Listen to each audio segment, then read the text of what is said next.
Silver Lines. This one's called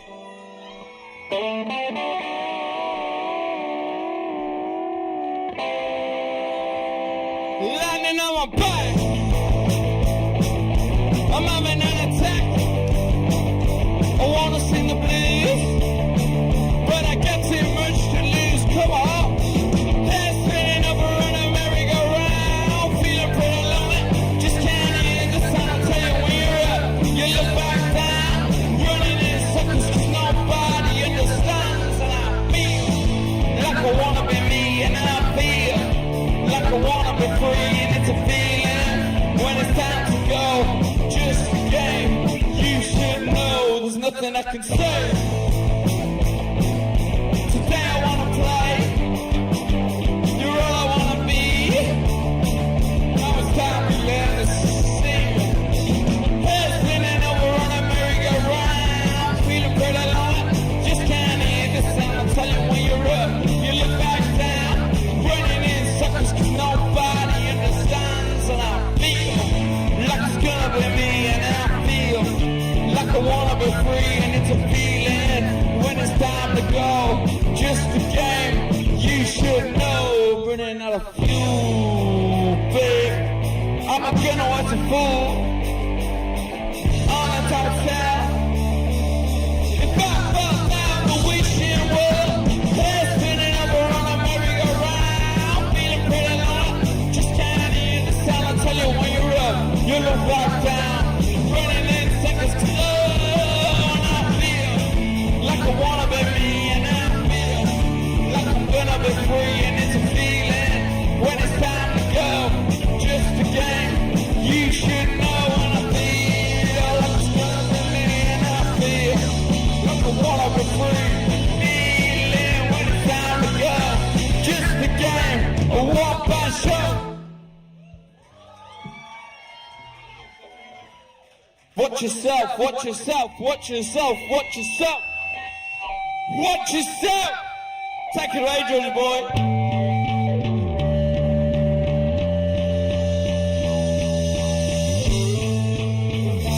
Look, I want to see you at the back and the front, and you at the front and the back. Come on. Come on to me.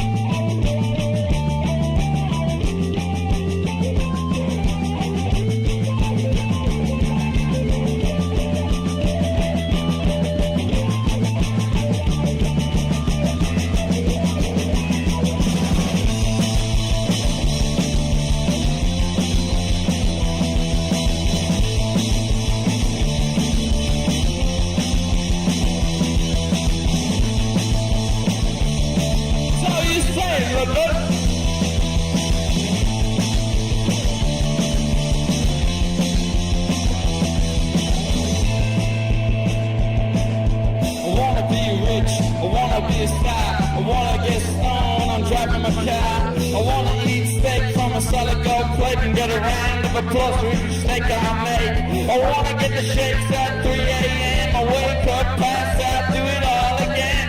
Look at me now, mommy and dad, this is a life you'll never ever say. What's up, boy? What's up, boy? What's up? What's up, boy? What's up, boy? What's up? What's up, boy? What's up, boy? What's up, boy? What's up? What's up? Ain't it been a long time coming when the dad starts loving and he knows keeps running? Ain't it been hours and days 'cause I'm here with you, throw it all away, yeah. I'm gonna be rich, I'm gonna be a star, I'm gonna get stoned when I'm driving my car. I'm gonna be the one with time to waste, but I'll be right on time even when I'm late. Oh, I'm not printed from all of the second wife, the back row Lloyd just to breathe me dry. Look at me now, mommy and dad, this is a lie. You drive your mad and say, what's up, boy? What's up, boy? What's up? What's up, boy? What's up, boy? What's up, boy? What's up, boy? What's up, boy? What's up? What's up? Ain't it been a long time coming when the dad starts loving and he knows keeps running? Ain't it been hours and days 'cause I'm here with you, I throw it all away, yeah.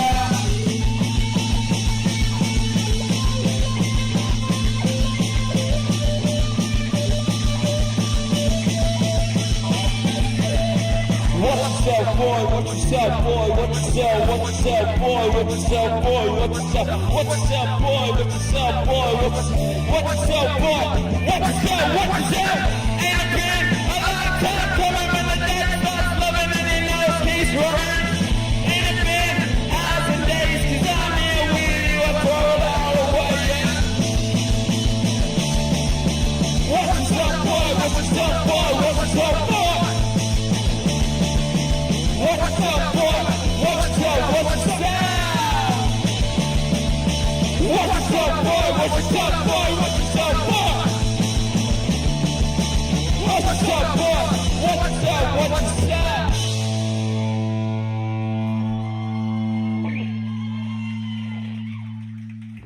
Thank you very much.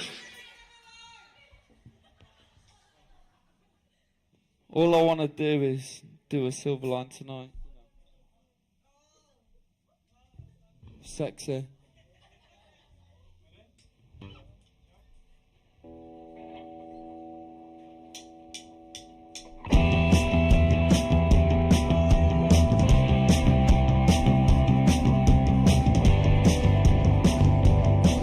Oh, my movement louder.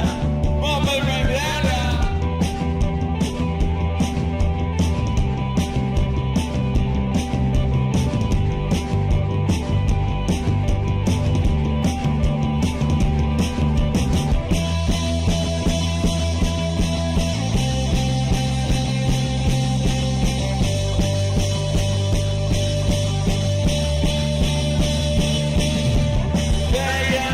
With a broken song, tears down the wall inside of his home. Same old story, always on repeat. Another young boy with the same degrees and it's so long. When you fall and you can't help your thoughts at all and you're so young. When you're so small, you're so young. So young, you're so young, bow. Now I'm lost and found. Now I'm all around. I'll take you anywhere. I'll take you anywhere now. Then take me to the deep end. Take me like you care. I'll take you anywhere. I'll take you anywhere.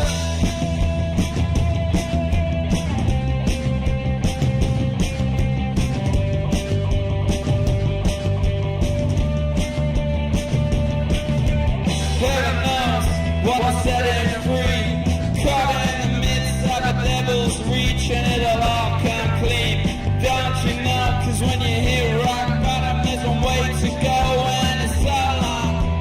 When you fall and you can't help your thoughts at all and you're so young. You're so small, you're so young. You're so young, you're so young, bow. Now I'm lost and found. Now I'm all around. I'll take you anywhere. I'll take you anywhere now. Take me to the deep end. Take me like you said. I will take you there. And I will take you there.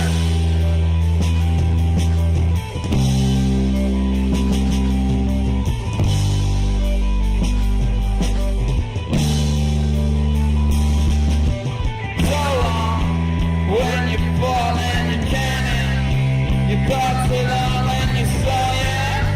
And you're so small, you're so young. So young, you're so young, wow.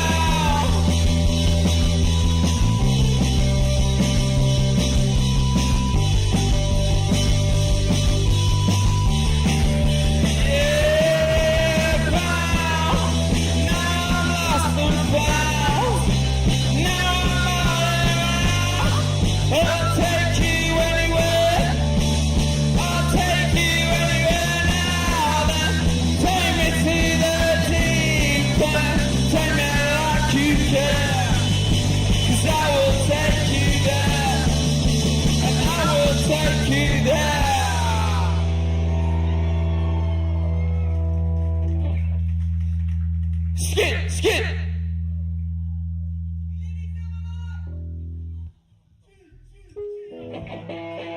Love you too, Anna.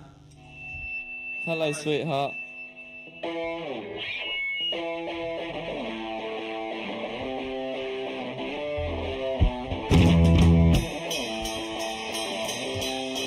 One more movement.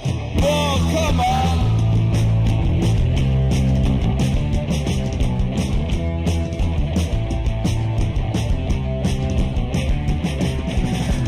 Like a pin to the side of the storm, I'm gonna fade away, baby.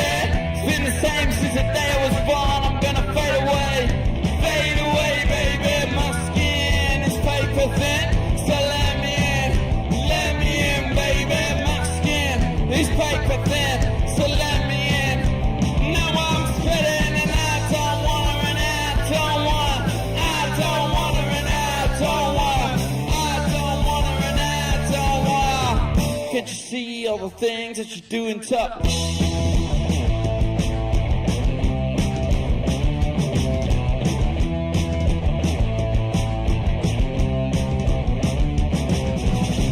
Cross the line through evening to dawn, I'm gonna fade away, baby.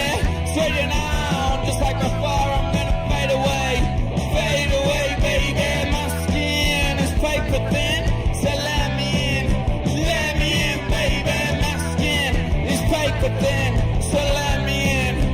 Now I'm spitting and I don't wanna, and I don't wanna, I don't wanna, and I don't wanna, I don't wanna, and I don't wanna. Can't you see all the things that you're doing to me?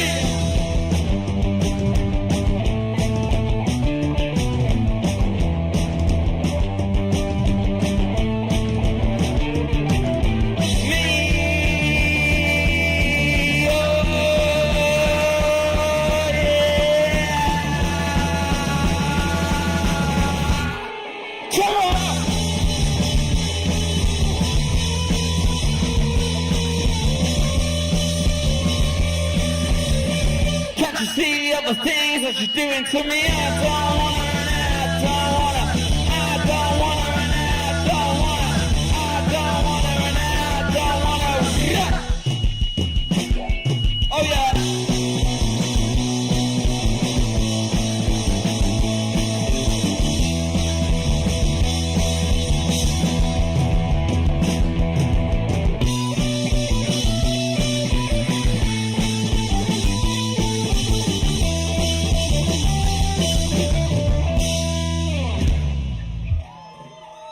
Right, thank you very much. We're over now. Bye.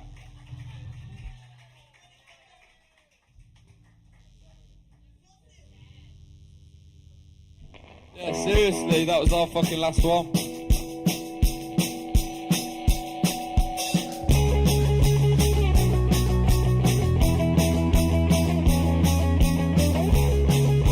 More movement. We're not gonna play for you unless you don't fucking move.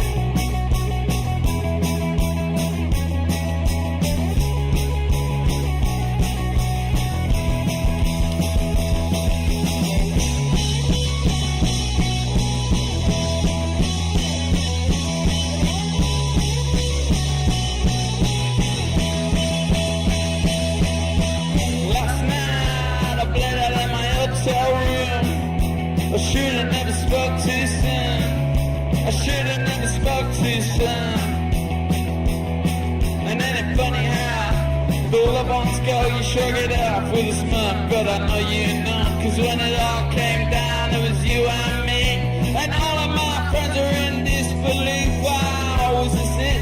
Where are you now? I better learn to swim, you let me drown. I better not speak, the threats at stake.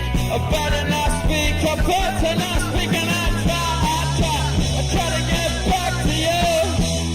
I should've never spoke to you soon. I should've never spoke to you soon.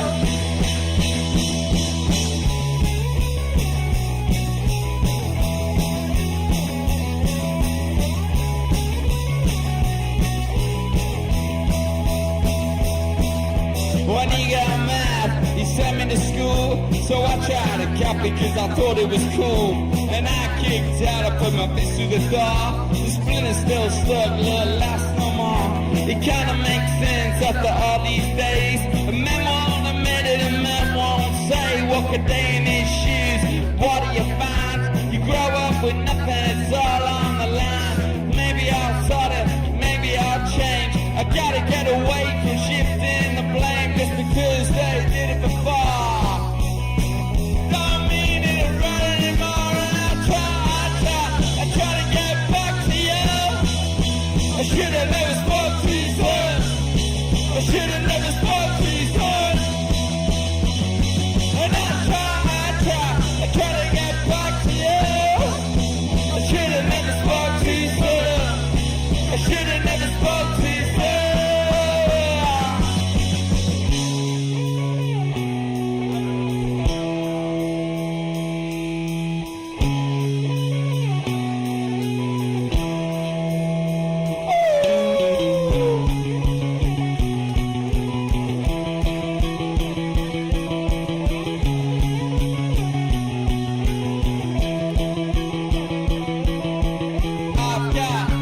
Nothing but time and all you've got.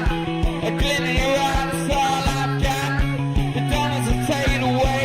I'm in counting the days I said I've got. Nothing but time and all you've got. A glint in your eye, that's all I've got. The don't hesitate away. I'm in counting the days and I try to get back to you. I should've never spoke to you, sir. I should've never spoke to you, sir. And I try to get back to you.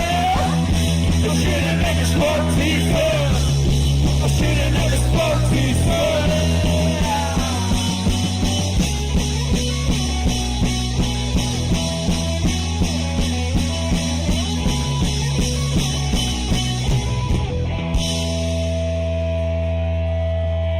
Thank you.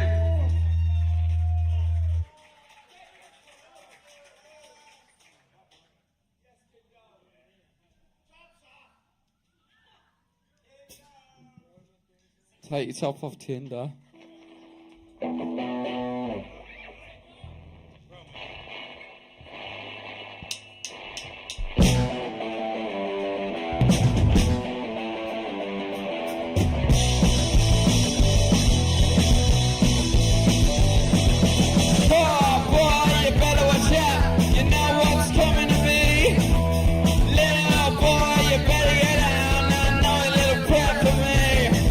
The wrong around below, walking the streets, you're the fighter, wanderer, making ends meet. Always decline, never agree, say a little prayer for me.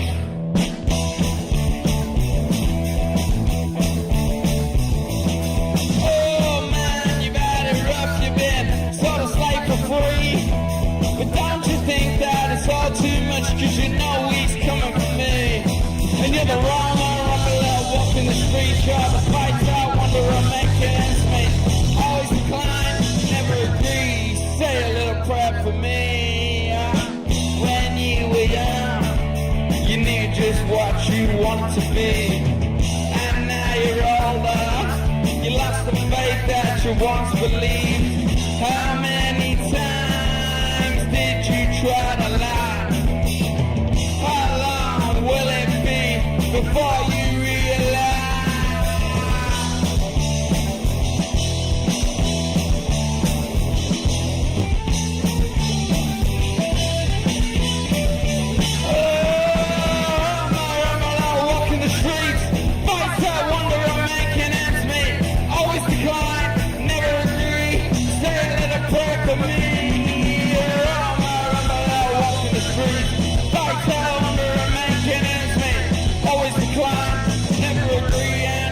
Gotta pray, you better give it to me.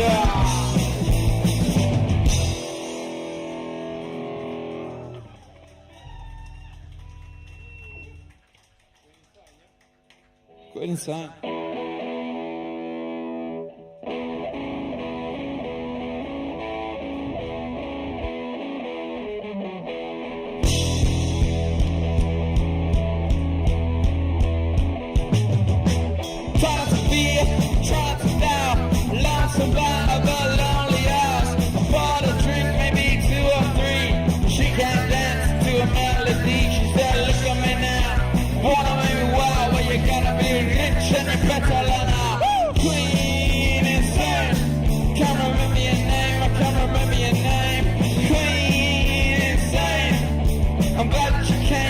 was wet like the rain. I said, what's your name? Queen Insane. What's your name?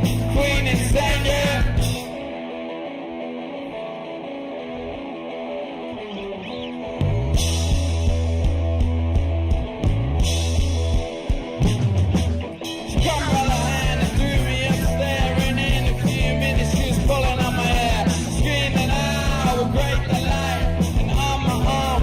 Started to bite, you started looking me now. Walla made me wild, where you gotta be rich on your better Queen Insane. Can't remember your name, I can't remember your name. Queen Insane. Glad that you came, it was well like the rain. I said, what's your name? Queen Insane. What's your name?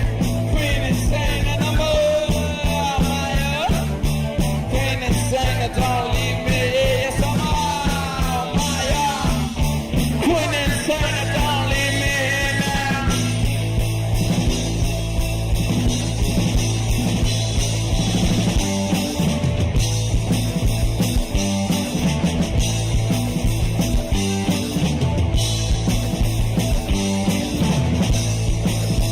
Queen Insane, I don't remember your name. Queen Insane, I don't remember your name. It's never the same, never the Queen Insane. Insane. What's your name? Queen Insane. What's your name? Queen Insane.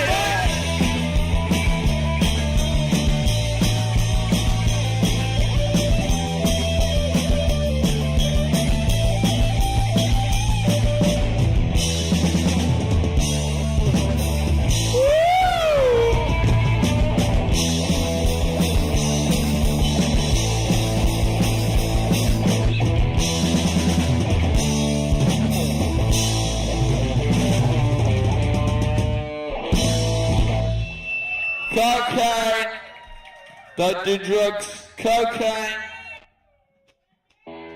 cocaine.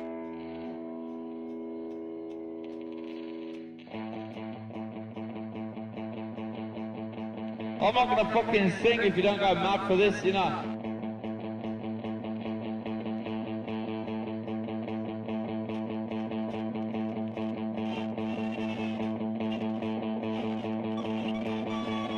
Come on!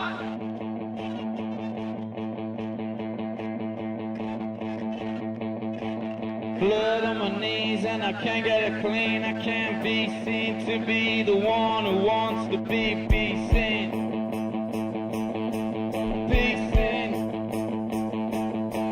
Dream of the king, got it all on lock. I got a compound teen and a clip on my cock. I want cocaine.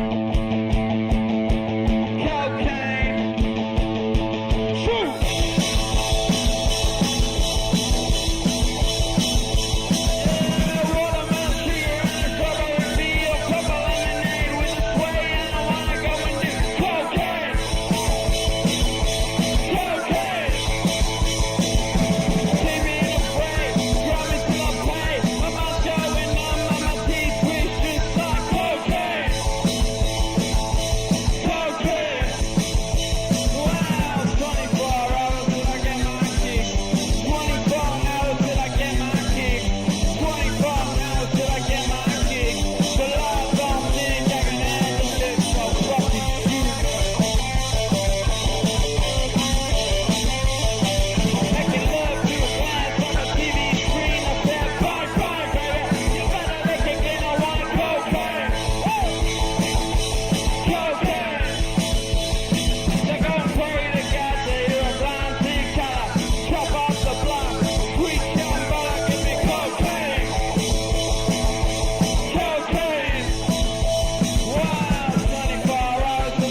How much more do you want? 'Cause this is our last one.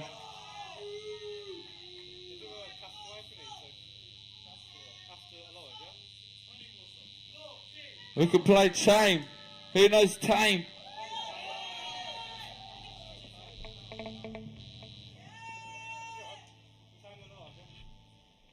We could do Tame, yeah?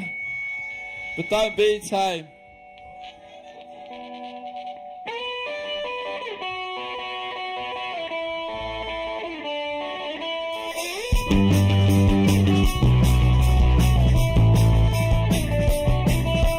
I kept the letters to save your face, the scriptural, the kick you on Tim, the words you covered to keep you tame, the undertow, thirds to hearts, man, sweet nothing, alibis, leave me here, hanging on the line, I keep coming, drench the pain, let's all admit, we've all become so tame, so tame. So tame, so tame, and I like a pocket and you suck a straw. So to see we said it's no more. I like a pocket, you suck a straw. So wonder, you've been running, stealing tricks under my heart's of blood. But ain't much to go by. The paper reads, private clicks, sweet nothing, alibis, leave me here, hanging on the line and keep coming, drench the pain, that's all of me, we've all become so tame, come on, so tame,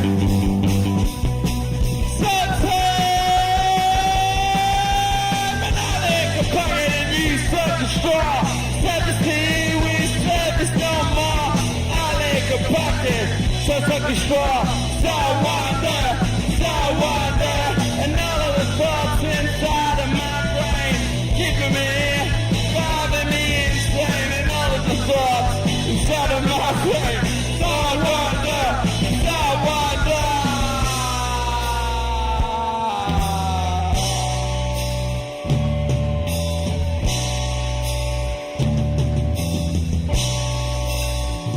What you want? What you want?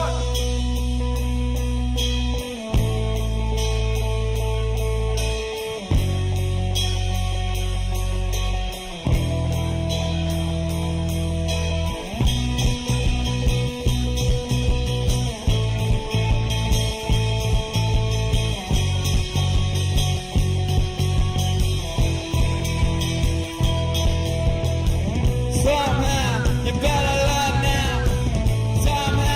You better learn now.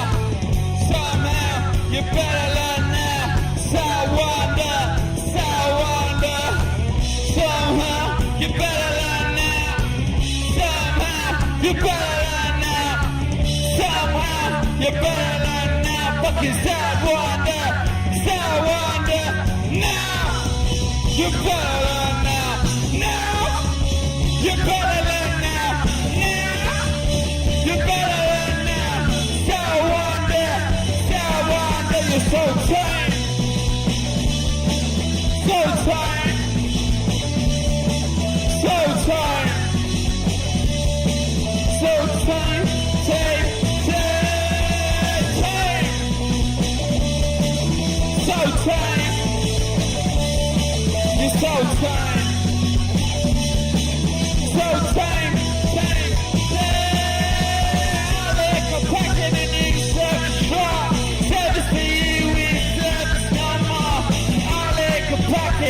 Just like a straw, so wonder,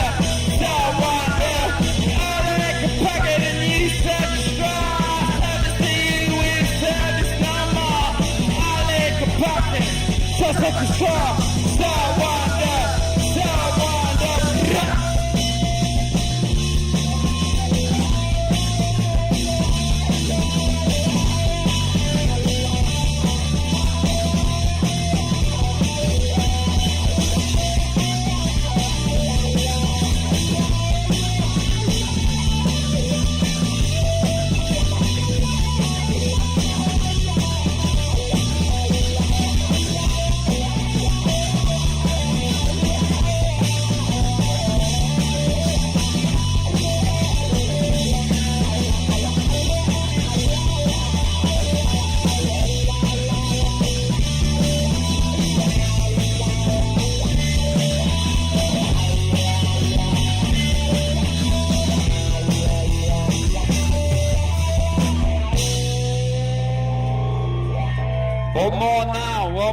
down. It's our last song.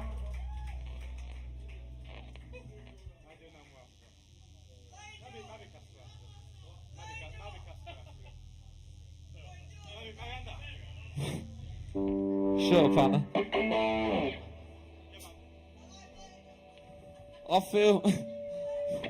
I like blowjobs too, you know.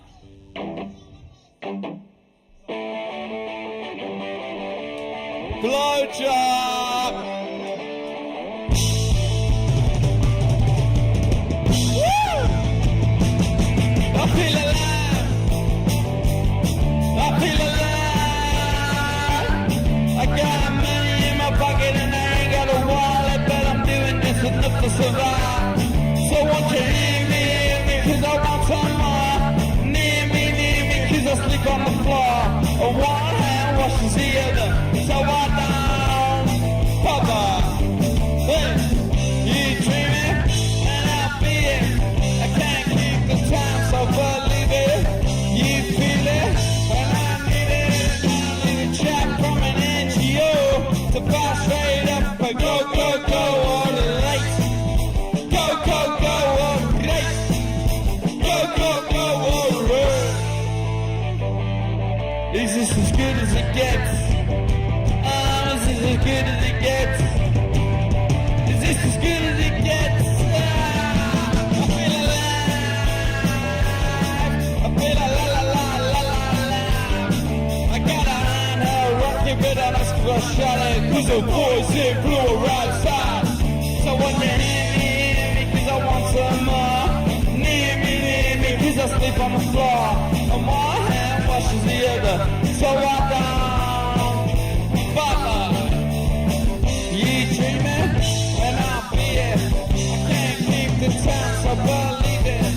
You sweep me up on my feet, cause I don't need a job from an NGO to buy straight up and go, go, go, alright. Go, go, go, alright. Go, go, go, alright.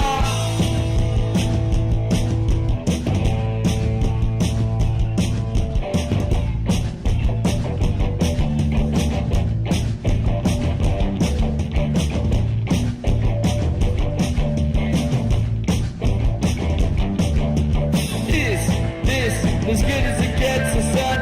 This is as good as it gets, I said. Is this as good as it gets, I said. This is as good as it gets, I said. Is this as good as it gets, I said. This is as good as it gets, I said. Is this as good as it gets, I said. This is as fucking good as it gets. I feel alive, I can out and I wanna survive. The bombs have been dropping for my whole life. I don't care where you've been. You've all been alive, so give two fingers when you go outside. You dreaming, and I'll be it. Can't keep the time, so believe it. You sweep me up on my feet, cause I don't need a job from an NGO to fly straight up and go, go, go, all right. Go, go, go, all right. Go, go, go, all right. We were the Silver Lines. Thank you very much, London. Good night.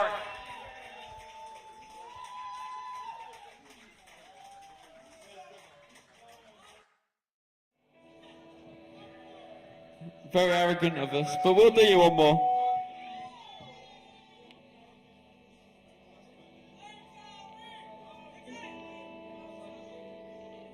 Forgotten hotel room.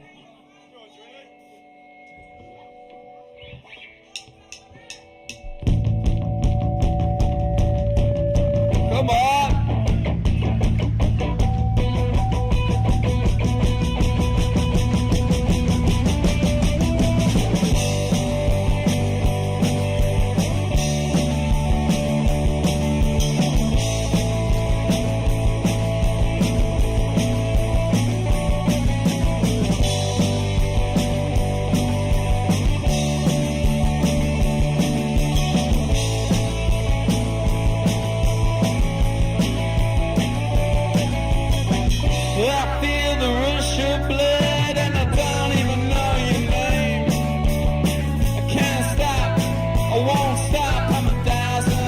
miles away.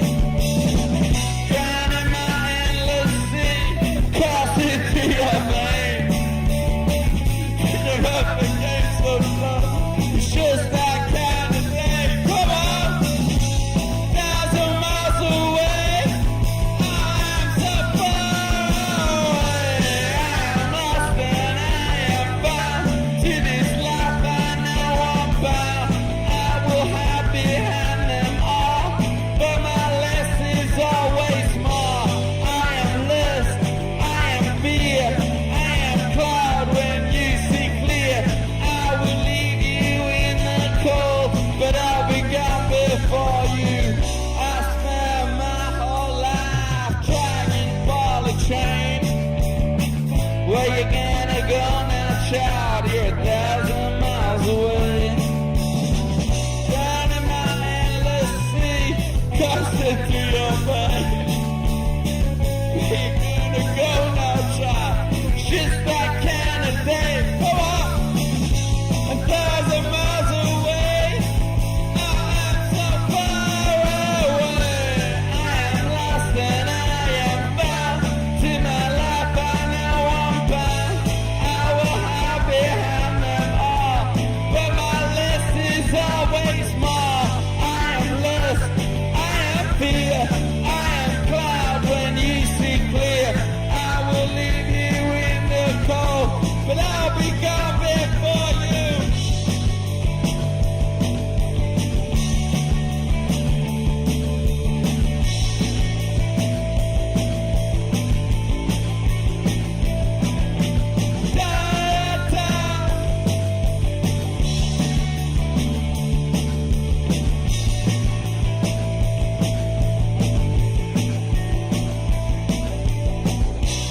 Nobody told you, and nobody came to wish it all down by the way. And I could have hold you, take away the pain, take it all for you now, but I'm so far away, and I'm so far away. The time is yours, the time is now. What you want is coming down. When you hear me, hear my call, 'cause my lesson's always more. When you want it, feel it true. The path you take is up to you. Now listen now to what I say. Cast away, cast away.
Thank you.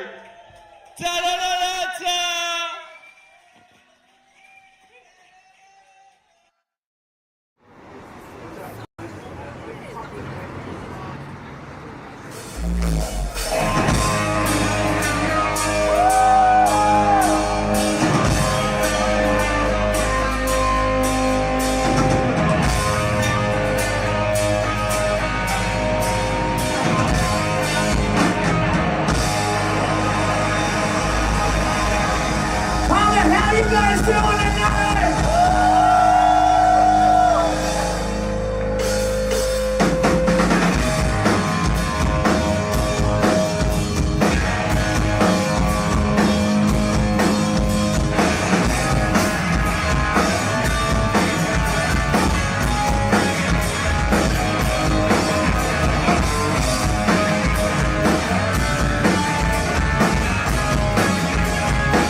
it faster than you can. Gonna be get it, gonna spank it, gonna spin it faster than you can.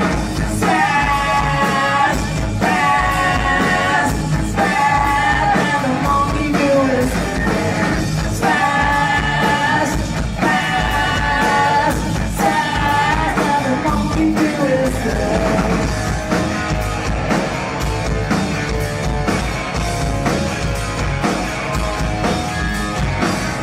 Gonna do when you get everything you want. Someone's gonna tell you everything you want is wrong. Gonna get it, gonna spank it, gonna spin it faster than you can. Gonna get it, gonna spank it, gonna spin it faster than you can. Fast, fast, fast, and the monkey do it. Fast, fast, fast, and the monkey do it.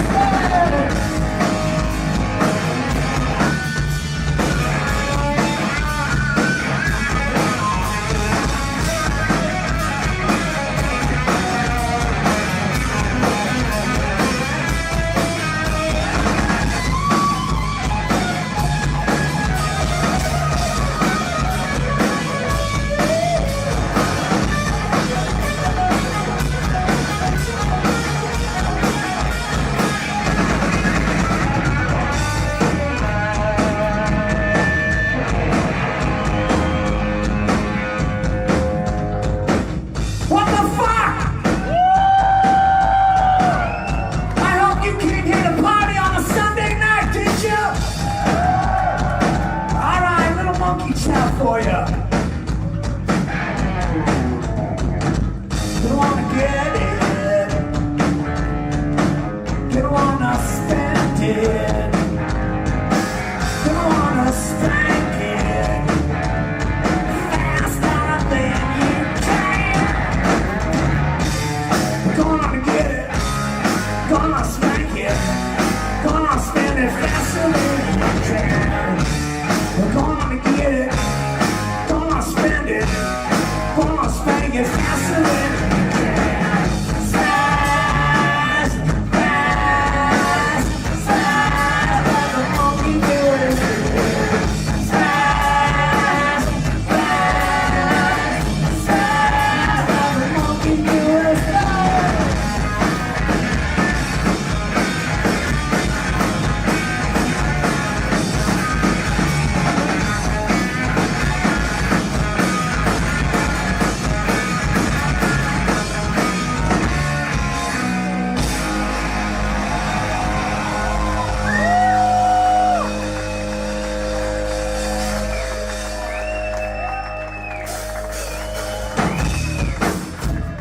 I can't hear you. What did you say?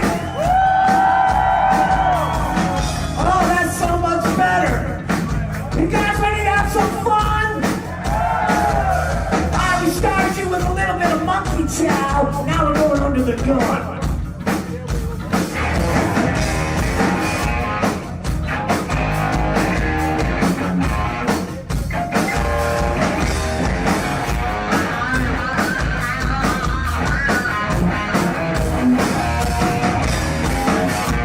This record in my head is from the trash bag. Damn bag out of this. You ruined that good day. The pressure that you felt, it made me strong. And the weaker you got, it turned me on. Under the gun, I need a head start tonight. Under the gun, you get the bullet and the time.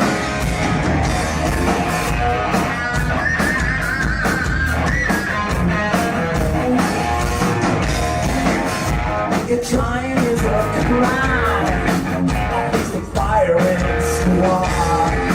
I didn't get drunk and high. I aim to my passion. Under the gun, I need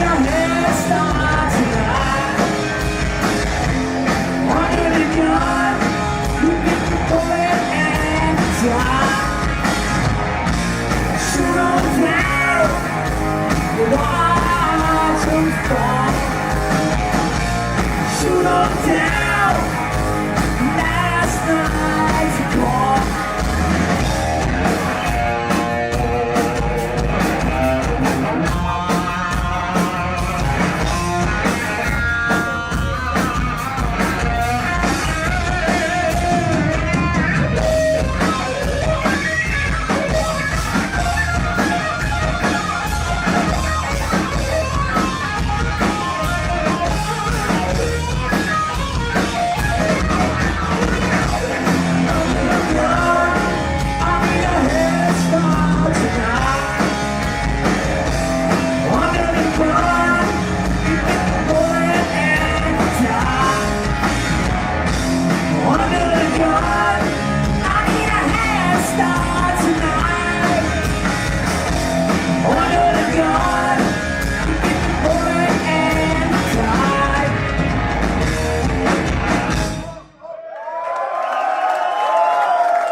Grazie. Oh, wait a minute. We're in the UK. Thank you. Thank you. Thank you. Cheers.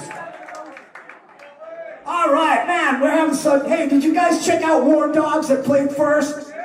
Fucking Ramones kicking ass. What about Guns 2 Roses? You guys check them out? They're just warming you up a little bit, but man, they kicked ass tonight. So we're so happy to be here to finish off the night. It's a little early for us, but we're gonna keep you here for a while. Is that all right? All right, so this next song goes, so we're gonna have fun tonight, man. We're gonna play songs from the past, from the other past, from my other past. And we're also gonna play a couple new songs tonight from the new record that's been out for a couple of years now. But this song goes out to any one of my friends out there that has a motorcycle. We got any motorcycle friends? All right, I'm not afraid to call my motorcycle my best friend.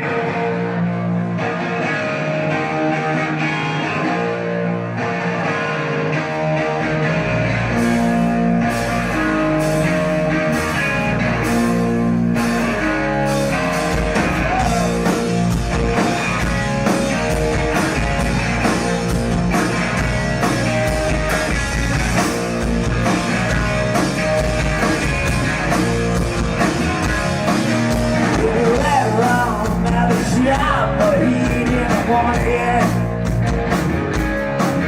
Said he needed his spare time, but he didn't need the headaches. So he bought a motorcycle and he rode off into the sunset. When he crashed that night, there wasn't a fight, there wasn't a war. Motorcycle cowboy, riding hard and still alive. There's a lot of things I see, 'cause burn eyes and motorbikes. Motorcycle cowboy, getting fast with nothing left for. Yeah, boy.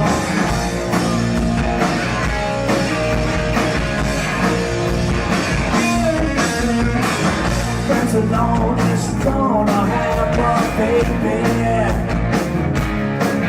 She got all your troubles and bills, but she never got away. But you didn't know, but love had passed away. Well, you can't hide the tears in your eyes on Father's Day. Motorcycle cowboy, riding hard to stay alive. Well, there's so many things I see, 'cause burn eyes and motorbikes. Motorcycle cowboy, living fast with nothing lasts for. Yeah, boy.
I put a new record out within the last couple years. It's called The Gospel Truth. And this next song is the truth.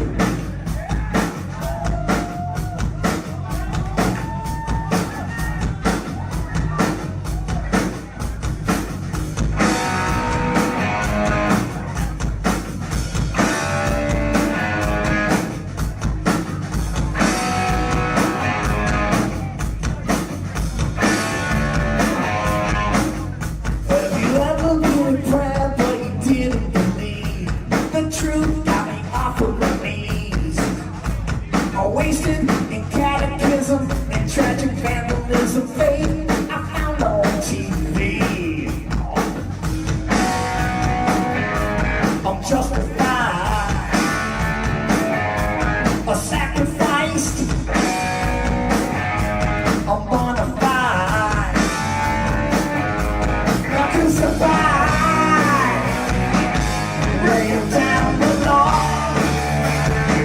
Laws are bound to abuse. Bring everything you got. Hell's breaking loose. That's the gospel truth. The gospel truth. The gospel truth.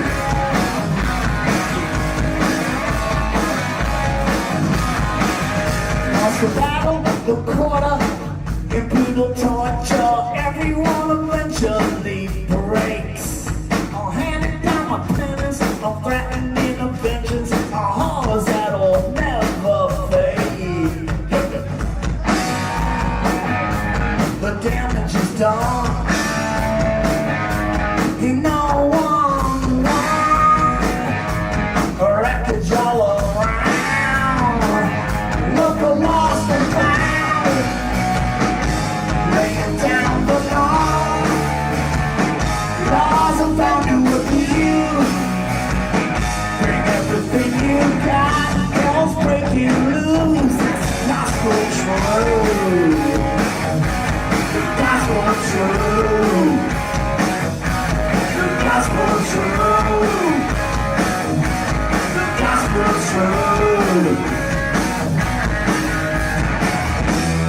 When did you get your call, man? I've been getting all the warning. You won't get out alive. You won't get out.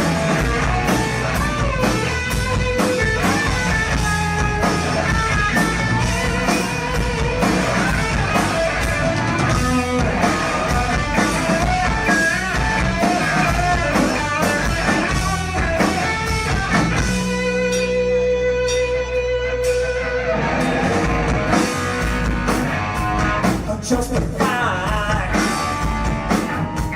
a sacrifice, I'm bona fide, not crucified, laying down the law. Laws are bound to abuse. Bring everything you got. Hell's breaking loose. That's the gospel truth. Gospel truth. Gospel truth. Gospel truth.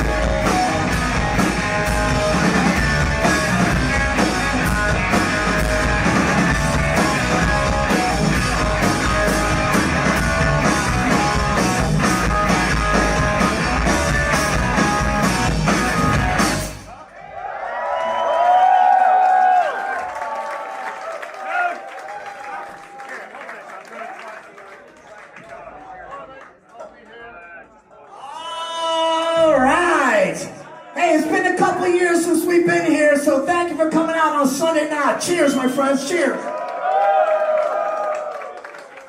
I brought some company. On the bass guitar, ladies and gentlemen, is Mr. E.J. Curse. Come on. On the drum kit, that is Troy Patrick Farrell. Come on.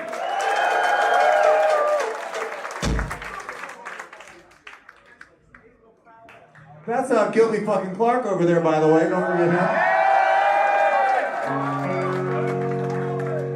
He's our fearless captain. And he likes to play guitar loud. So, sorry about you guys. Hopefully some of you guys can still have babies after the show because, you know, or maybe not, whatever you prefer.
Is that true?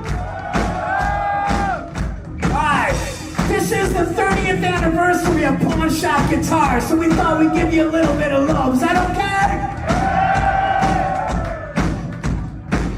Alright.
too. Me too. You know, it's great. We say cheers in LA and in the United States, but it's great to say cheers to everyone here. And can I get my drink?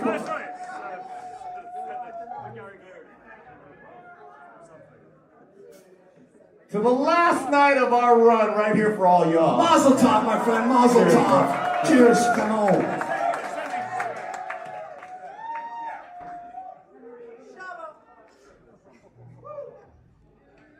All right, we're just getting warmed up, man. I hope you guys are buckled up, are ya? Fuck that, you don't need a fucking seatbelt. This is fucking punk rock, right? All right, this next song features Mr. E.J. Curse over there on lead bass guitar.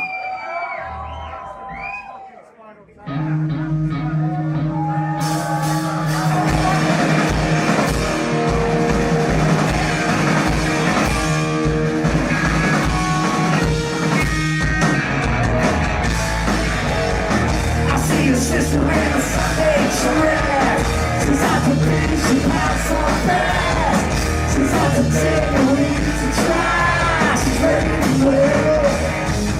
It's so easy, where everybody's trying to please me, baby. It's so easy, where everybody's trying to please me. Crashing every night, trying to things inside. Pick up fire, miss the fight behind. It all goes on every time. It's so easy, when everybody's trying to please me, baby. It's so easy, when everybody's trying to please me. So easy, when nothing seems to please me. Love is so right, I fade into the night. See me here till you fall down. I see you standing there, right in your soul. Why don't you jump?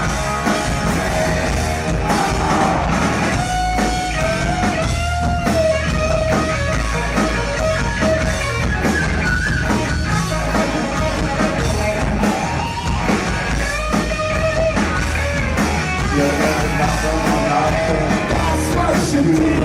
Turn around, face it out of your soul. You decide, I got nothing better to do. No. It's so easy, when everybody's trying to please me, baby. It's so easy, when everybody's trying to please me. So easy. When nothing seems to please me, love is so right. I fade into the night. Come with me.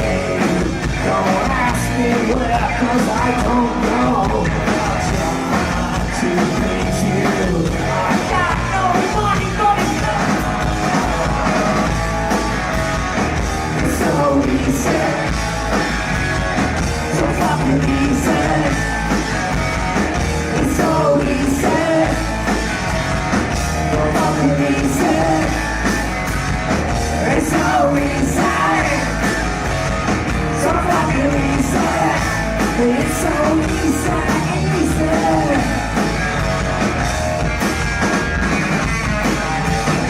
It's so easy. So fucking easy.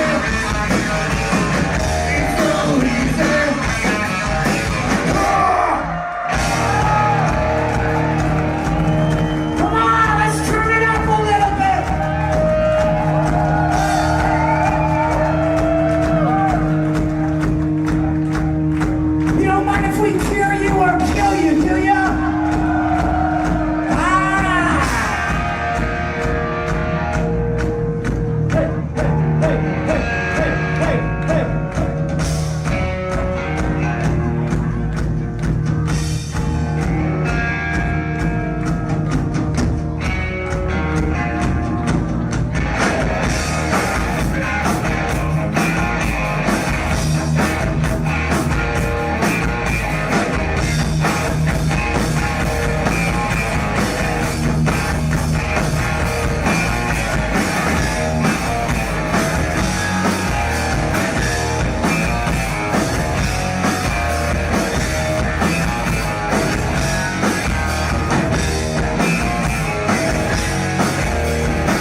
misery. That's the thing that I can't bust. You can't for a million. Yeah.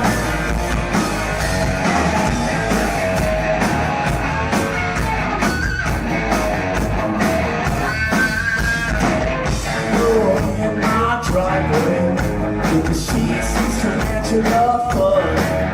And some flies, some motor. Gonna kill my misery. Don't marry me when I history. I think I'll find an easy way out. Kill me or kill me. Don't leave me here for dead. Kill me or kill me. Don't leave me here for dead.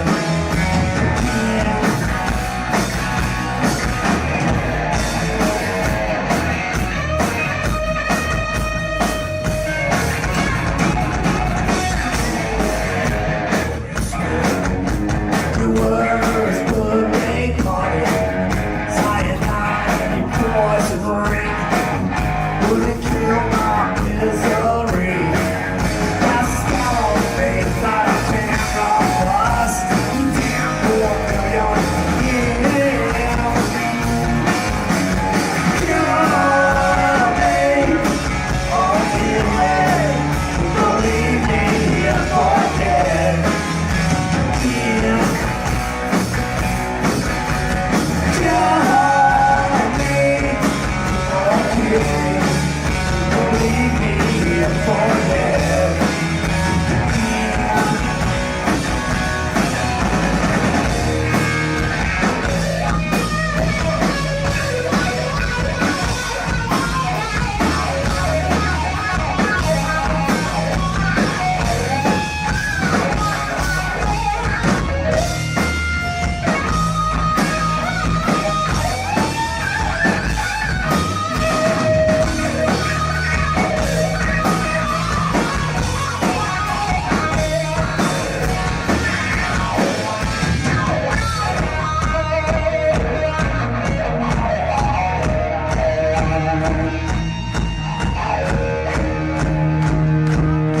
Are you guys fucking with us?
Thank you, everyone. Thank you.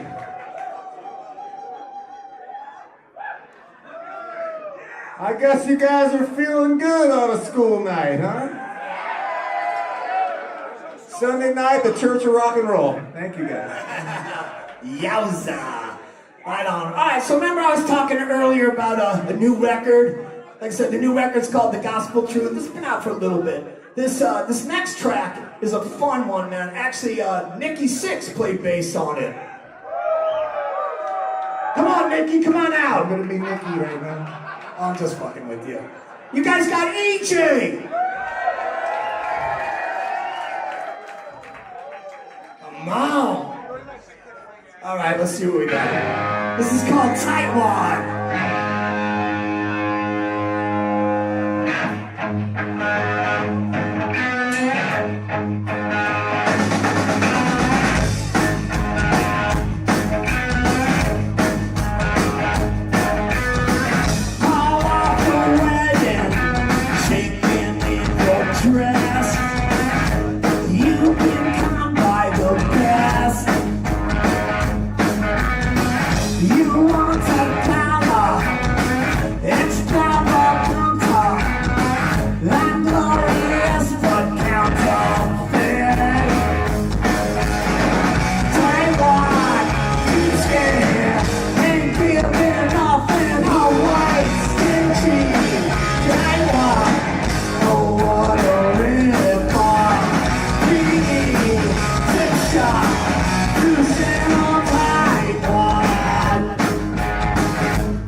Here's my real Nikki Sixx impression.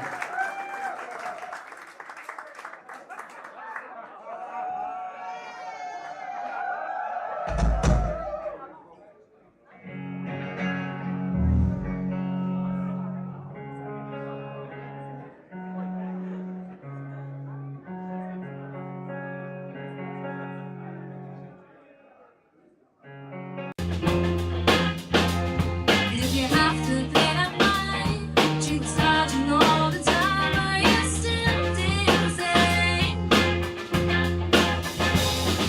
Since I come on home,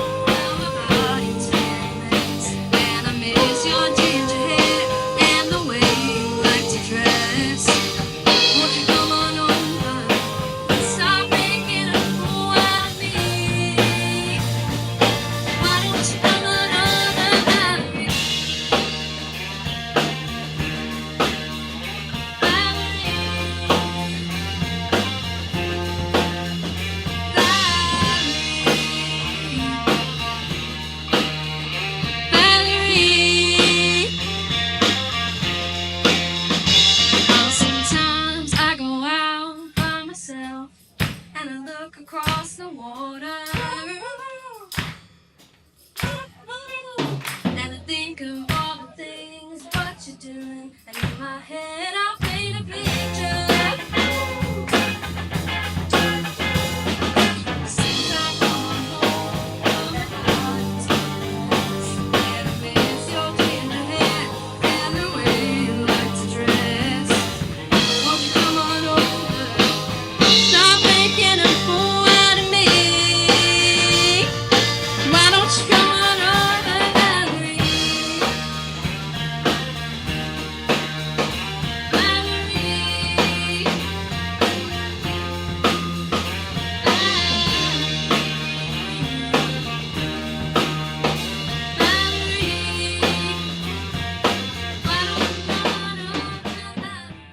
We try and go between videos being serious and then the one we'll do after that is a bit funny because we shot basically in the dark for 8 hours with a couple of red lights. All music inspires us, but you know, it really does, because we do just listen to a lot of music. Welcome to In the Chair, presented by Cupchairs, where you get to meet new artists, get to learn about new music. And today we have a band roughly out of London called Tova, with a couple of their members here today. So let's just get right to it. If you wouldn't mind, just introduce yourselves, talk a little bit about Tova, what you're doing now, and what you're planning on, and then we'll dive in deeper. Hello, we are Tova. This is Pete. Pete Hello. plays bass, Pete sings, Yep. and Pete shouts. Yeah, we do lots of stuff. This is Jack.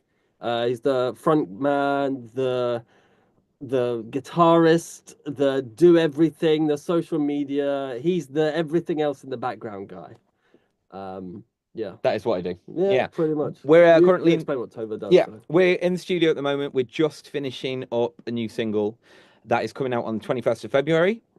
It's called Crown. We've just shot a music video for it up in Sheffield. For people outside of the UK, it's just a couple of hours away from where we are. It's colder and scarier than here.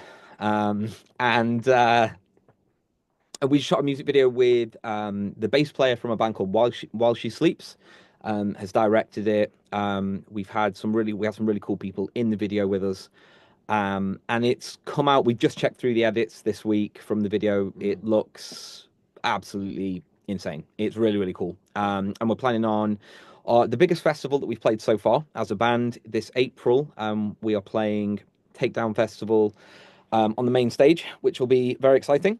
And we are planning touring for spring onwards and releasing as much music as we can possibly get out. That's a lot. That's a lot. That's good to know. You're staying really busy. With a video, I've always been fascinated by this. You decide we want a video, we want to do a video. Who comes up with the concepts? How did you decide to film in Sheffield as opposed to any other place? Well, the concept for the video came around with so Ben, our keyboard player, he normally kind of fleshes out the ideas that we have for videos. We base it roughly on lyrics that we thought about. It doesn't have to, a lot of the time, it doesn't have to directly fit to what the lyrics are in the song.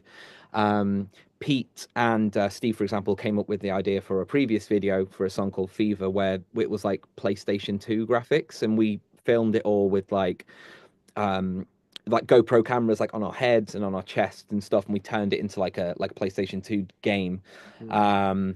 So we try and go between videos being serious and then the one we'll do after that is a bit funny, because I think when you're making weird, heavy music, you have to do it with a little bit of humor. It can't be, I think for us, it can't be super serious all the time because it's not who we are. Yeah, really. Definitely. The latest one, again, yeah, that was Ben who sorted the concept for it. We did it in Sheffield simply because the guy that directed it is from there. The band that he is in is also there. The main actors that we wanted to use in the video are in Sheffield. Our manager's in Sheffield, so we thought we'll just suck it up and drive for 4 hours. I know you guys in America, like, driving for 4 hours is nothing. It's quite a lot over here. a really small island. So we yeah, we went up there. It was freezing cold.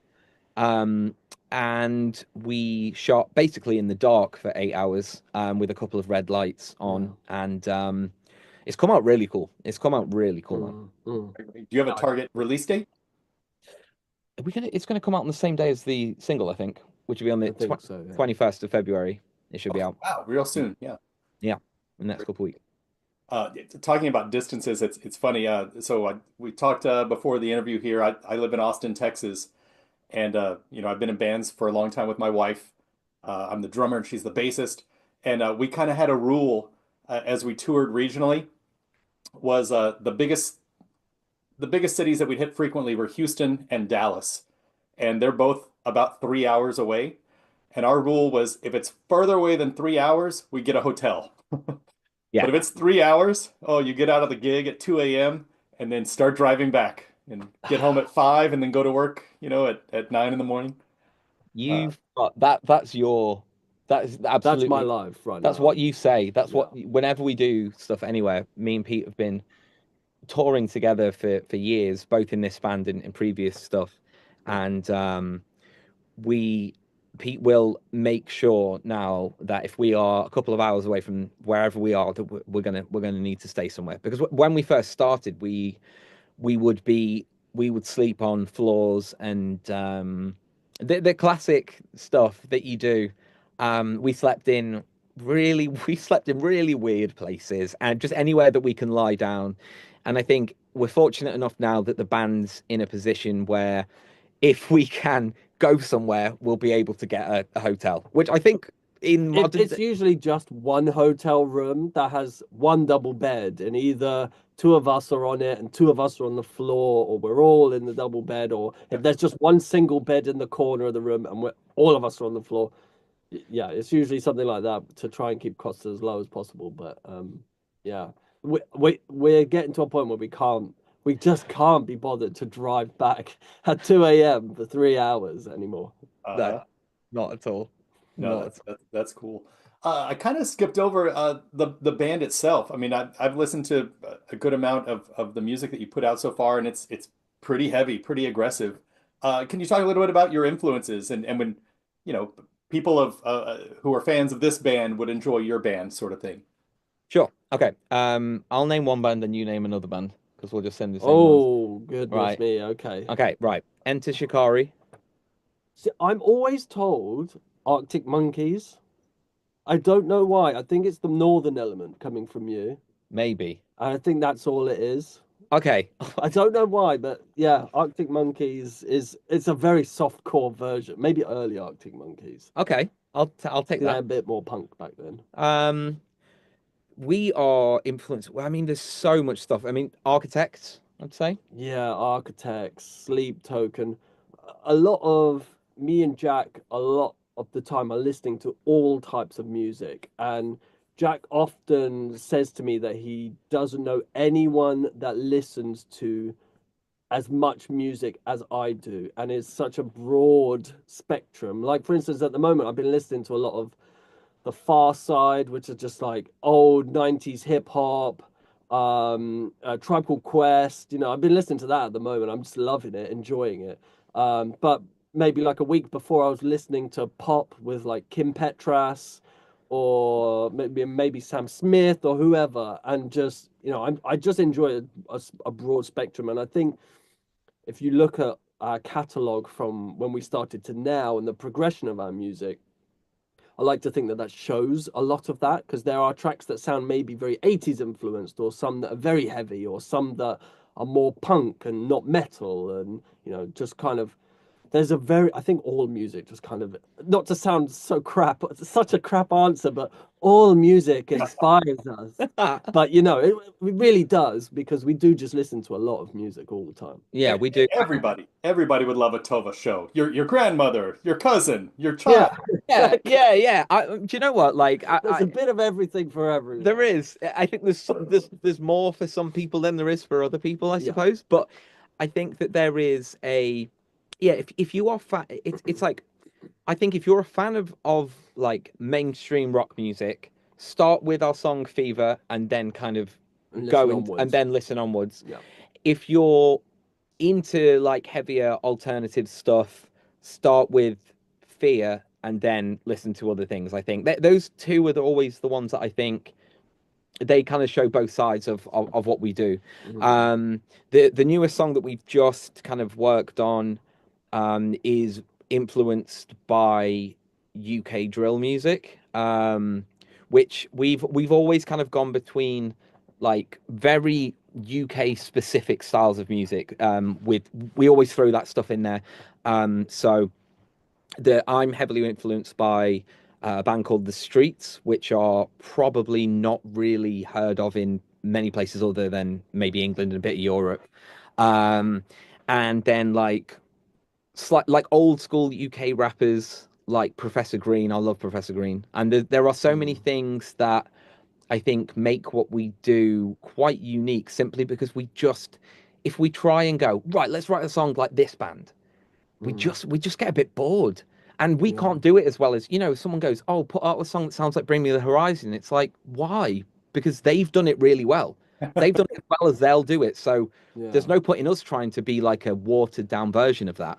Sure. So I also think that me and Jack were brought up on very similar music. We used to both, when we kind of, what we bonded over when we first met was that we both listened to UK garage music quite a lot. So it's very, R&B influenced. And so it's very different. It's worlds away from what metal or heavy music is. And we always try and use that as a large portion of our influence. So anything that's coming from that more maybe rap or hip hop or R&B kind of style, but trying to tweak it into a way where it sounds heavy and taking those ideas over into it, for us a lot of the time is usually a big win for us. yeah, 100%. That's it's interesting. There's a viral reel going around right now of interview with Dave Grohl talking about his drumming, and he's talking about the opening fill on "Smells Like Teen Spirit" and how he completely stole it from the drummer of the Gap band, Yeah, like yeah, 70s and 80s R&B. Oh, just clap boom, clap boom, clap boom, Yeah. clap. Yeah. And it's as soon as you hear it, it's so obvious. But it is kind of interesting. Like you might be watching the Little Mermaid and hear a little like, oh, that melody's neat. That might fit in this song here. yeah, yeah, yeah. No, that's cool. Always researching, always thinking. That's fun. What about the name Tova? What does it mean? How'd you come up with it? It doesn't. This is my favorite answer. Is it a cuss word? It doesn't. No, it doesn't mean anything. It's named after my friend's dog. My friend had a dog. She's now no longer with us. R.I.P. Tova. And I couldn't. I have a thing where I think most band names are rubbish. Like until the band are big, like any band name is. I'd say apart from about three you mentioned in Dave Grohl, I think Nirvana is a great band name. I think Muse is a great band name, and again I think Bring Me the Horizon is a good band name. I can't really think of any other bands that if you take away the cool stuff that they've done, that the band sounds cool. Like, so we were just like, let's think of something that is a one-word answer. And then my friend was like, oh, my dog's called Tova. And I was like, I'd never heard that name. That sounds cool. And so many people now have said, oh, like there's like fans come up to us at shows and they've got like Tova tattoos and they're like, oh, I got this. Did you know this means this in it? Or this is a Jewish word for hope, or this means a TOVA is like a test for ADHD. And we're just like, oh, our band's named after a dead dog. Thinking of Dave Grohl, I think Foo Fighters is not a good band name. It's awful. Yeah, I mean, if you think about them, imagine there was no Nirvana and he just started a band called Foo Fighters, and you're like, right, guys, come to my band show. We're called the Foo Fighters. You're just thinking, who the fuck are you guys? Like, no, I'm not gonna come and see you. Sleep Token. What? That just sounds so like wishy-washy. Like, no. So yeah, it's very our band name story is always a favorite of mine. Yeah. No, it's funny I always think of the situation where a friend invites you to their show, or maybe a friend says, hey, come see my friend's show. My first thought is it's probably going to be terrible. Yeah. And then as soon as you hear the band name, like, oh, that's a terrible band name, and the band is probably terrible. Yeah. So when you go see that band, whatever friend's band it is, and they blow you away, you know, it's That's impressive. great. Yeah. Yeah. Yeah. I love that. No, I love being surprised and going in with very low expectations. Uh, Something creatively you all did on your Spotify. The last artist I interviewed had this, but you did a Christmas song. Yeah, What we what did. what the hell is up with that? I Um, think we should do one every year. yeah, I I do. think we should do one every year. It was such a random thing. We were just like, we haven't released a song in a while, and we were gonna try and release another song, or try and write, record, and do all of that with another song. But that kind of just wasn't right. We kind of thought halfway through, this isn't working. And then you just started doing some Christmas stuff, and then we were like, all right, fuck it, let's just go for it. Let's do something. I Yeah, I think so. So when the band started, and I think the reason why the band's managed to keep going in the way that it has, which is constantly very bewildering to me, is it's wonderful that people have found it, is because of TikTok. And we put out a we did like a metal version of Carol of the Bells on TikTok last year, and it went mental. And I was like, oh, cool. Like this, and then when we were looking around for like what, because we've got hundreds of ideas, we were like, well, why don't we just put this out? Because it did really well last year, on this thing on social media. So let's put it out. There's no stress to it, that we don't have to put any lyrics in. We were coming lyric ideas, but I was like, Carol of the Bells is such like an iconic thing that it doesn't really need any lyrics. And I thought, and then it doesn't really need to, blow people away with the amount it's streamed, but it just means that when we come to December next year, or this year, sorry, playing shows, we can throw that in there. We can throw that in Mm, there, and it can fit into our set rather than, here's a cheesy version of a different Christmas song. Yeah. mm, So that's why we did that. And again, it was just funny. It was just funny. If it makes us laugh, we do it, yeah, basically. yeah. Um, Last year I got to visit with the drummer for Trans-Siberian Orchestra. Yeah. And I remember when they came out, it was the mid 90s, and hair metal and heavy metal had really taken a dive, and grunge had taken over and everything. And it was a member or two of the band Savatage, which they were moderately popular but not huge. And I just heard, yeah, the guys from Savatage have put together this Christmas group, and it just sounded like the most ridiculous idea. Like, well, that's dumb. And then, their biggest hit came out. You're like, all right, well, that's kind of cool. And here it is, 2025, and I mean, they're touring on it every year. Yeah. Yeah, Like, yeah, that was a better idea than I thought it was. Mm, yeah. mm. They've done it very well. They've done it very well. There are a lot of people that have been like, "You're just ripping off Trans-Siberian Orchestra," and I was like, "I'm not. Um, I'm ripping off whoever wrote the original song because it's in the public domain, so there's no No there's copyright no on it. copyright." So I was like, "That's what I'm ripping off." I was like, also, I think I'd watched Home Alone that week, and I was just like, "Oh, this is in there." It's creepy, man. Like it's I don't really understand how it got into the realm of being a Christmas song. It's so dark. That song is so dark, and there's nothing about the tonality to me that screams Christmas. And I'm much more of a Halloween fan than Christmas.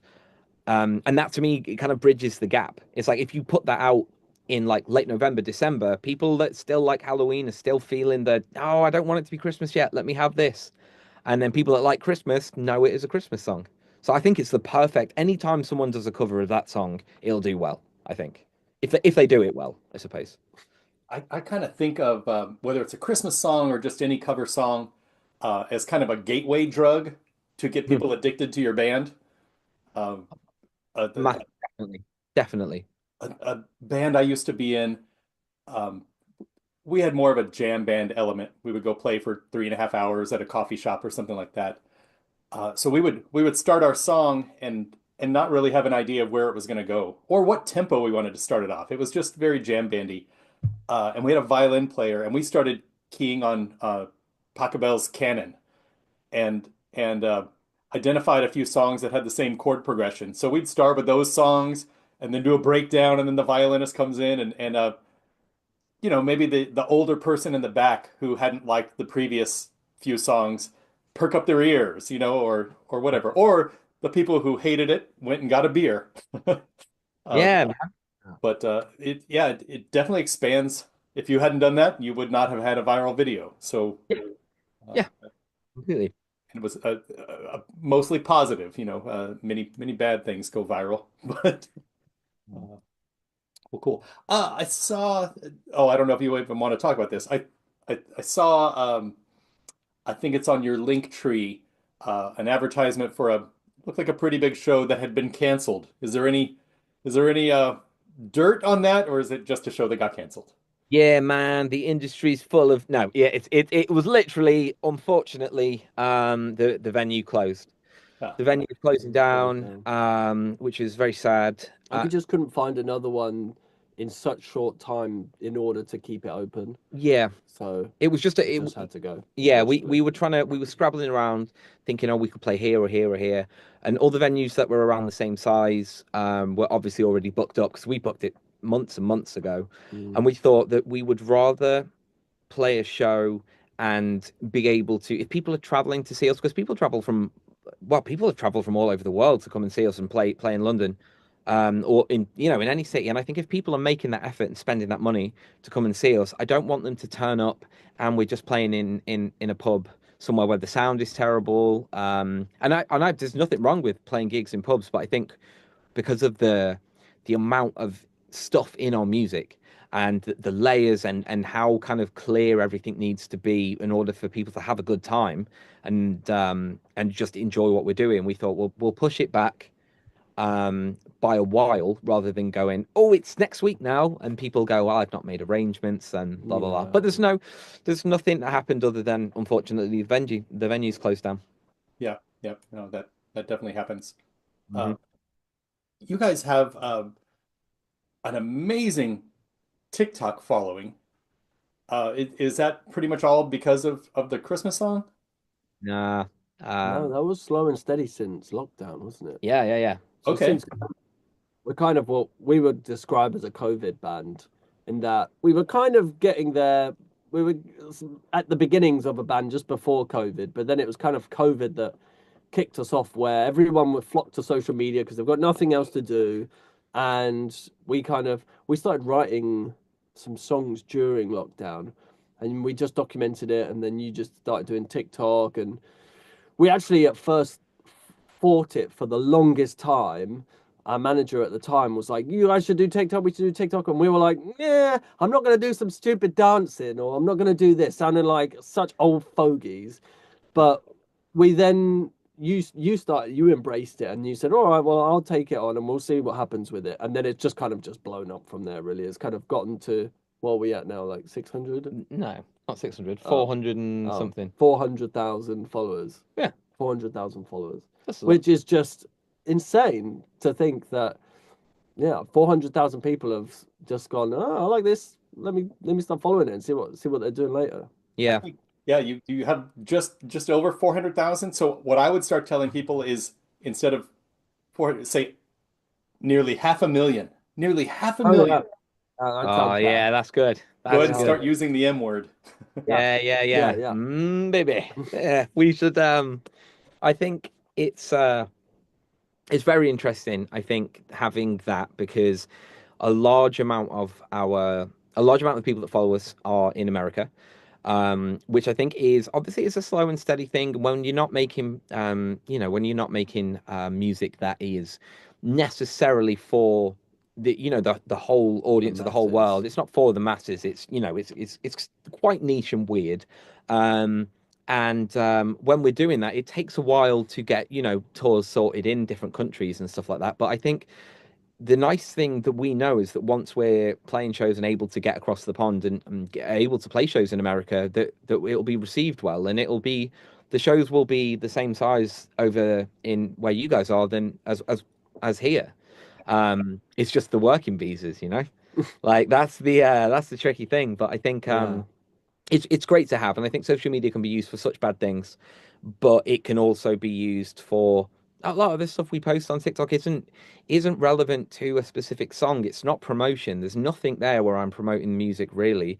A lot of the time it's just talking about things that people relate to, and then they'll find when they listen to the band, if they decide to, that what I've talked about in those videos relates to the music, which relates to those people's experiences. And I think as long as you're genuine doing that stuff and you're not super awkward about it, then it works. There's no magic formula and people trying to sell you courses on social media and you got to post 7 seconds or you're not going to go viral. It's just like, it doesn't really make a difference, I don't think. But yeah, it's crazy, man. It's crazy. And every time I meet like an 18-year-old who thinks that I'm not cool, I'll show them my TikTok following, and then all of a sudden they're like, "Oh yeah, man." So that's good. You should go hear this band because they have this many TikTok followers. Yeah, and for no other reason. Well, cool. So when people watch this interview and learn about you and hear all this stuff, is tovaband.com the best place to start for people? Yes, tovaband.com, or you can search for Tova. If you type in Tova Band on Instagram, Tova Music on Instagram, type in Tova Music, Tova Band, any of that stuff on TikTok especially as well, you'll be able to find it straight away.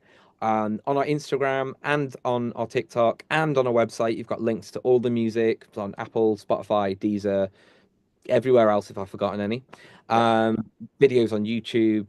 And if anyone messages us on Instagram or TikTok, we'll be the ones replying. We run everything ourselves. So we will be the people talking to you, not someone else, which is always nice. Yeah, that's great. Well, you've got stuff coming up. You've got music coming out. You've got a video coming out. It's a great time.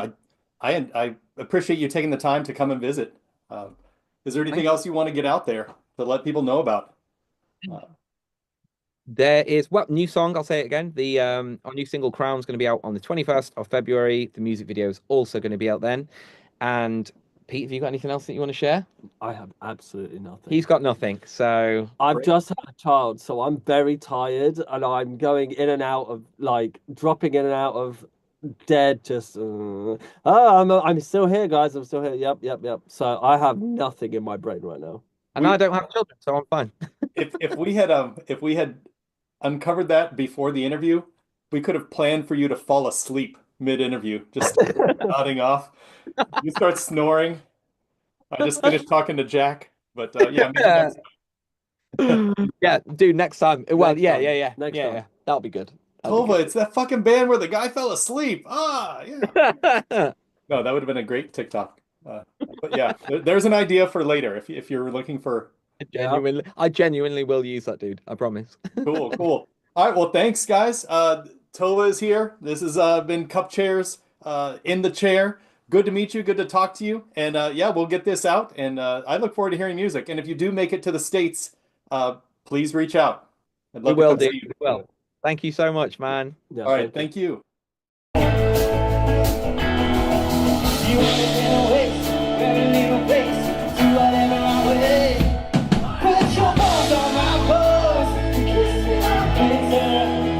Baby, chill me all over, yeah, with your eyes and it's over, yeah. Put your head in my head, let the heart control us, let the night get so lost, yeah, with the spirits of our thoughts, yeah.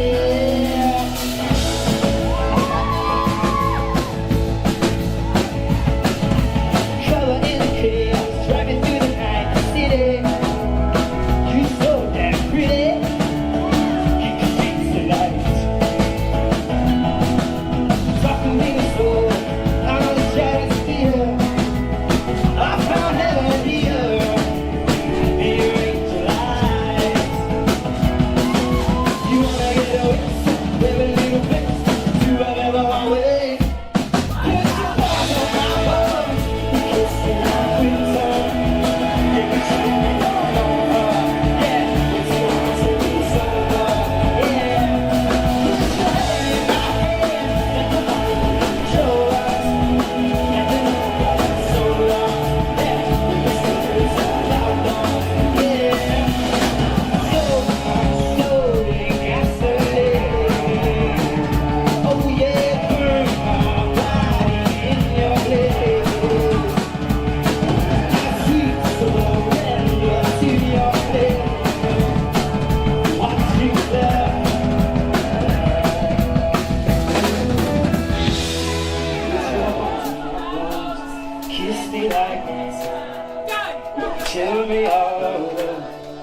with some ice in me. Put your head in my head, let the moment control us. You ready? So lost. You ready? Yeah. Put your paws on my board, like winter.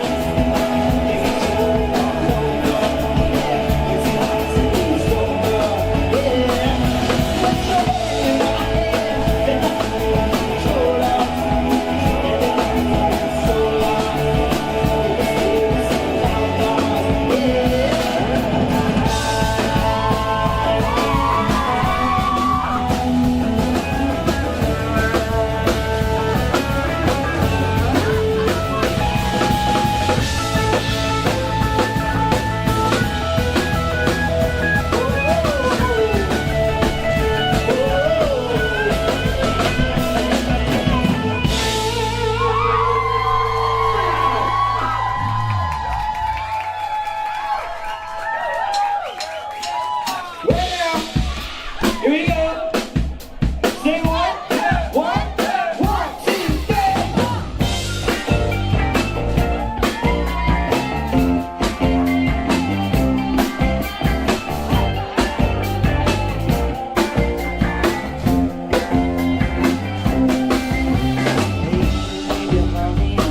Side of the bed, tangled in the sunrise, we're giving get ahead, making you coffee like the king of rock and roll. Then when you go, tell me you don't want me anymore. Why'd you have to ruin a nice day, a nice day, a nice day? Why'd you have to ruin a nice day, a nice day, a nice day? City with this trouble on my mind. The city's looking pretty. I think I'll be alright. Holding on my ribbons, forget about my blues. Then I saw my baby holding hands with someone new. Why'd you have to ruin a nice day, a nice day, a nice day? Why'd you have to ruin a nice day, a nice day, a nice day? Stop loving why you get high. I need to do something to get you out of my mind. I need to stop loving why you get high. I need to do something to get you out of my mind. Nothing lasts forever. Stand on the horizon, say, oh, I gotta let it go. Getting too emotional. Nothing lasts forever. Stand on the horizon, say, oh, I gotta let it go. A nice day, a nice day, a nice day. Why'd you have to ruin a nice day, a nice day, a nice day? Stop loving, I'll get high. I need to do something to get you off my mind. I need to stop loving, I need to get high. I need to do something to get you off my mind. Ooh, ooh, ooh. Stand on the horizon, say, yo, I gotta let it go. Ooh, ooh, ooh. Stand on the horizon, say, yo, I gotta let it go.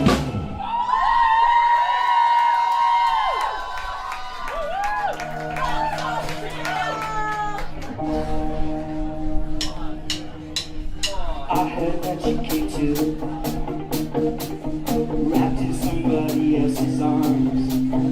While I've been losing sleep, you've been losing me. I'm only getting up to pour myself a new drink. You're on somebody else's skin. You've been moving on, I've been going down.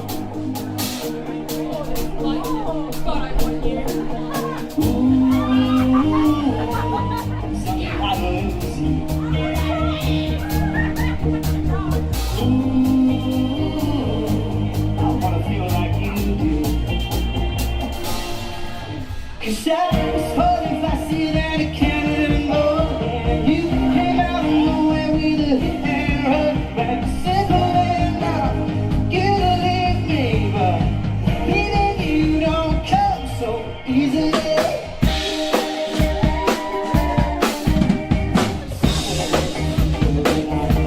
Would you come back and tell me you're changing your mind? But I gotta let you go. You don't make me.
Ever here and now.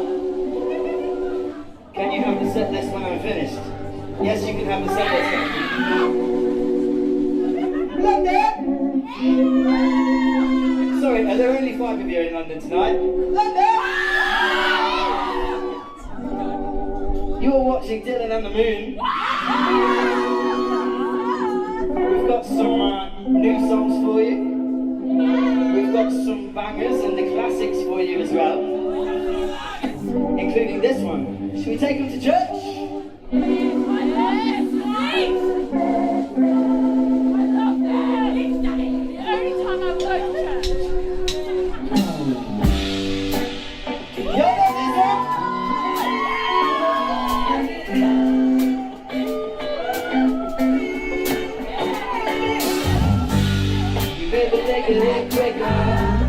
Soft tap on lipstick, and hear a ring like sugar. Your religion is so damn right. A devilish look in your eyes. I'm a monster for the good times. You bring me to my knees. Be a sacrifice.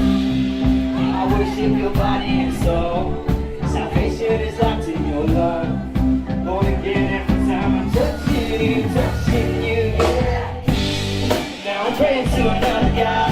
I found a honor in my hands and your body. And if I'm sinning, I'm a sinner, so we will have it now. Now I'm praying to another God.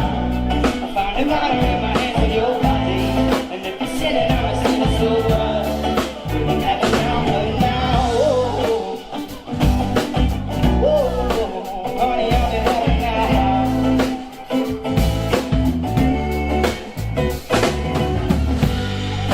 The jealous stars are watching on. I have my faith inside you. You screaming for a kingdom come. The little depths of dreams to find you. I worship your body and soul. Salvation is locked in your love. Born again every time I'm touching you, yeah. And now I'm praying to another God. Found a honor in my hands and your body. And if you're sinning, I'm sinning, so what? I'm praying to another God. I found a honor in my hands and your body, babe. And if I'm sinning, I'm sinning, so what? I never cared less about food than oxygen. But underneath the goddess and the gods, and I can feel the fire burning from your skin. Yeah. The only holy power I worship to, the only fixed power until the sun. Slowly hold me down until the sun comes up. Oh, yeah. And now I'm praying to another God. Sinning, I'm a sinner, so what? You in heaven now, heaven now. Yeah, I'm praying to another God. I'm the water in my hands on your body, babe. If it's sinning, I'm a sinner, so what? We're in heaven now, heaven now. Yeah, I'm praying to another God. I found the water in my hands on your body. And if it's sinning, I'm a sinner, so what? We're in heaven now, heaven now. And now I'm praying to another God. In my hands on your body. And if you're sinning, I'm a sinner, so heaven now, heaven now. Whoa, whoa, honey, we're in heaven now. Yeah, we're in heaven now. Honey, I'm in heaven with you, baby. Oh yeah, oh yeah.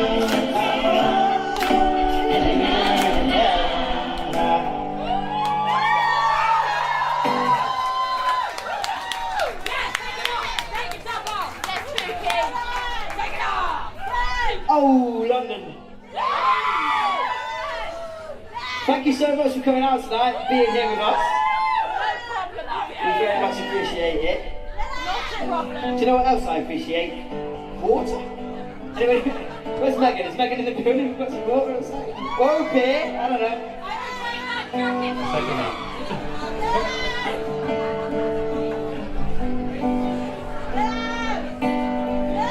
Alright, no, genuinely, thank you so much for joining us tonight. My name is Dylan on the Moon. And it's so nice to see all your faces, actually. So, celebrate the release of a brand new EP.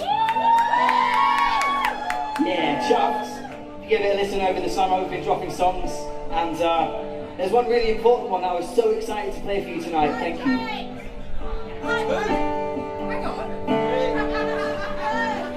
I am so loved. That was wonderful. Thank you. Christ. Okay. Now that's over. Yeah, sorry. New EP.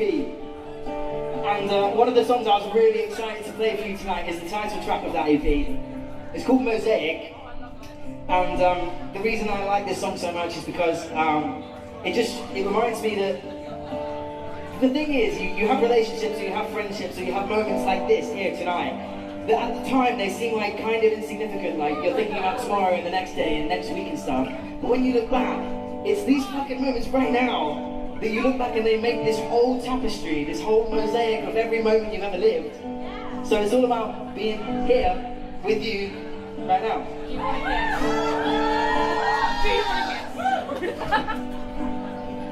This is called Mosaic.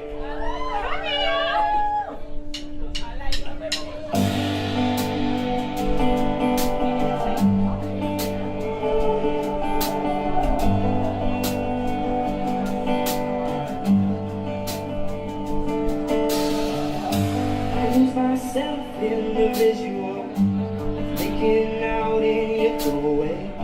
You lose yourself down a rabbit hole, it's irrational way. Dancing in my bedroom to rock and roll, buying clothes in the place. Midnight's out on the record playing, so compatible, babe. Every time I think about last summer, I met you at the show. How I'd almost let you go. I like what we made, so I wanna stay. It's in the dreams and the scenes and the stories and how you can frame. I like what we made, so I wanna stay. It's in the beauty you find and the magic inside these places.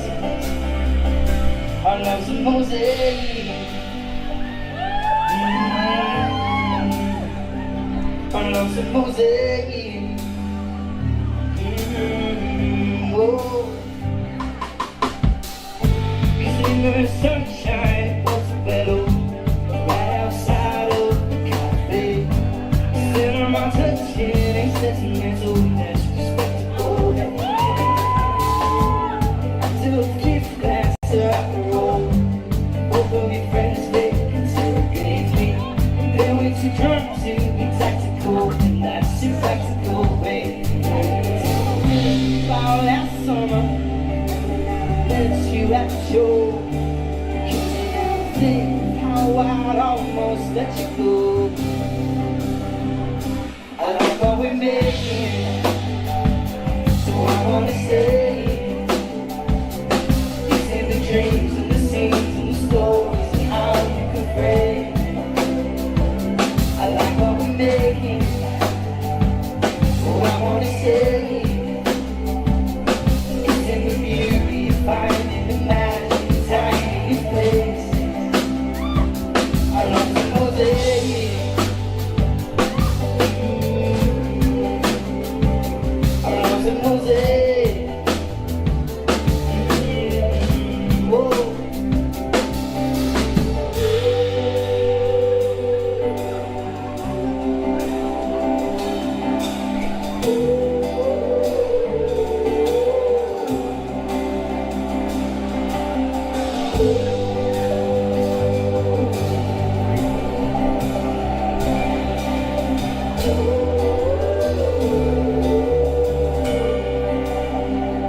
Our love's a mosaic. Our love's a mosaic. Whoa.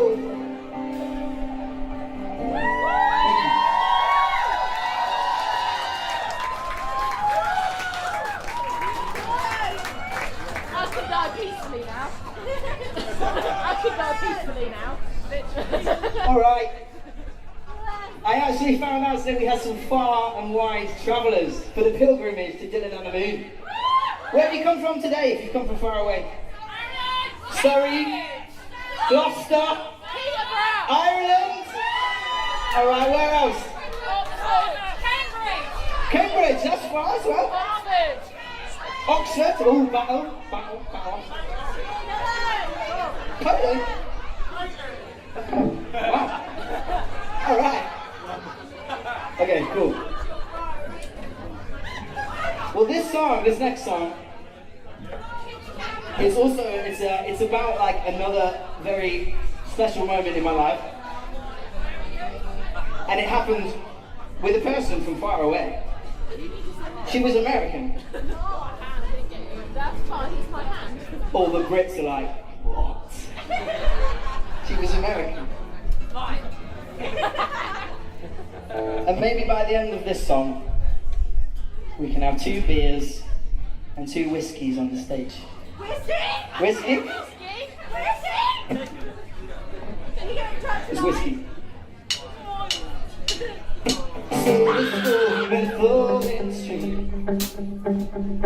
I think she's friends with my friend Mikey Lee. And he said, boy, there's no chance she's drinking Jameson's in her pants. So he's convinced she'll never fancy me. She said, oh, you gotta let her go. I said, oh, I gotta get her. Oh, so what if I take her out of the city? What if I let my hair grow long? What if I love her like she needs it all night long? What if I learn to drink the whiskey? What if I take her by the hand? I'm optimistic when she said, that's gonna let her go. She said I tried to steal all of her thunder, as I finished the bag and told her that I loved her. We danced all night to Sister Sledge. She kissed me right before she left. Pissed off with my Louis jumper. She said, oh, you gotta let it go. I said, oh, I gotta get it. Oh, so what if I take her out of the city? What if I let my hair grow long? What if I love her like she needs it all night long?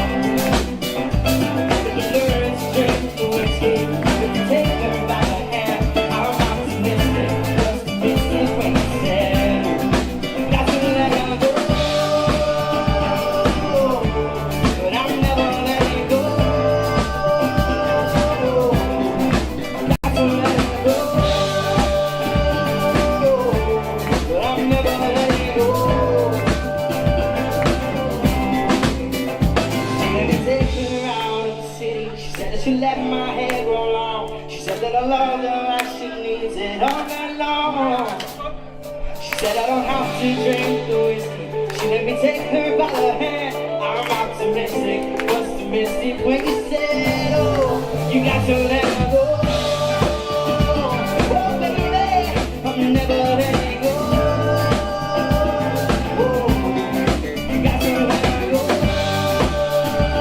Yeah, baby, I'm never letting go. And I take her out of the city. I let my hair grow long. I loved her like she needed all night long. And I can have to drink the whiskey. I take her by the hand. I'm optimistic, but I'm never letting go.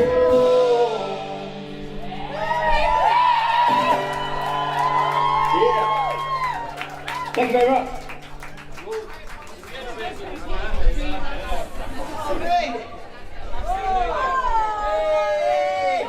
Thank you. We appreciate it, but your maths is terrible. Yeah, Henry said your maths is terrible. Alright, cool. Alright, so, we're actually gonna, I almost forgot what we were doing. We're gonna have a slight stage invasion right now. We're gonna do something a little bit special. I would like you to give a nice warm welcome to my friend George. And also a very nice warm welcome to two of my best friends, Caitlin and Emily. Woohoo! So it's going to be a tight squeeze, but hopefully it'll be worth it. Oh, okay. So just before the summer, I wrote and released a song called "Chosen Family," and I basically wrote it as originally as like a love letter to the queer community, but I played it to one of my friends whose dad was fucking shit, and seriously, and we realised that actually it's a song for anyone who has had to find their own family in life. And the bittersweet thing is that although you still feel sad about losing family members, when you find the ones you choose, there's nothing gets better than that.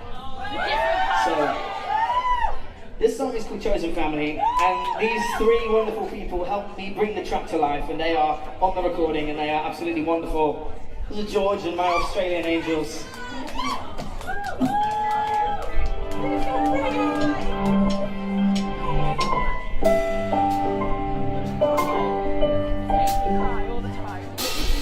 You often on my mind,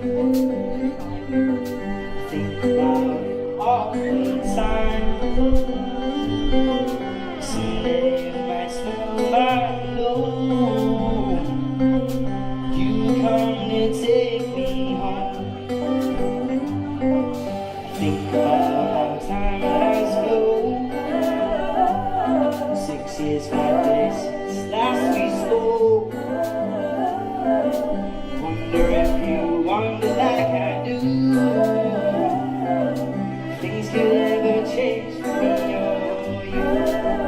Of course I miss you, oh but listen, how I wish you did it different. Of course I love you somewhere lost inside my bones. But if home's where the heart is, why's it hurt inside my body? Why'd you cast me out when I was on my knees? I just wanted to be wanted, love without condition on it. I have love now for my chosen family. It hurts to say, but I still hold on to dreams. But maybe one day things can change for you, baby. I'm proud of who I am, by the way. There is nothing that I would change.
Thank you so much, everyone. Wasn't that magical?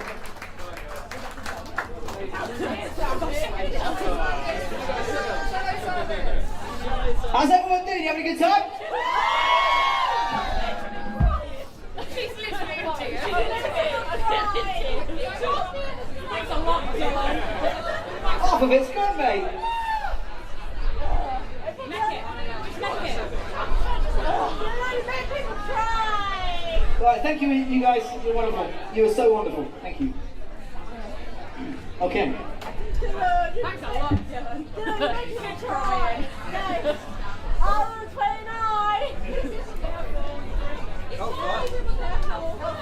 We are going to have fun. We are going to have fun. I promise. You will stop crying at some point. Oh, maybe you won't. I don't know. Definitely not the next song. Okay, so before I can go on, actually, I've spoken about 3 people who joined us halfway through the show, but I didn't even mention these guys that have been on the whole bloody time. We got Matt on the drums. He's shy. So this is actually the first time Matt's playing with us. He's stepping in for our other drummer, Valerio. He only did 1 rehearsal and he's this fucking good, so. This is Mr. Henry Green on the bass. And Charlie Manning on the guitar over here. Now, in the spirit of inviting people to the stage, we have someone else that we're going to bring out on stage as well now. And this one's really important because without this person might not even be here right now. So, for those of you that don't know me or don't know my story, you must have wandered in the wrong building, but that's okay, you should stay, because it's going to get good. But for those of you that don't know me or my story, I'm a transgender man. Sexy man. Thank you. I'm a transgender man, and I've been making music for a really long time, and I used to release music under my old name, Lux Holloway. And when I transitioned, I found it quite hard to lose the voice that I had, and I was really nervous that I wouldn't end up with any kind of voice at all, and I would have to stop doing this thing that I love doing so much. So, at that point, what I wanted to do was just sort of put Lux in a box and just forget that they existed and push them to the side and remove all of that music online because I thought it would hurt. But in my transition and in becoming more of who I am, I realized that person was the most amazing person I could have ever been blessed to grow up with. Yes. And I am thankful that they were who they were every day because they brought me to be who I am now. So, tonight, we're inviting Lux to the stage and we're going to sing this next song as a duet. It's called Off My Brain.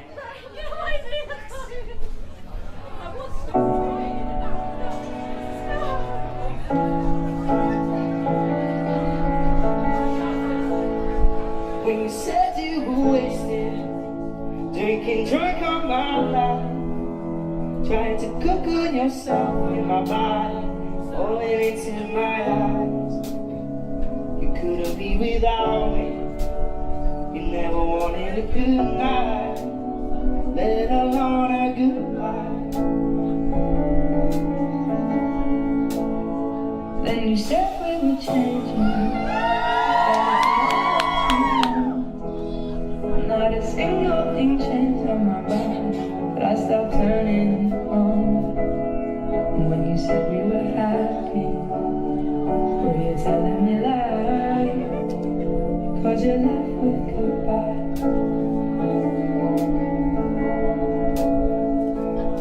And now I can't seem to get you off my goddamn mind. I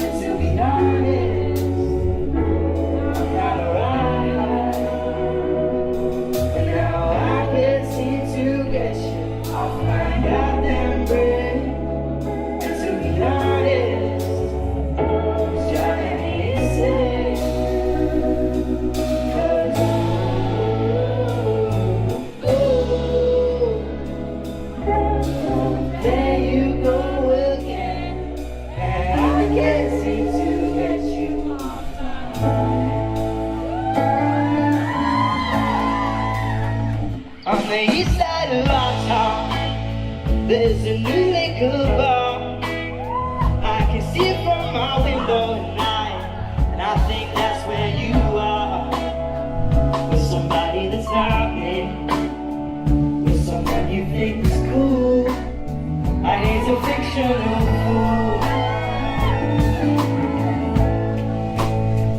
On the overground westbound, saw someone with your hair.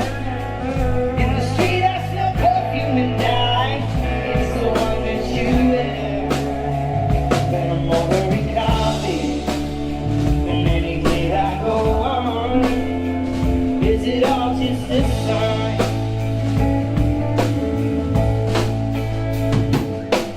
Now I can't seem to get you off my goddamn mind. To be honest, I'm not alright. Now I can't seem to get you off my goddamn brain. To be honest, it's driving me insane.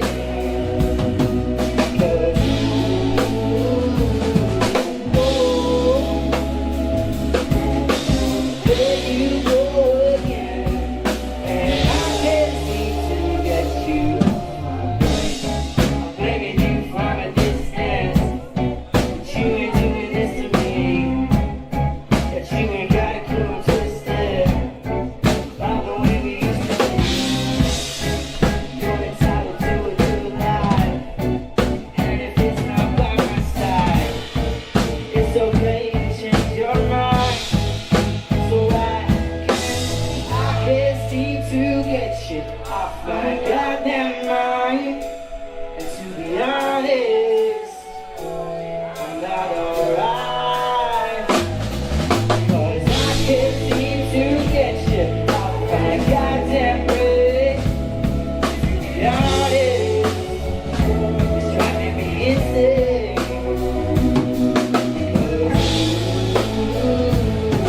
'Cause oh, there you go again, and I can't seem to get you off my brain.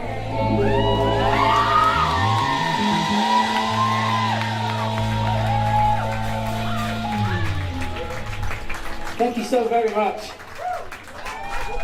I love having lots of me on that song now. It's so special. Who gets to do that? I'm so greedy.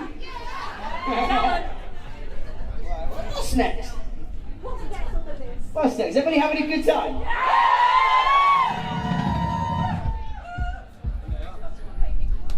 I think they are.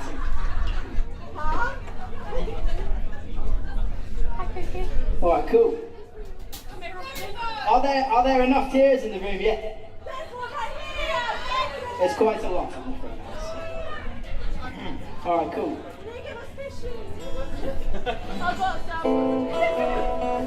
Do you know what's really funny? It's like when we do rehearsals and stuff, and when we're thinking about like the songs to put in the set list, I'm always looking at it like, Dylan, there's too many songs. I love playing songs. I love playing more songs.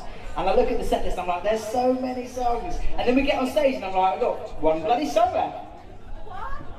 No, not one, but it's two. So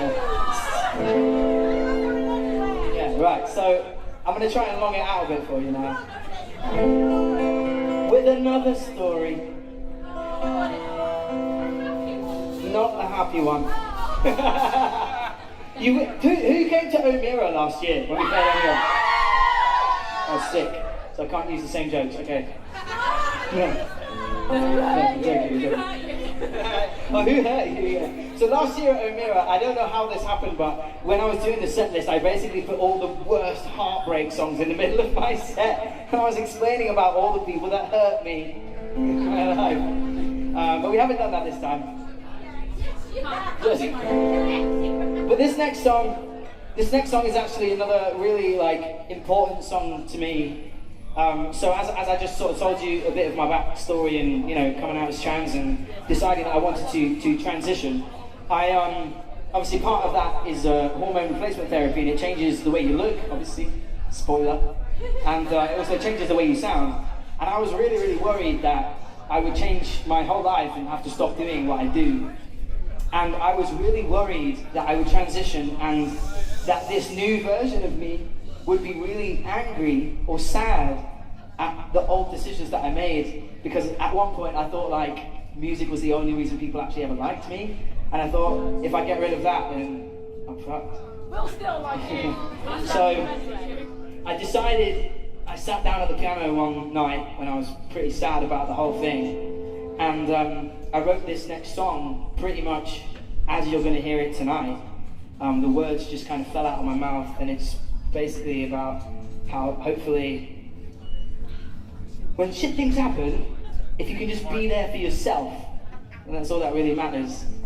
So it started out with a song of like hope, and I hope everything ends up okay. But now it's a story of like, it was fucking great. And now it's a story of hope for everyone, and I hope everyone can find something in this track that makes them feel like actually, yeah, they've got it. You've got it. You and you and you and you and you. You've all got it. This song is, you're a legend. You're such a legend. Thanks, Sarah. Right, this next song is called Tomorrow's Too Late. And is it not? Oh, it wasn't supposed to be, but it is now. I've picked it up too much. Tell the story now, mate. Who let me in charge? It's your band.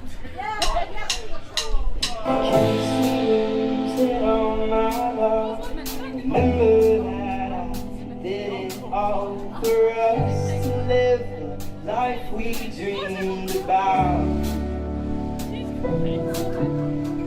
You have always been enough. Remember, darling, how damn hard it was before the world could see us now. The child in my heart is always calling out for love. I see who you are, I see you, and I'm gonna take you home. Tomorrow's too late. I need someone to love you now. Well, I'll be here, baby, when you need me. Turn around. Get lost inside the noise. Remember me and listen to my voice. You know it's off my heart by now. Everything turns to dust. Meant to be things for us to know.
Okay, thank you so much.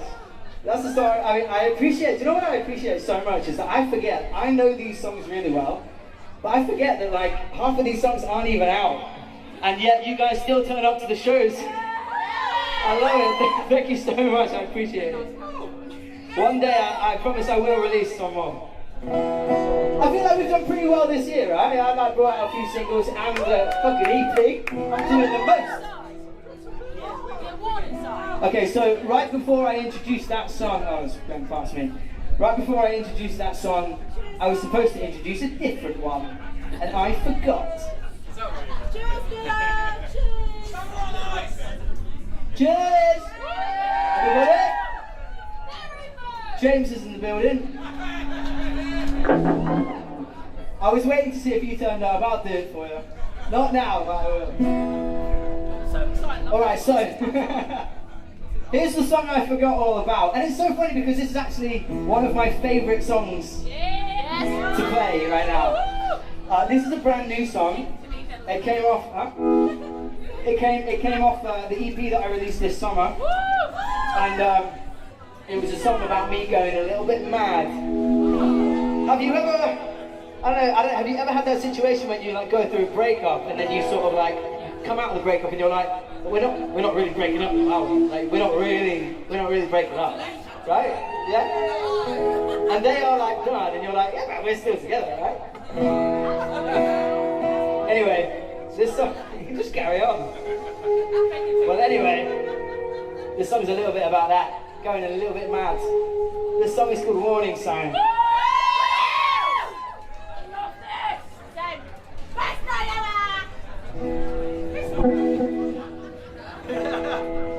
Just checking we're in the right key. I made everything go wrong because I skipped the solo. This is Warning Sign.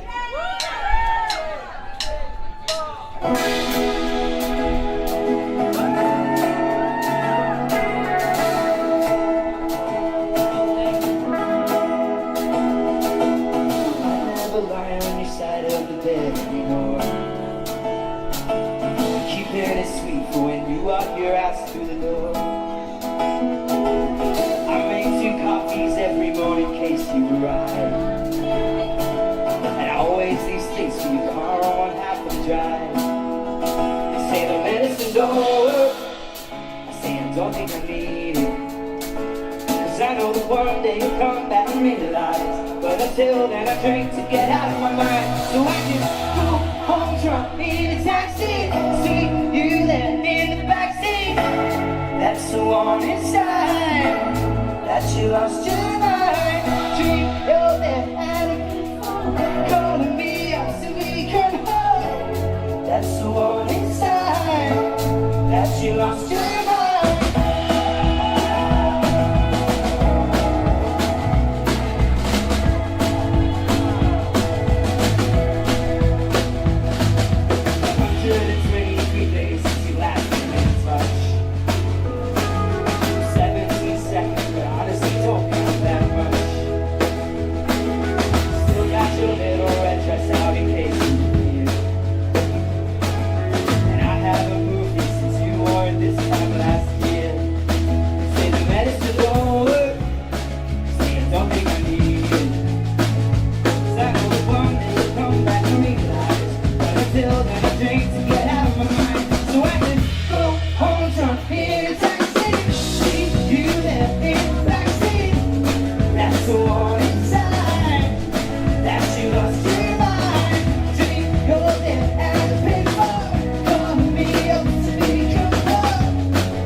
Like you lost your mind. You there, that's the one inside. That you lost your mind. We go there and people go to me up to me come home. That's the one inside. That you lost your mind.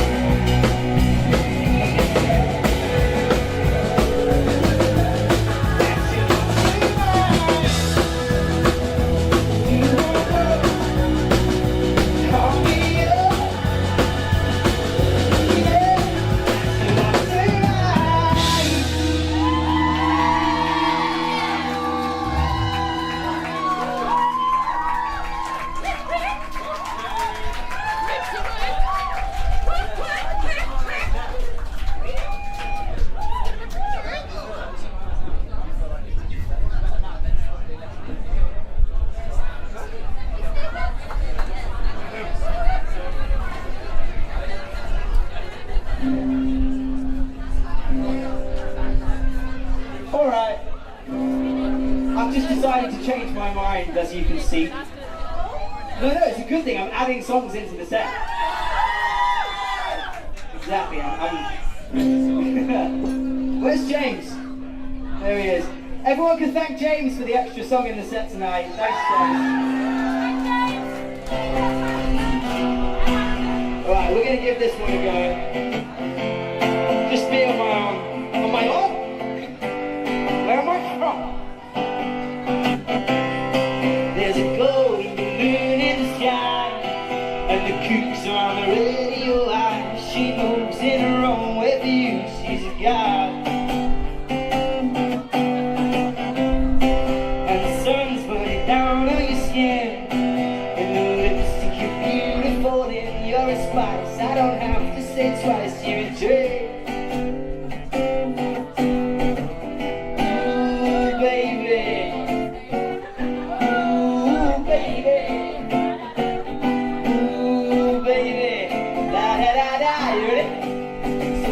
Put the summer on ice.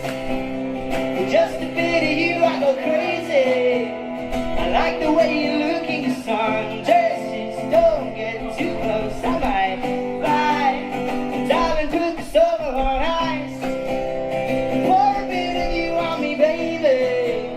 I like the way you look in your sundresses. Don't get too close, I might bite. Darling, put the summer on ice. Walk with me down the canal. We bring all the booze from your house, and we've got G&T in a can from the shop. And we're lazing our bones in the park, lying our heads in the grass. Summer sings and you say silly things that make me laugh. Nice. Ooh, baby. Ooh, baby, ooh, baby, la da da da, yeah. So darling, put the summer on ice. Just a bit of you, I go crazy. I like the way you look in your sundresses. Don't get too close, I might bite. Darling, put the summer on ice. Pour a bit of you on me, baby. I like the way you look in your sundresses. Don't get too close, I might bite. Darling, put the summer on ice. You make me carry you home. You're singing Queen at the top of your lungs.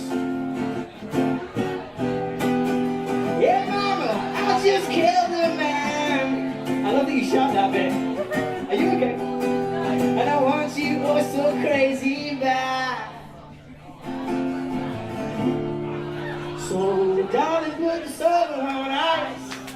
For just a bit of you I go crazy. I like the way you look in your sundress. Just don't get too close, I might bite. So darling, put the summer on ice.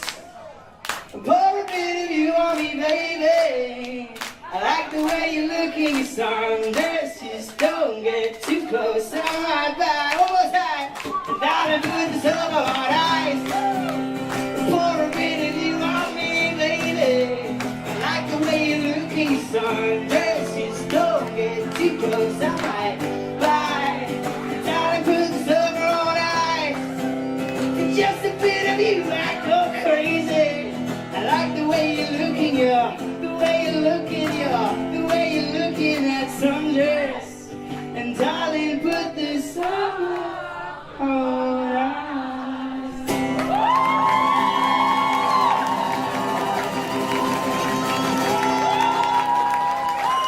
Thank you, James.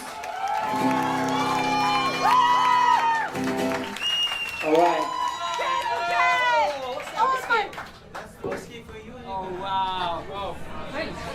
It happened. We manifested it. They were just pissing around. I didn't even listen to the song, did they? I need a new band.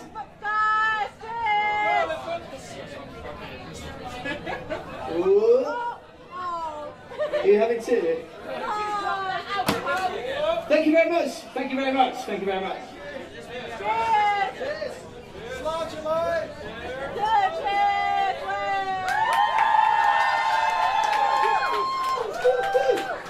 Wow. That was spicy. It's getting hot in here. All right. You rowdy lot. You rowdy lot. Okay, so we have actually come to that time in the show where we have one song left. Yes, it's true. Take your top off. And we have one song left, and it's a good job we have one song left because he's not asking me to take my clothes off.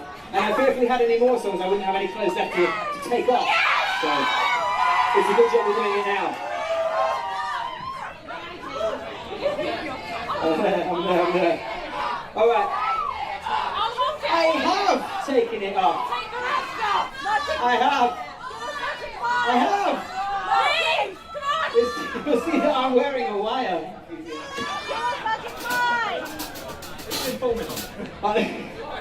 Can I put it back on?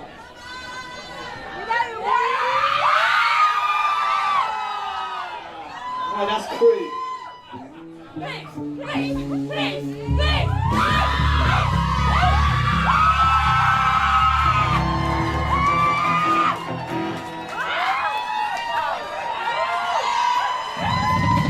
Alright. And these? Oh. Now you know that I'm wearing a wire the whole time.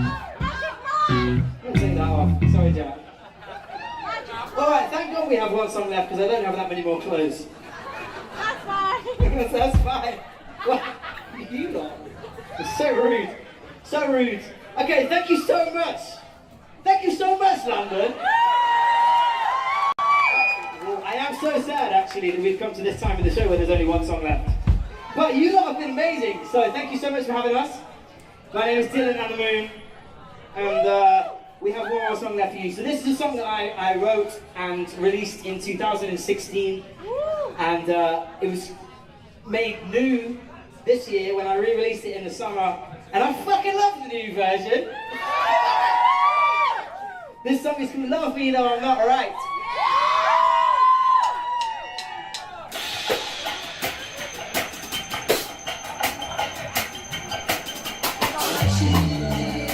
Yeah, right. Countless days, sleeping night, lost myself in a great divide. To be so wrong, to feel right. This will fucking go on it. To take the bullet, suicide.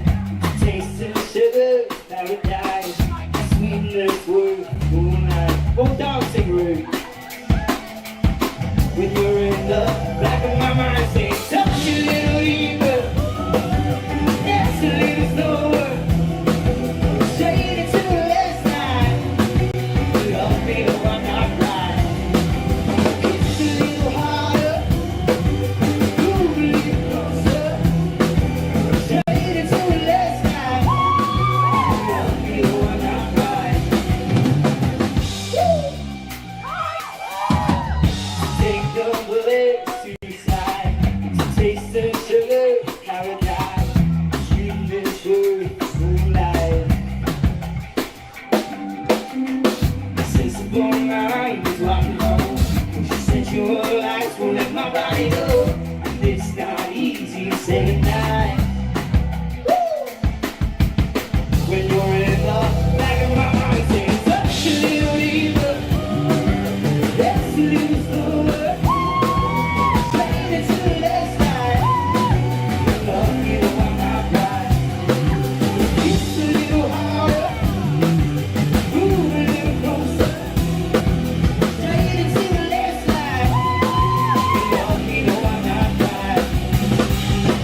Touch a little needle, that's a little slower.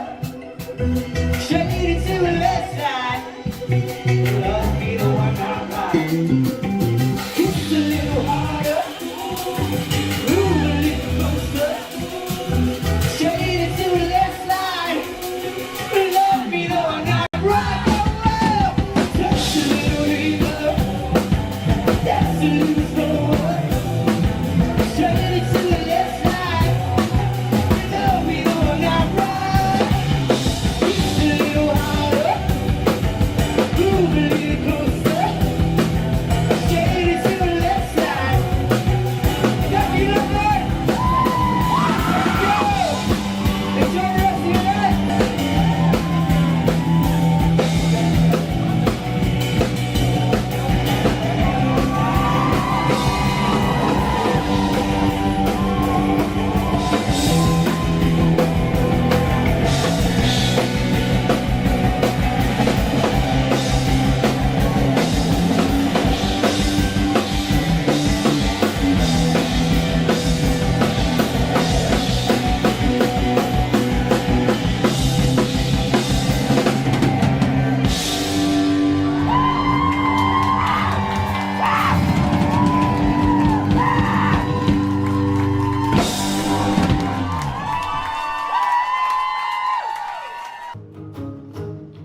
There's a spider web crack in the rear view mirror. I guess I must have missed it when I got it from the dealer. Now I don't look back, it's the only thing that I can see.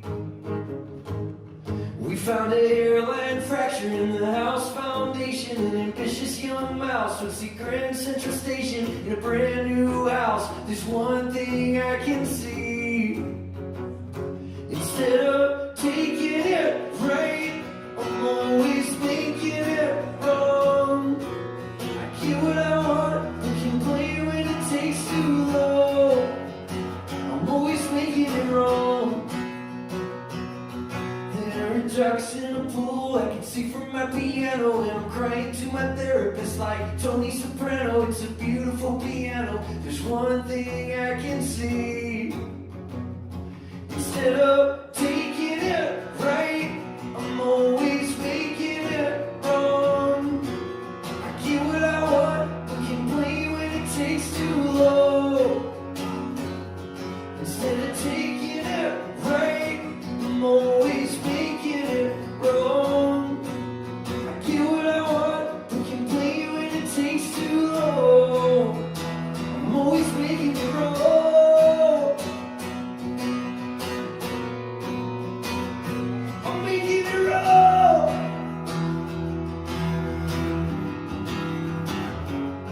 In a five-star lobby, there are dead carnations, a sunset view on a wonderful vacation. But those dead carnations are the one thing I can see. Instead of taking it right, I'm always making it wrong. I get what I want, but complain when it takes too long. Instead of taking it right, I'm always making it wrong. Love and torture poets would complain that it's running too long. I'm making it wrong. I make it all wrong. Oh, I'm making it wrong. I'm making it wrong. Oh, I'm making it wrong. Alright, buckle up, this one's gonna be loud. Today on Cupchairs Reacts, I've got Chaos and Disarray by Fighting Flies, a punk rock trio from Athens, Greece.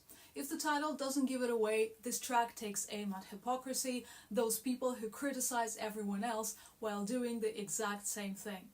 The band name ties right into that. They see these people as annoying flies that just won't quit, and they're here to swat them away with some fast, heavy and aggressive music. Their sound pulls from punk and nu metal inspired by bands like Planet of Zeus, Sum 41 and Foo Fighters, so I'm expecting a mix of chaotic energy, raw screams and punchy riffs. This was the final single before their first album dropped quite recently, and it's meant to capture everything they stand for: high-speed punk, heavy grooves, and unapologetic attitude. Let's see how Fighting Flies brings this chaos to life in their song Chaos and Disarray.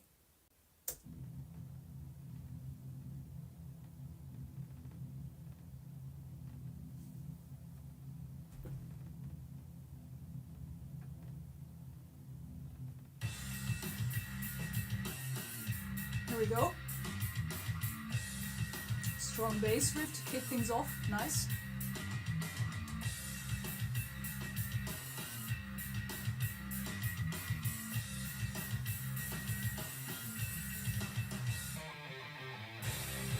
Woo, that's a great new metal groove.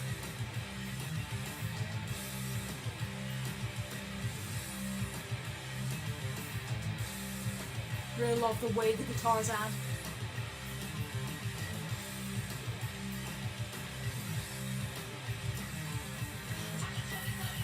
Oh, that was an unexpected tempo shift.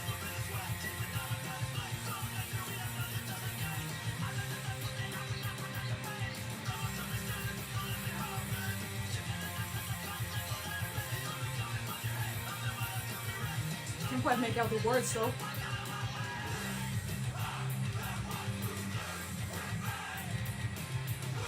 That feels heavier again. Nice contrast.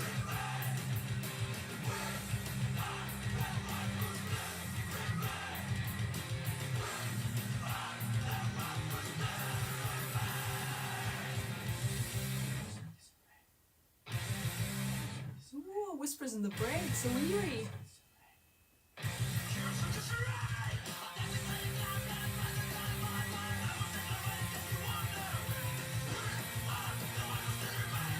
The production's very crisp.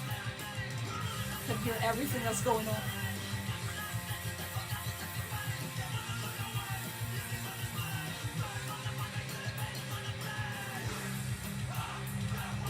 This is classic punk feel with a modern touch.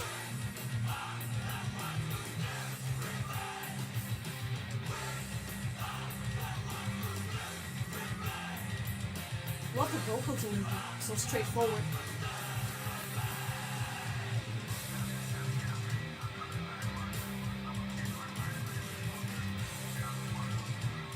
That's just new metal meets punk in the best way.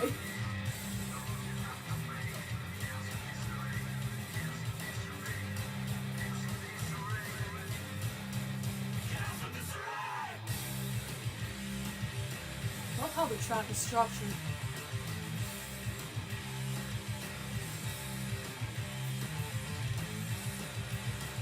Oh, this is probably a lot of fun live.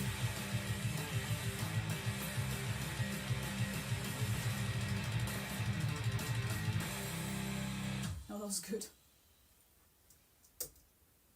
So guys, Fighting Flies definitely didn't hold back with this one. Chaos and Disarray is just 3 minutes of pure energy. The song opens with a strong bass riff, setting up this thick, almost new metal inspired groove, and when the heavy rhythm guitars kick in, it really cements that weighty, old school vibe. But just when you think you've got the sound figured out, the verse hits and everything shifts. Suddenly it's all sped up, turning full punk mode with aggressive yelling, relentless drums, and fast-paced guitar strumming. The contrast between the heavier, groovy intro and the frantic, high-energy verse makes the whole thing unpredictable in the best way.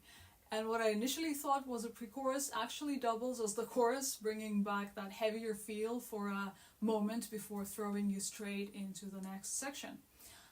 The break with whispered vocals was also a really nice touch. It gives the song a brief eerie pause before slamming back into the chaos, and it works really well with the lyrics. Production-wise, this is solid. Every instrument is clear, punchy, and well-balanced, and I appreciate that they kept things raw and old school, no unnecessary electronics or overcomplicated structures, just pure high-energy punk rock with a new metal edge. They definitely nailed the balance between heaviness and speed without making it feel messy. Now, I did see someone mention on YouTube that the lyrics can be a bit hard to catch just from listening, especially in the verses, and yeah, I get that, things move fast and there's a lot of grit in the vocal delivery, But the good news is the band has the full lyrics in the music video description, so definitely check that out. And honestly, you should watch the video anyway, because I'm sure they put a ton of effort into it and probably had an absolute blast making it. Lyrically, the track embodies that raw, defined punk spirit. It's all about rejecting conformity, calling out hypocrisy, and refusing to be part of the system. Lines like, "You are becoming what you hate, I am the one that you berate," hit hard. There's a strong sense of frustration with people who criticize others while falling into the exact same patterns themselves. And then there's the whole "we are the ones that still remain" hook, which almost feels like an anthem for those who refuse to back down or compromise. The closing lines about burning and looking great inside the flames, absolutely ruthless. So yeah, this band does not sugarcoat their message. Fighting Flies know exactly what they're doing, combining raw punk energy with just enough heaviness to keep things interesting. So if you want some more of that high quality, no nonsense punk rock, go and check out their full album. Also let me know what you thought about the song in the comments. Huge shout out to Fighting Flies and best of luck with everything they've got coming next. That's all for today, and I'll see you in the next video. Bye!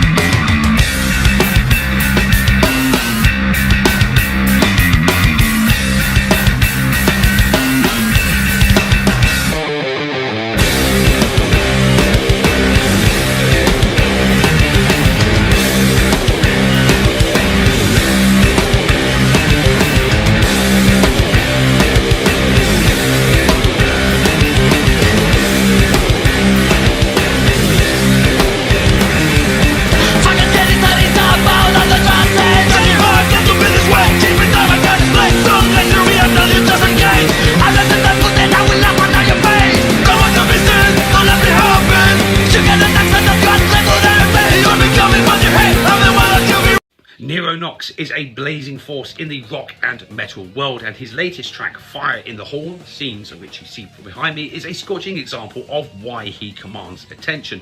Born in Israel and now heavily enmeshed in London's music scene, Knox has spent over 2 decades perfecting his craft, whether shredding on guitar, belting out vocals, or penning raw, visceral lyrics. His artistry is unmistakable. He's had stints in bands like King Lizard and Kill It and Shed, stages with legends like the Scorpions and Skid Row. Knox has really cemented his status as an out-and-out true rocker's rocker.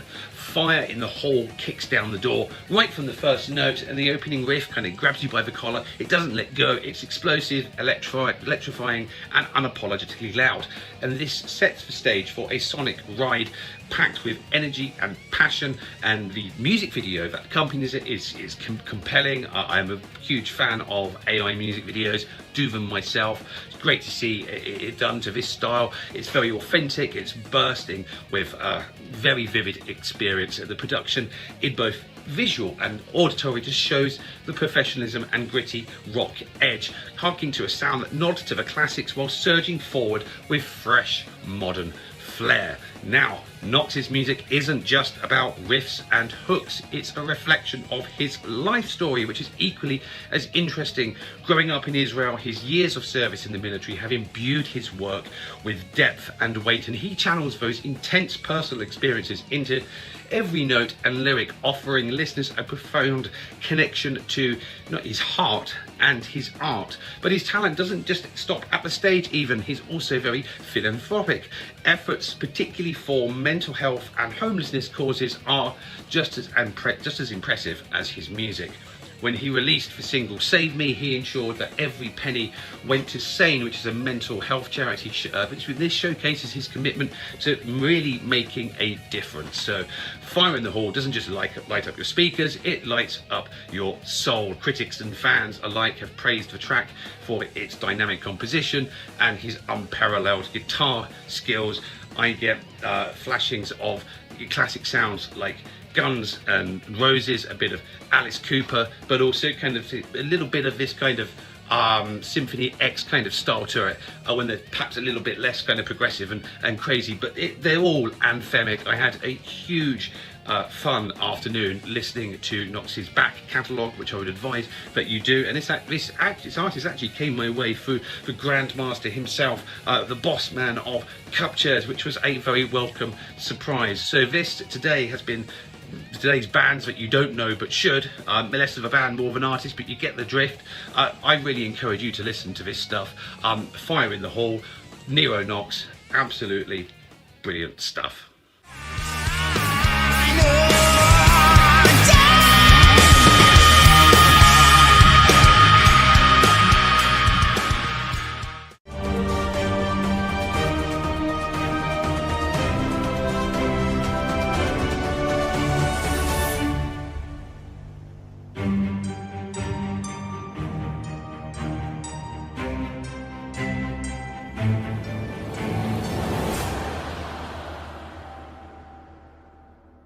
Loz Campbell, welcome to In the Chair with. How are you? Hello, Ben. I'm all right. Yeah, how are you? Yeah, not too bad. Busy. Pleasure to have you on. Now, in the intervening kind of minutes before we started talking, you sent me a press release over a new single, which we'll come on to that. But you've been around now 10 years, and interestingly, I only learnt today you've started touring at 15, which must be quite something. Yeah, you're giving away my age there. Well, okay. Apologies. I'll do the whole pixelated thing, and I'll cut the audio out. Yeah. But you're going to be eternally young because life on the road keeps you young, so it's fine. And a question that kind of formed in my mind already before reading that was it's been a decade. And a decade's a long time. And apologies for getting straight into the nitty gritty, but as a woman. And as in the music business, and also as a front lady, because that may have some kind of extra nuance to it. What has been the shift in the last 10 years? For female musicians, are we talking about? Yeah, and the experiences you read about, all sorts of things and struggles, and the poor habits of men, shall we say, and how they can impress upon ladies in venturing into any career. And it's a big discussion, it's a big topic in society that's kind of being challenged and picked apart, and quite rightly so. And I just wondered, what was your experience of that? It's something that I've always said. It doesn't really matter if I'm female, male, because I'm playing guitar, I'm playing rock music. That should be the only thing that matters if it's good. Well, yeah. However, as I've gone through these 10 years, I've seen, heard a lot of things. I'm quite good at brushing things off. But I think after a while, it does start to sort of annoy you a little bit, I guess. But like you say, this happens in any career. I think the most important thing is to be a strong woman. In any career that you're going for, be strong. Speak your mind and don't take any what. Yeah, well, it's easier said than done, because you started at what some would say would be quite an impressionable age and a vulnerable age to start, which I must take a considerable amount of kind of innate strength to do anyway. You must have been kind of perhaps a bit of sort of advanced beyond your years to be able to even consider doing that, in addition to what most 15-year-olds are doing, and that's kind of just coping with school and social media and whatever's going on down the road or whatever. Absolutely, you're totally right. I mean, it was an escape for me, so I could go out after school and play a gig and then turn up with my woolly hat on, sort of pulled down to below my eyebrows, because I've been out late the following night, the previous night, should I say. But it was a definite escape from school and the real world, and like you say, it does keep you eternally young. But yeah, I mean, I did come into it naive. I think whatever age you start the music industry, everybody is naive. but you are quick to learn who to trust and who not to trust. And, you know, we all make mistakes along the way. This is life. But people have always said that I'm wise beyond my years. So I'm lucky in that respect that, you know, I had a good head on my shoulders at 15 to go out and give it my best shot, really. Well, it looks, by looking from what I've read and what I've heard, you know, you're doing an absolutely astounding job, and you've got this wonderful kind of very bright disposition about you, which is absolutely awesome to see. Because after 10 years of working in the music business, you know, a lot of people are a bit browbeaten and downbeaten. You said it was kind of music was your escape. So let's talk about how you first discovered music, and then the fact that you could play, sing, write, and do all of these things that you do so brilliantly. Oh, thank you. So I was always heavily into music from a young age. I think there's a photo from years back, probably about 4 years old. I'm in a Mr. Incredible costume, if you remember the Incredibles. Yes, yeah. Running around with an electric guitar that one of my dad's friends had sort of lent us. I didn't really play it at 4 years old. I think it was more of a, you know, posing with it sort of thing. But I picked up flute actually as my first instrument when I was about 7 or 8. Played in an orchestra for years, really enjoyed music and performing really and being part of a group. And then as I got into my teenage years, I sort of discovered Soundgarden and Nirvana, and I wanted to play what I was listening to. And then started going to open mic nights and jamming with my friends and things. And I got a real buzz for it, and I was desperate to be in a band. I don't know what the sort of internal drive was, but I was so desperate to be in a band, and I was always the most passionate person in the group, and I was like, oh, we should do this, we should do that. And then I couldn't find anybody to sing, because I never wanted to sing, I just wanted to play guitar. I couldn't find anybody sort of driven enough to, you know, put the GCSEs on like a back burner, if you would like. I mean, I did well in them, thankfully, but you know, not many people would like to take the risk of doing both things at once. And then I was just sort of singing at an open mic night because people said, just give it a go, just have a sing, you know. And then I sort of realised that actually I can do this and maybe I should give it a go. And I played at a local festival and then got booked for another festival. Kind of ball started rolling from there. And I loved it. And I loved travelling around, and yeah, and just never looked back since, really. What was that transition like from, you know, you playing stuff that you kind of want to play because you hear it and you like it, to kind of then suddenly realizing that actually I'm writing songs, I'm now doing this like seriously? Like, what was that transition period like? Did it kind of sneak up on you one day and you realize like, oh my God, I'm actually doing this and this is serious and this is what I'm about? I can remember writing my first song. I was actually pulled to one side in a pub after one of the open mic nights, and somebody said to me, listen carefully because I'm about to give you some very good advice. And I thought, oh, here we go. But yeah. He said, the best thing you can do for yourself is write your own music. That's where the money is. That's where the freedom is. It will launch your career, basically. Otherwise, you're going to be stood in the corner of this pub for the rest of your days. So if you want to play in London, etc., you've got to write your own music. I mean, that's not necessarily true. I know that now, but I'm glad he pushed me in that direction. So I went away and I sort of started messing around with a few chords, and then I had a lot of things from my childhood that I probably needed to sort of release, and I found that music was a good release for that. And I wrote 2 EPs just straight away, sort of over the course of the first year and a half. And the first EP was funded by a festival.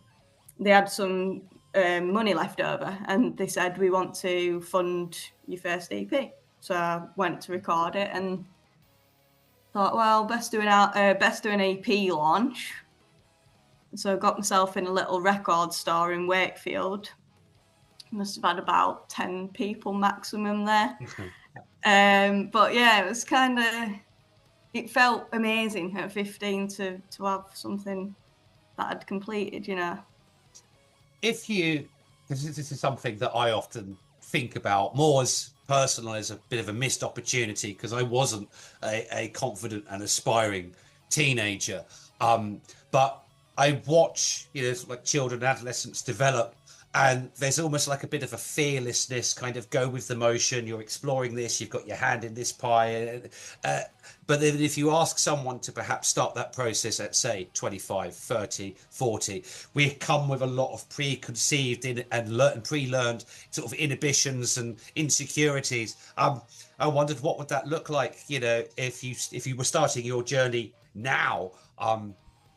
Was it a case of it just you were young and you're able to go along with it? Would you be able to replicate that again today? All honesty, no. And I am so glad that I started that young, because you've got all the time in the world, you know, apart from going to school and washing up maybe sometimes. Yeah. You've got all the time in the world to write, practice, plan ideas. And I used to sit at the dining room table and plot out a tour and how I would get around the country. I was way off ever being able to put that into place. I didn't even have the fans in these cities at that point, but I knew I wanted to do it, and I used to plot out how many miles is it to so and so. It was always in my head to do. And just recently, me and the guys have been looking at old photos and things of everything we've done over the sort of last decade. And I just sat back the other week and I was like, God, I actually have done what that little girl actually sat at the dining room table and planned what she wanted to do. I've done it. And there's a great sense of achievement. But yeah, like you say, now you're more aware when you're older of you're more aware of and bothered by people's opinions, I think. So when I'm writing music now, I always think it's got to be better than what I've done previously. Are people gonna like it? Yada yada. Whereas then it was like, I quite enjoy playing this song that I've written. I'm gonna go play it down at the pub. Oh, people like it. I'll write another one. It's that simple. And I often say this about riding motorbikes, because I started riding on the back of my uncle's motorbike at about 13. What was it? What was the bike? Oh God, he's gone through so many, I can't even remember the name now. It might have been the Tuono back then, I think, but it could be wrong. I have got a GS 500 now, but I always nice. Say, yeah, I always say that if I hadn't have got on the bike at 13, I probably would have never have gotten it now, for example. Because like you say, fears start creeping in and you're more aware of, actually, that's a bit dangerous. So any advice, I mean, I teach guitar as well, and I always say to my younger students, now is your time. If you want to do this, do it now. Because as soon as you start going off to university, getting a job, getting a partner, kids, life just takes over, and it's so hard to get something off the ground when you're trying to do life as well. So start young, I say. I think what you've both said there, and that your journey is testament to, is one, the investment in young people in creative spaces. We all know what music school budgets on equipment and time and kind of nurturing and encouragement. It's still almost, it comes to the bottom of the barrel. Whereas, you know, I follow a lot of like extreme black metal and super heavy stuff, and that's more of the colder countries. But over there, the education system is built around, well, if you're investing in it as a musician, you're treated like it's like a solicitor or an accountant over, like, you know, as it is here. And I think, you know, your story is important, you know, to be at least part of the cog that can hopefully change that, which I hope is the way that society goes. And secondly, is that ability to look at your dreams and also have a lens that looks at the world like through a child's eyes. If you have a dream, the simple act of mapping it out is almost a precursor to getting the dream out of your head into reality. Yes, your tour was fictional, but had you not gone through that process, it puts it out into the universe. It's like a self-perpetuating exercise, and I think it's important for people to remember that. So, like, two amazing points there. So let's touch on the rest of the band, because it started out with you, and now you have a team of kind of dedicated musicians along with you. How did that form, and how does it look? I'm very good at stealing people from other bands. I've gained that skill. So initially started out, I've had quite a few members, I must say. But over the past 5 or 6 years, it's been the same members, apart from new guitarists that we've just got in. So I'll take you right back to the start. So when we started out, I put bass and drums behind me because the second EP was a little bit heavier and it needed that support live. Then the album that I did at 17, that was even more sort of grungy and teenage angst sort of sounding, so that definitely needed a band. I carried the same drummer with me for 4 years ish. We played everywhere together, absolutely everywhere, for 4 nights a week minimum, and he did all the driving, bless him. And then bass players sort of came and went, never sort of found the right guy until we got Steve, which we stole. Yeah. So mixing the story up a bit. So when said drummer left that drove everywhere, I was without a drummer for about 6 months, which was really stressful. Things parted on good terms. It was just that he'd got sort of mid-30s and I was still a teenager, and he wanted to settle down, and I definitely wasn't ready for any of that. So it was a really sort of natural split. Still friends now. He just played our 10th anniversary gig as well, which was really special. And yeah, I was looking for a drummer for 6 months. Had a few deck players who were phenomenal, still in touch with those boys, they're really good. And girls, should I say, and girl. And then somebody came up to me and said, do you know Tigers of Pang Tang? And I said, I've heard of them, yeah. Well, the drummer teaches this young lad, he's really good. And I thought, I don't know if I want like somebody younger than me that's got not necessarily any touring experience. But I was like, well, I really do need a drummer. I'm going to have to give it a go.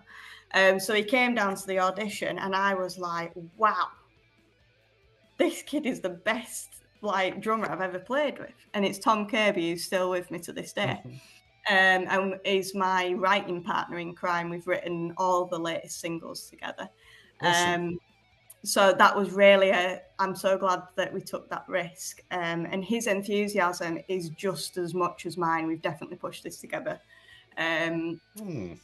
So when we were, I mentioned Stephen Pickles, the bassist that we've got now. So we were in the same situation bass-wise. We were like, oh, we don't have a bass player. Who can we get? And Tom said, oh, one of Dad's friends knows so-and-so. He's in a band. He plays in like a covers band and a punk band.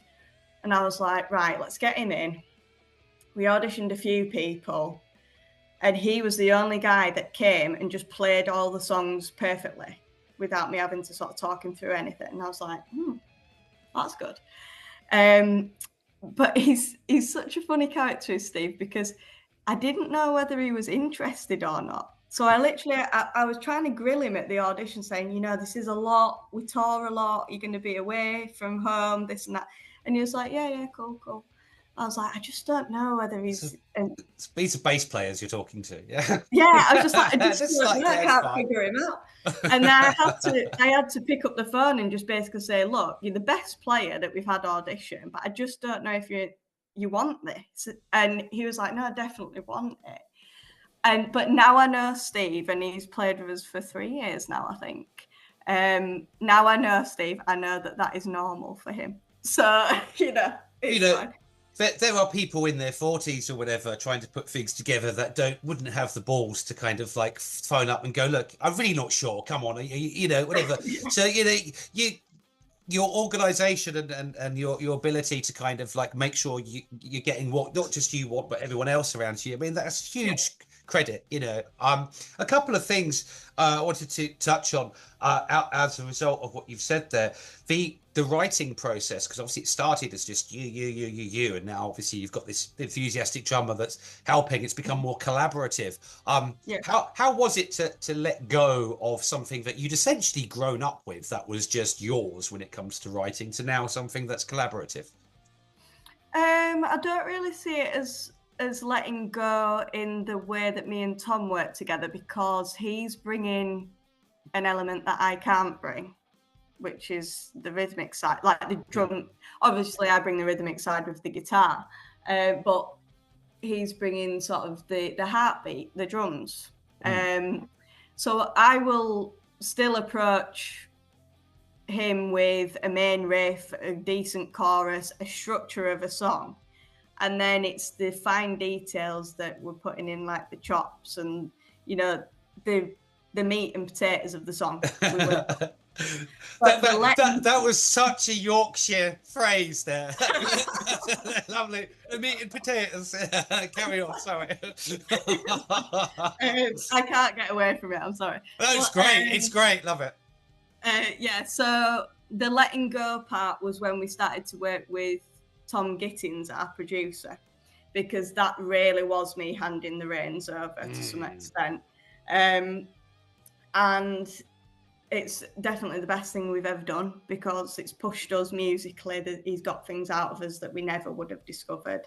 And I think, to be honest, it's thanks to him that we've got on these festivals and stuff this year, because the sound is now huge. And, I'm old enough now and wise enough to say I couldn't have done that on my own. So, sometimes you need to work with people. Yeah, it's a hard step that anyone's got to take at some point. And music, even in its kind of humble origin of cavemen and drums and stuff, it's a collaborative process. And it's very easy, especially to how we're marketed to, is to kind of, we can do everything for ourselves because of this technology, that, but it doesn't actually work like that. So again, it's a good step you followed. And then the second question was, you talked about the drummer that kind of wanted to sort of settle down a bit. All you've known is kind of music, push. Where are you at now, kind of sort of conscious that, I don't want to touch on the age too much, but another decade is approaching and round the corner. What about that aspect of life? Does that cross your mind? Is it something you battle with, or is something you're just pushing away? Does that answer your question? Oh, well, congratulations. Yeah. So you have been busy. And so I think I'm at a really good stage now where I don't have to beast the gigs. I can come away for a bit, enjoy my life and enjoy being me. I am not Loz Campbell. That is a stage thing. I'm a totally different person, really. I mean, obviously I ride motorbikes and I am a bit of a rock chick, but I also like gardening and stuff. So there's two sides, definitely. So yes, it does creep in my mind, and I'm thinking, oh yeah, when we did that 10th anniversary gig, I thought, oh, next time we do this, I'll be 35. But 35, like, that's not old. No. And I think we're in a really good position now, and I actually am excited about the future.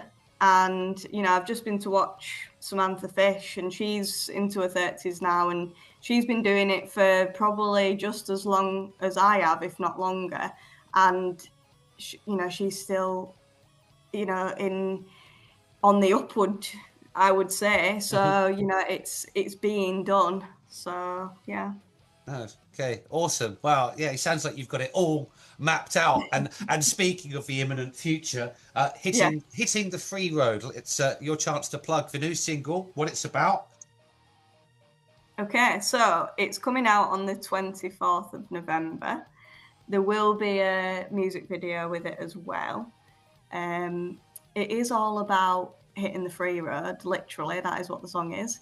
And it's just talking about how it is to be on the road as a touring band, and the ups and downs, the nomad feel. So, sort of in the studio, we listened to Glenn Campbell's song.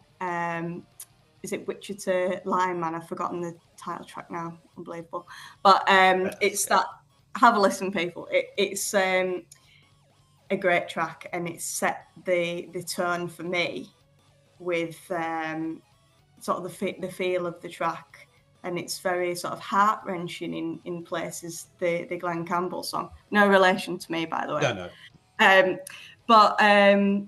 Yeah, so it's got the, oh, this is amazing, I'm free, I'm on the road. Actually, is this what I want? I'm kind of lonely, oh no, that show was great, yeah, it's worth doing it. So it's that push and pull all the time, which a lot of musicians will relate to, I think. Have you felt that push and pull, and what has been your worst experience whilst kind of touring? Yeah, for sure. I mean, if any musician would sit there and say, no, I've never felt the push and pull, then what have you been doing? Because that is literally it. Best moments is sort of banking a festival that you've always wanted to play. Oh, for sure. Getting a great reaction from the crowd. Everywhere we play, I don't think we've ever gone down badly, so we're lucky in that sense that we do appeal to most audiences. But there can be certain times where, I don't know, it's something silly like you get a parking fine, or you miss your dog, or you look at your friends and they, like you say, they have all got families around them, and you start to think. But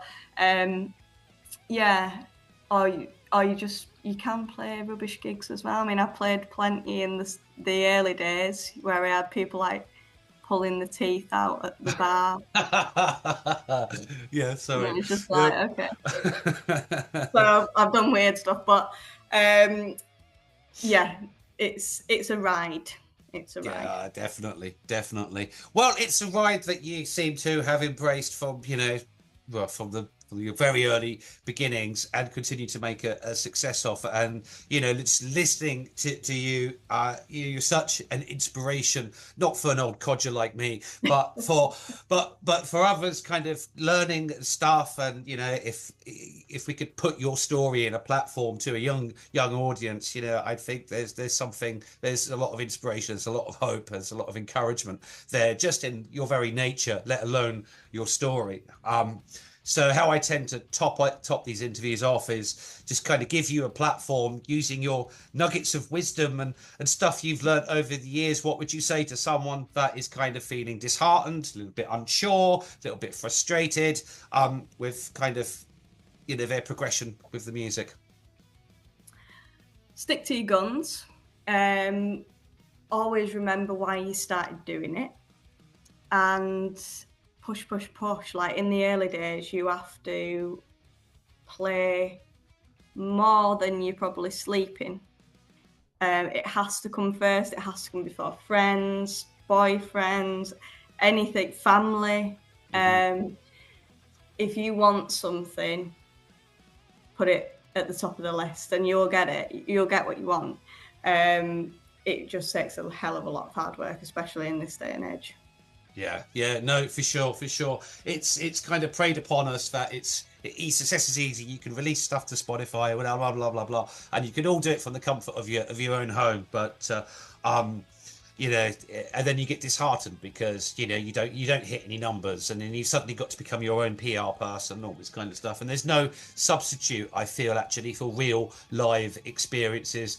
I'd say the same if you were a food marketing company or whatever. You need to go outside and sell your sausage rolls. You can't just put an Instagram post about it, you know. Love that. Okay, well, where are you playing next? Yeah, good question.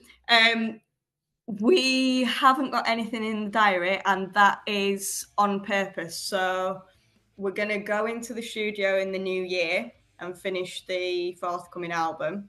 And then we'll be doing a select few shows. So it'll be a case of grab the tickets when they come out, because we're not doing a large amount next year.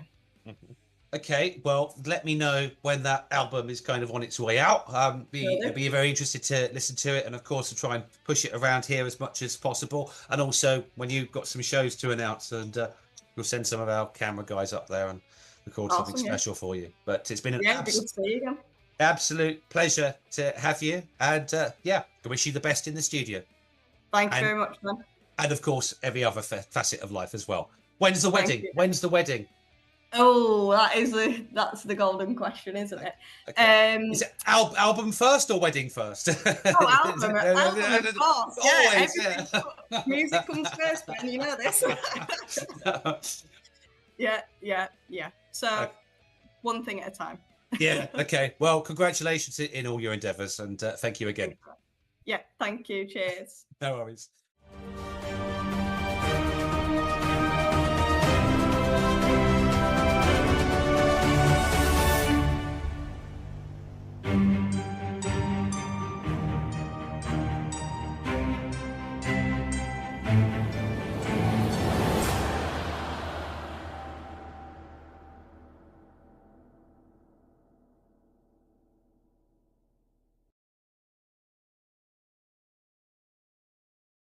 Peen, you've just come off stage from your gig here at the Strong Room Bar. First question, how did you feel up there? Oh, it was amazing. It's been quite a while since we did a full band show like this, and I just love playing with the band. And I've never played here actually before, so it was all kind of firsts. And yeah, I couldn't be happier and really want to do it again. And my first real question to you is, your final song of your set was called Now my question is, what is that about?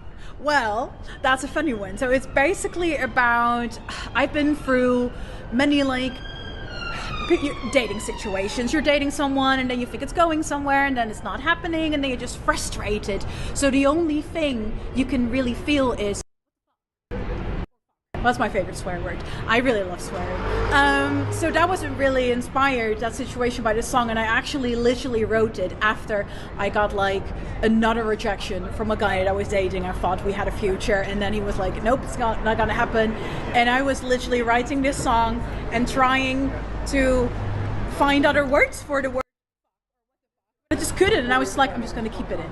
So you talked on stage a lot about the fact that you're Dutch. Would you say that plays a big part in terms of who you are as an artist?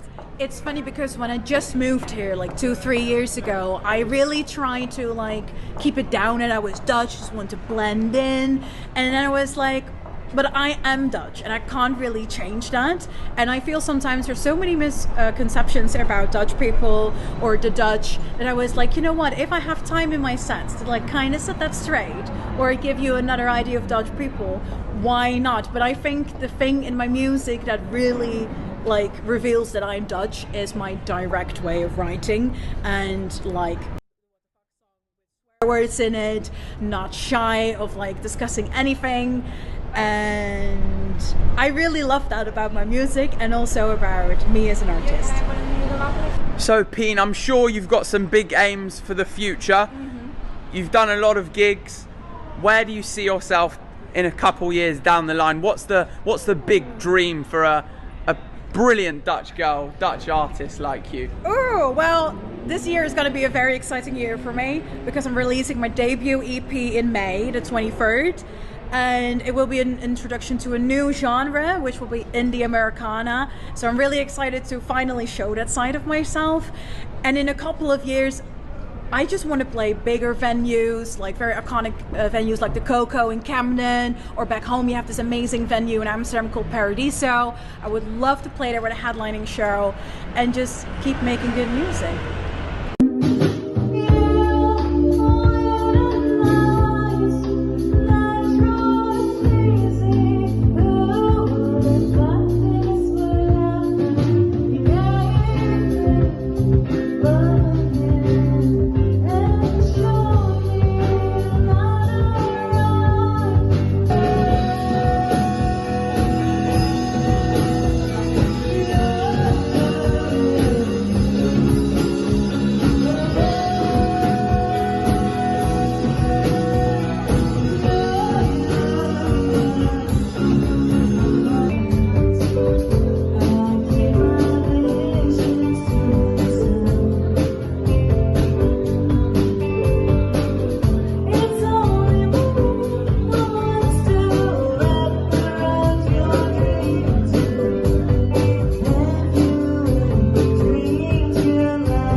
bring it down just for a moment. You notice we don't really play any ballads, right? That's by design. This next song isn't a ballad, it's a sad song. Yep, every now, you know, we're kind of, we kind of cover all the bases, but I just want to talk a moment. So it's been a fucking rough year. You know, I don't want to bring us all down, but let's just recognize for a moment. I fucking lost a lot of friends this year, man. So it's been sad, but tonight we're gonna honor them. You guys know a band called Blackberry Smoke? Fucking great band, aren't they? Well, we lost Britt Turner this year, man. Great fucking drummer, man. Played on some great records, and we're gonna miss you, Britt. And also, a good friend of mine, last time I played Download Festival was with Mr. Wayne Kramer of the MC5. Come on. Let's get it up for Mr. Wayne Kramer of the fucking MC5. Come on. This next guy that I lost, you guys have no idea who he is, but his name is Joe Cohen. He owns a couple stores by the name of Wasteland in Los Angeles on Melrose. It's where, when we were young, we bought our fizzy jeans and our fucking Converse and stuff right from Joe. And lost him way too young, man, in his 50s, which is not fair. So I want to dedicate this next song to all my boys I lost this year. To any one of you. So let's not make it a downer. Let's just kind of remember them peacefully, all right?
Are you guys gonna help us sing this one?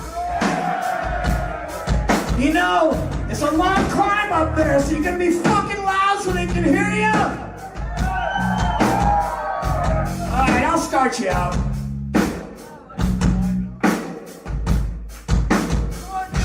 You knock, knock, knocking on heaven's door.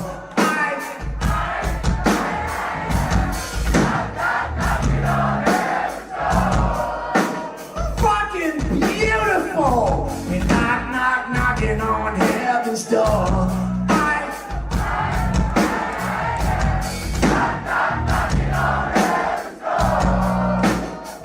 Oh my God, I think we fucking got the angels listening this time, right?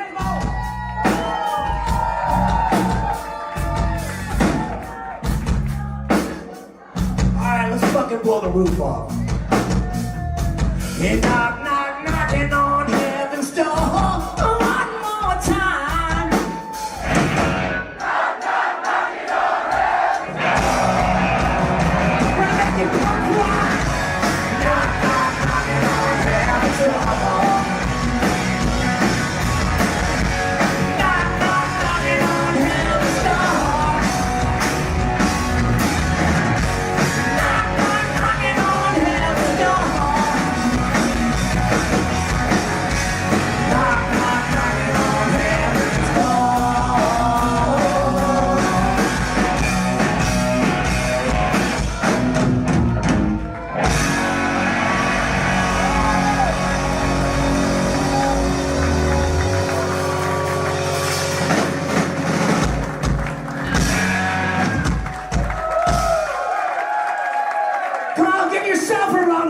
You guys were beautiful. Thank you.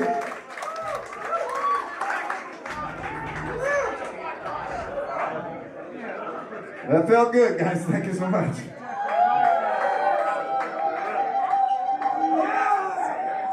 You can keep singing, though, if you want. Anytime. We're holding auditions after the show.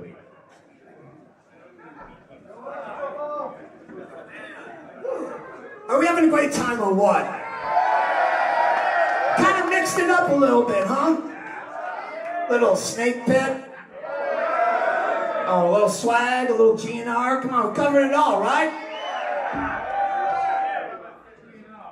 You know what? Every time we play here, at this point in the set, we've already played like 2 or 3 Rolling Stones songs, haven't we?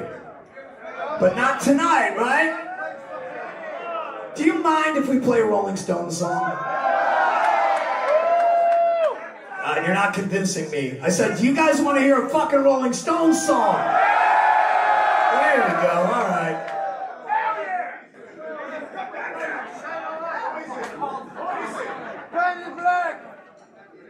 So the trick is, which one do we play?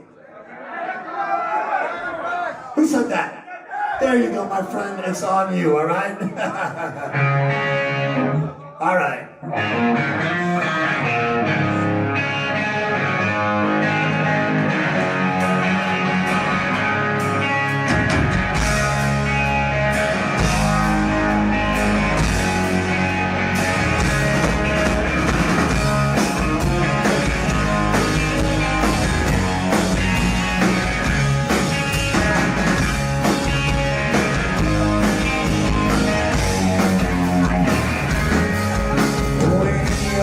Sitting there in your silk upholstered chair, talking to some riddle that you know. But I hope you won't see me in ragged company. You know I could never be alone. Take me down, little Susan. Take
think you're the queen of the underground. You can send me dead flowers every morning.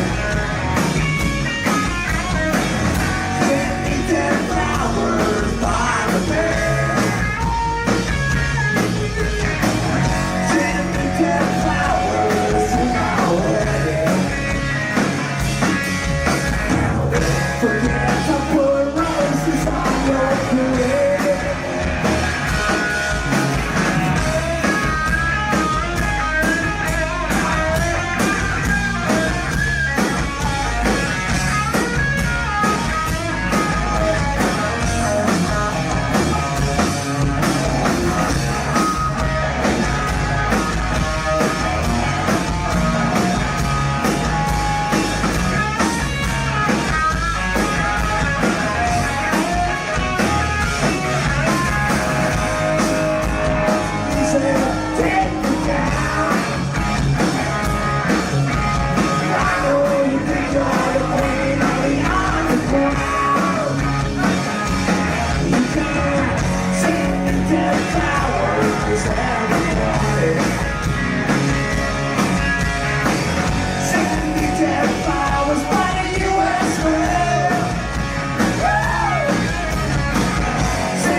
Come on, buddy. Thank you.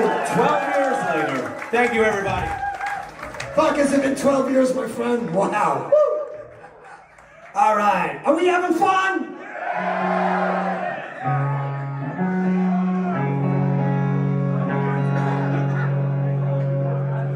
You know, that's not the first time that guy's freaked Gilby out over there, you know? Backstage, comes out and screams at Gilby, and Gilby's like, fuck, man. That was cool. These guys have been great. They've been helping us out with the back line and opening for the shows, and they do all the good songs, you know? What are we gonna do?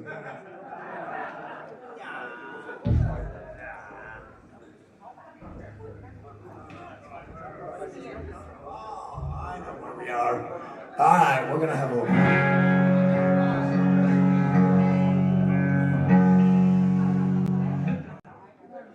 Rat actually hands me the guitars in tune. I then knock them out right away. Sometimes you gotta play rough with the boys, right? Ain't no tickling in rock and roll, right? That's kind of what I'm thinking.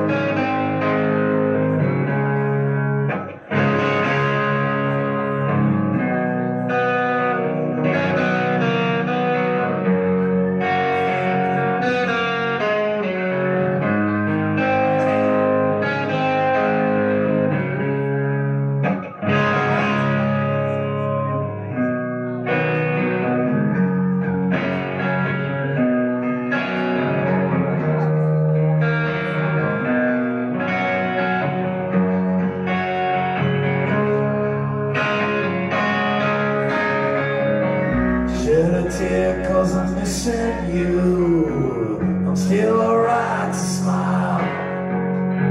Girl, I think about you every day now.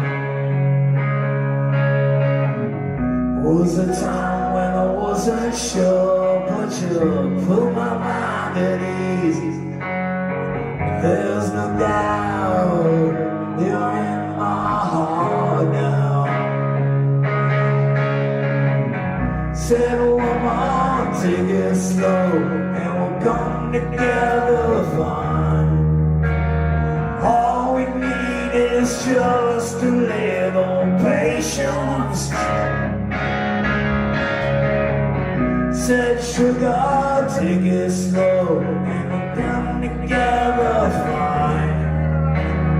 All we need is just a little patience.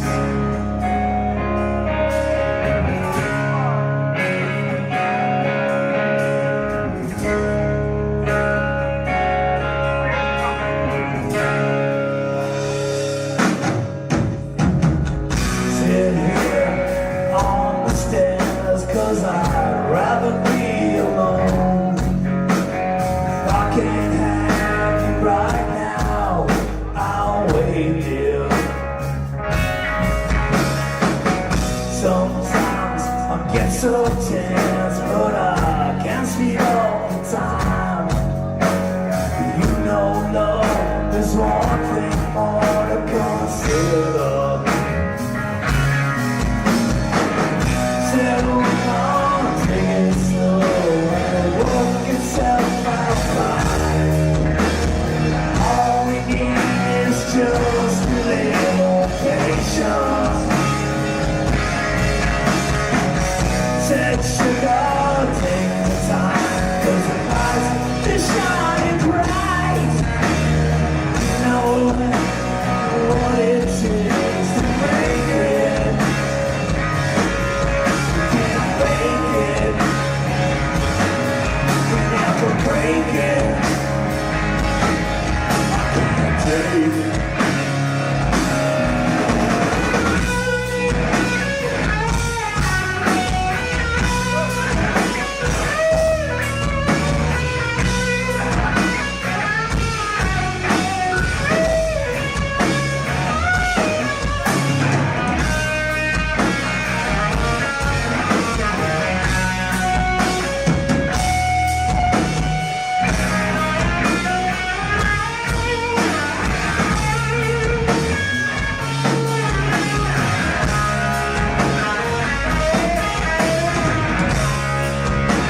once again for the War Dogs. Come on, give it up for the War Dogs, everybody.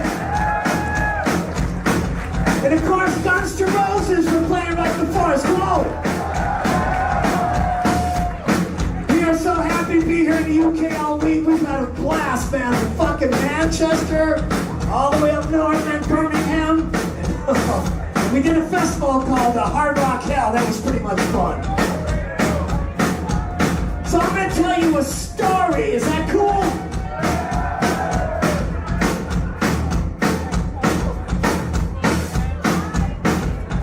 Have you ever had one of those times in your life where you're a little bit bored? You get in your car, you drive down south to a place called Tijuana, Mexico. Well, yeah, I did that. I got a little fucked up. Well, here's my story. Sad but true. I said, uno! I said, dos! I said, tres! I said, cuatro!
I'll finish my story. So there we were, me and my buddies. We drove down to Tijuana, Mexico, which is about a couple 100 miles south of Los Angeles. We were a little fucked up. Well, maybe we did a couple things we shouldn't have done. So the policia decided that we should spend the night in their jail. And I'm not just talking about any jail, I'm talking about the Tina fucking Juana jail. That's trouble. So as we're looking around, you know, still a little hazy and shit, we go, guys, we gotta get the fuck out of this place. So we're saying, how? He goes, well, what we need to do is come up with some kind of an idea. And I said, no, what we need to do is come up with a fucking plan. And we did. Destitution, suicide's a solution. And I'm a gambler, and I'm not cashed in. See, the sun is going down, and my problems be solved by dawn, but not by justice. I smell that their arms breath, and I knew this was my last chance. Take your time, man. Is that ass drink? Just and then he pulled a switchblade from his boot, and I shot him in his throat. Mr. Officer, if you got it wrong, don't be old, my boy, I'm going home. Out in Texas,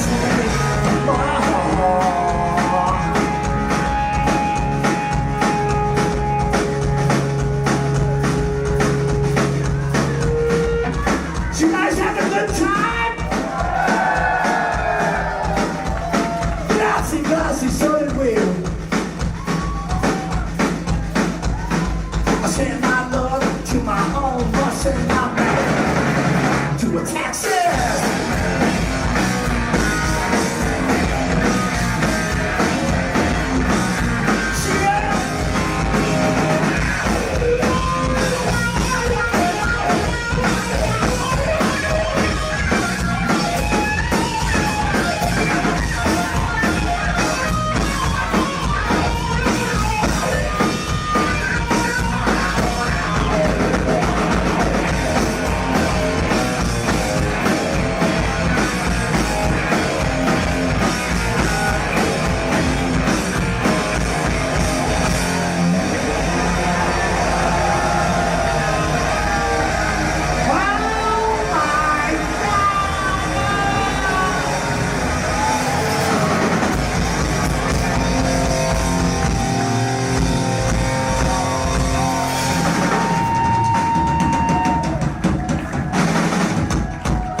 And good night.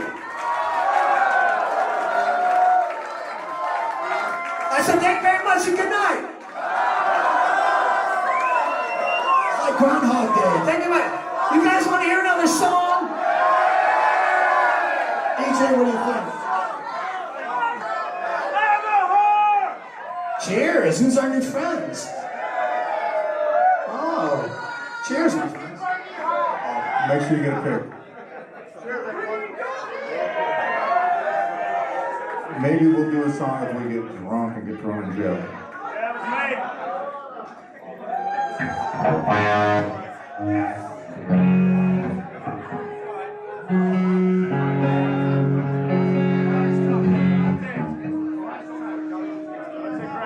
Close enough. You guys like your rock and roll, don't you? This next song is probably the greatest fucking rock and roll song ever fucking written. Not by me. I just know the chords, that's all.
do constitution. And I wanna do revolution. My free, that's what changes all around.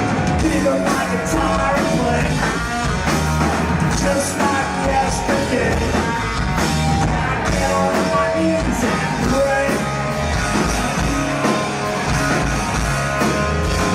Don't get fooled again.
so much. You guys are great tonight, man. We'll see you next time, man. Take care. Rock and roll.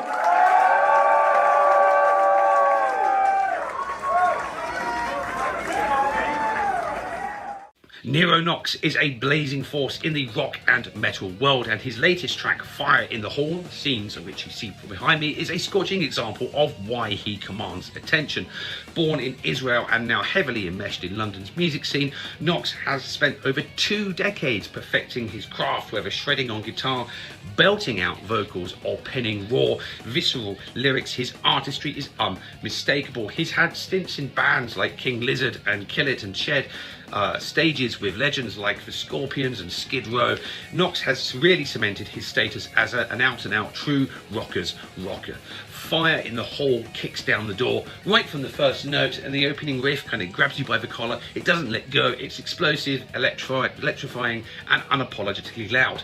And this sets the stage for a sonic ride packed with energy and passion, and the music video that accompanies it is compelling. I'm a huge fan of AI music videos, do them myself. It's great to see it done to this style. It's very authentic, it's bursting with a very vivid experience. The production in both visual and auditory just shows the professionalism and gritty rock edge, harking to a sound that nods to the classics while surging forward with fresh modern flair. Now, Knox's music isn't just about riffs and hooks, it's a reflection of his life story, which is equally as interesting. Growing up in Israel, his years of service in the military have imbued his work with depth and weight, and he channels those intense personal experiences into every note and lyric, offering listeners a profound connection to not his heart and his art. But his talent doesn't just stop at the stage even, he's also very philanthropic.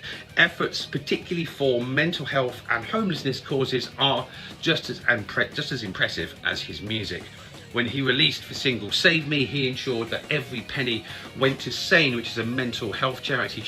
This showcases his commitment to really making a difference. So Fire in the Hall doesn't just light up your speakers, it lights up your soul. Critics and fans alike have praised the track for its dynamic composition and his unparalleled guitar skills.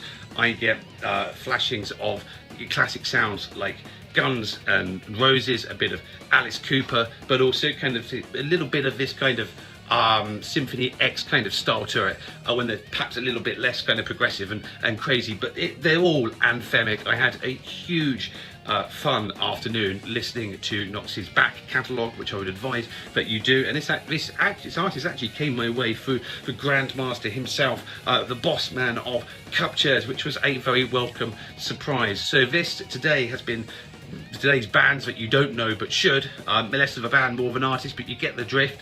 I really encourage you to listen to this stuff. Fire in the Hall, Nero Knox, absolutely brilliant stuff.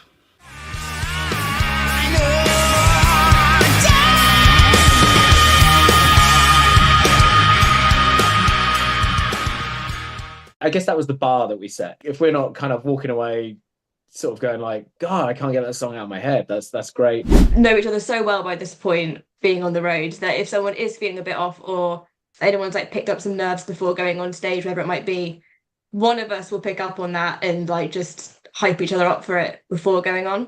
I always find that music is a key to like lifting, you know, if you want it to be, it can lift, you know, it can change your whole day.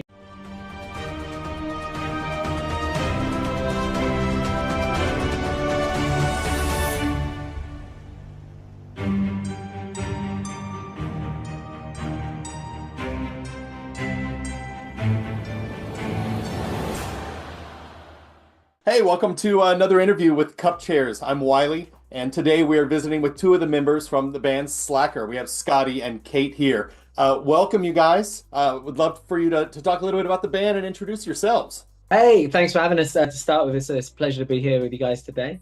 Yeah, I'm Scotty. I play guitar and sing in Slacker. Hi, I'm Kate and I play bass. Great. And I know you're in the UK. I'm in Texas. Are you based in London, outside of London? Yeah, we're about an hour and a half, 2 hours away from London. We're in a place called Southampton, so like right at the very south of the UK. Yeah, close enough to get there, but it's not that close. Right. No, it's kind of like guessing with the American bands. If you say, "Oh, are you from LA or New York?" Like, yeah, probably on population. So that's great. I was checking out the music. I mean, I would describe it. It's very pop punk to me. Yeah. I hear a lot of sort of late '90s, early 2000s. Is that where a lot of your influence comes from? Yeah, I mean, we get a lot of that comparison. I think so. A lot of our sort of got quite a wide range of influences in the band, which I know is exactly what every band says. But in terms of like that genre, it was kind of music that was passed to us by like older siblings, older members of the family, who were like around for all of that. So I think, Kate, you got a fun story about an iPod or something? Yeah, so I was have an older sister, and she was basically into all the same music that we're kind of into now, but she's 7-year-old, but she gave me like this little iPod shuffle when like before they had screens. It was just a little square and you could just basically skip or press play and pause, and that was kind of it. So I had absolutely no idea what I was listening to, but she was putting on bands like Fall Out Boy, Jimmy Eat World, all the kind of bands I ended up growing up on, basically. But the funny part is that she did put bands like Slipknot and metal bands on there as well, and my mum was not stoked to hear about that when I was like 7 years old. That's funny. I grew up more of like the hard rock and hair metal of the 80s. My was more late 90s, around the same genre, and she her old iPod Shuffle from that time period before we went on a road trip. And so we put it in. It was, we've heard the song since then, but to hear them all in one, that device nobody's touched in 20 years was really kind of a fun discovery, like you were just talking about. That's incredible that it still works as well, because mine's definitely beyond recovery. No, absolutely. Absolutely. So you guys have a new album coming out. I want to talk about that maybe a little bit later. What about your live shows? Are you playing out frequently right now? Are you concentrating more on recording right now? We're on tour like all the time, basically. I think we just did our 751st show or something like that since we started the band. Because we started back in 2018. Obviously, there was 2 years of not doing anything because of the pandemic. But yeah, we're on tour and writing at the same time. So yeah, it's kind of crazy. So we've just got back from a European a tour that we did at the end of January, start of February.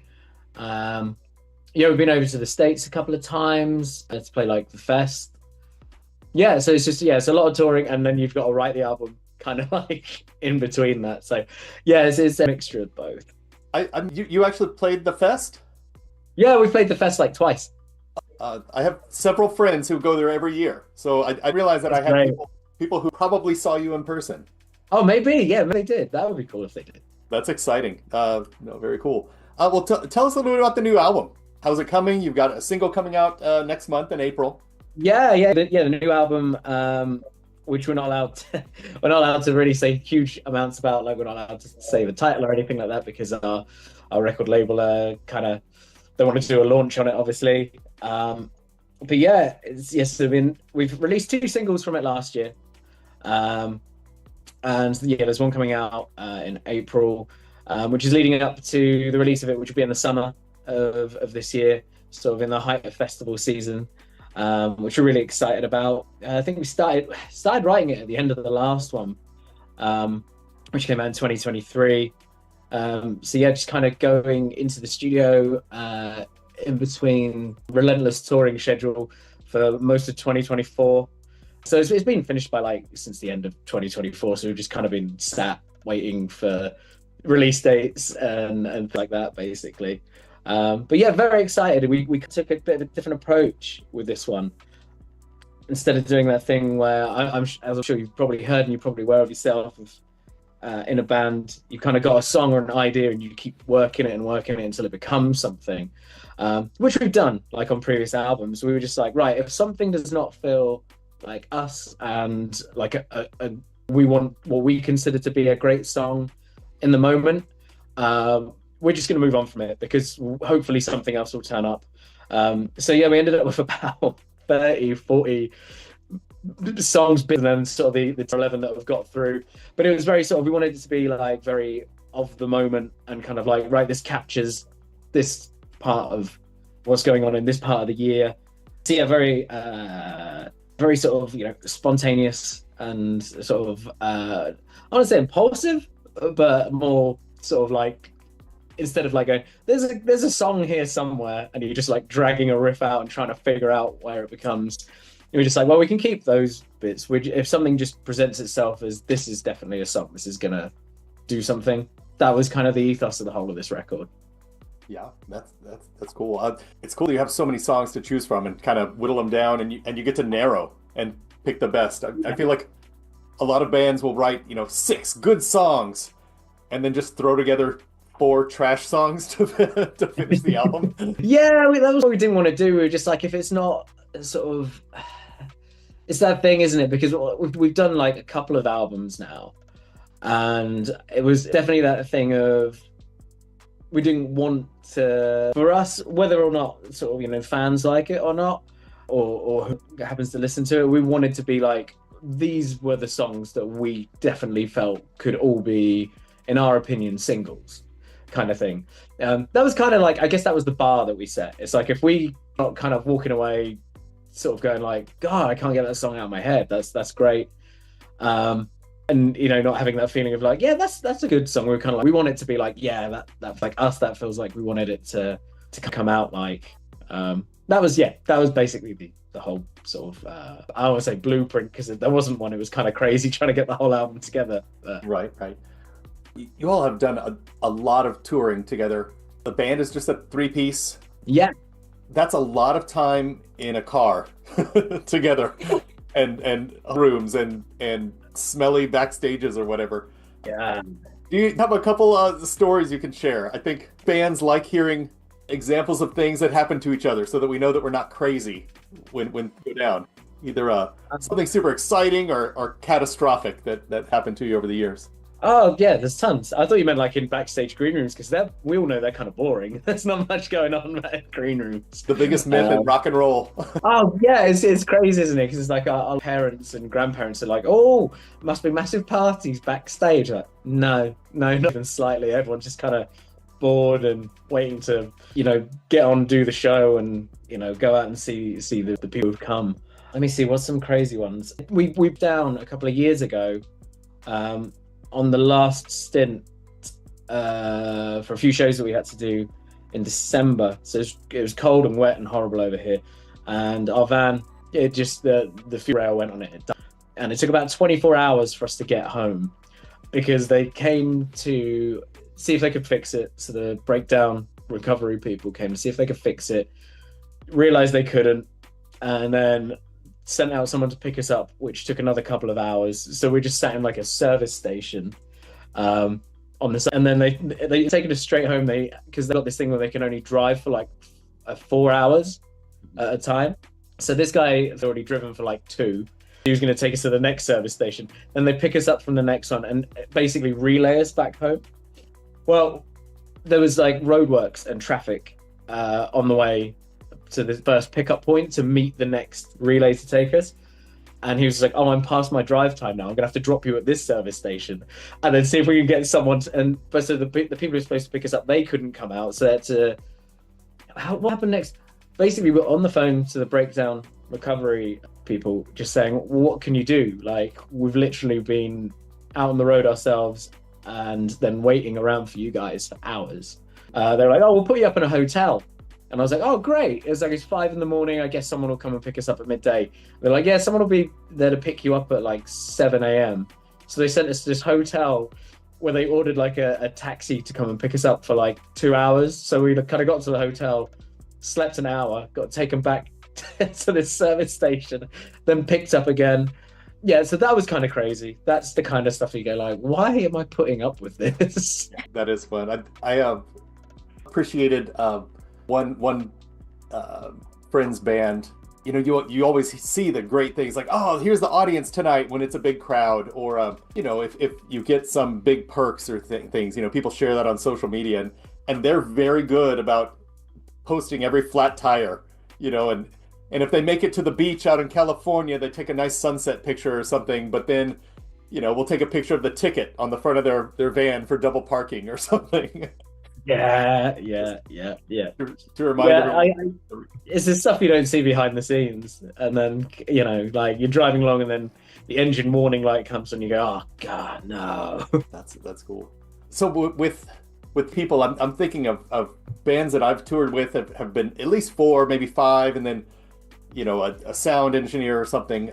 Do you typically just travel the 3, or do you have a small group or a few people who go with you? It depends what we're doing. So like for club shows and stuff, we just tend to keep it to the 3 of us, because especially in the UK where we've toured around so much, we kind of know a lot of the in-house people at the venues. And we know how good they are and how great they are at their jobs, and they know what we need to sound like. So yeah, we've kind of just kept it to like the 3 of us on that kind of thing. Bigger festivals, yeah, we tend to have like a few people that come with us to just kind of plug gear and do merch and basically make sure that we are at side of stage when we need to be, because festivals are crazy. So yeah, it just depends. It's kind of like what the situation calls for. 'Cause I know some people like to take the whole crew with them everywhere, but we're just kind of like, well, if we don't super need it tonight, then have the night off, go do something fun. But yeah, that's how we've always worked it. With I know one of my bands had a pretty serious ritual before we went on any stage, whether it was an empty room or a packed house. We would always gather together backstage and just kind of have a centering moment of, forget about the flat tire, forget about, bills that are due when you get home or your whatever. It's like, this next hour is ours, and so everybody just focused, and it was like, yeah. Do you have things that you do, maybe pre-show or post-show, to either prepare to go on stage or kind of review, what the hell just went on? Yeah, I think we just turn around, look at each other and say, don't fuck up. If that works. Yeah, I don't know. I think it's kind of like, I think we're just, yeah, I don't know. It's not been. So I think sometimes we fist bump each other, but it's always kind of like, right, it's time, let's go. I think we've all kind of got like separate kind of rituals, I guess. Like I definitely go super quiet before we go on, after sort of like warming my voice up. Yeah, Louis kind of just is tapping away, like he's just got his like earbuds in, he's just tapping away.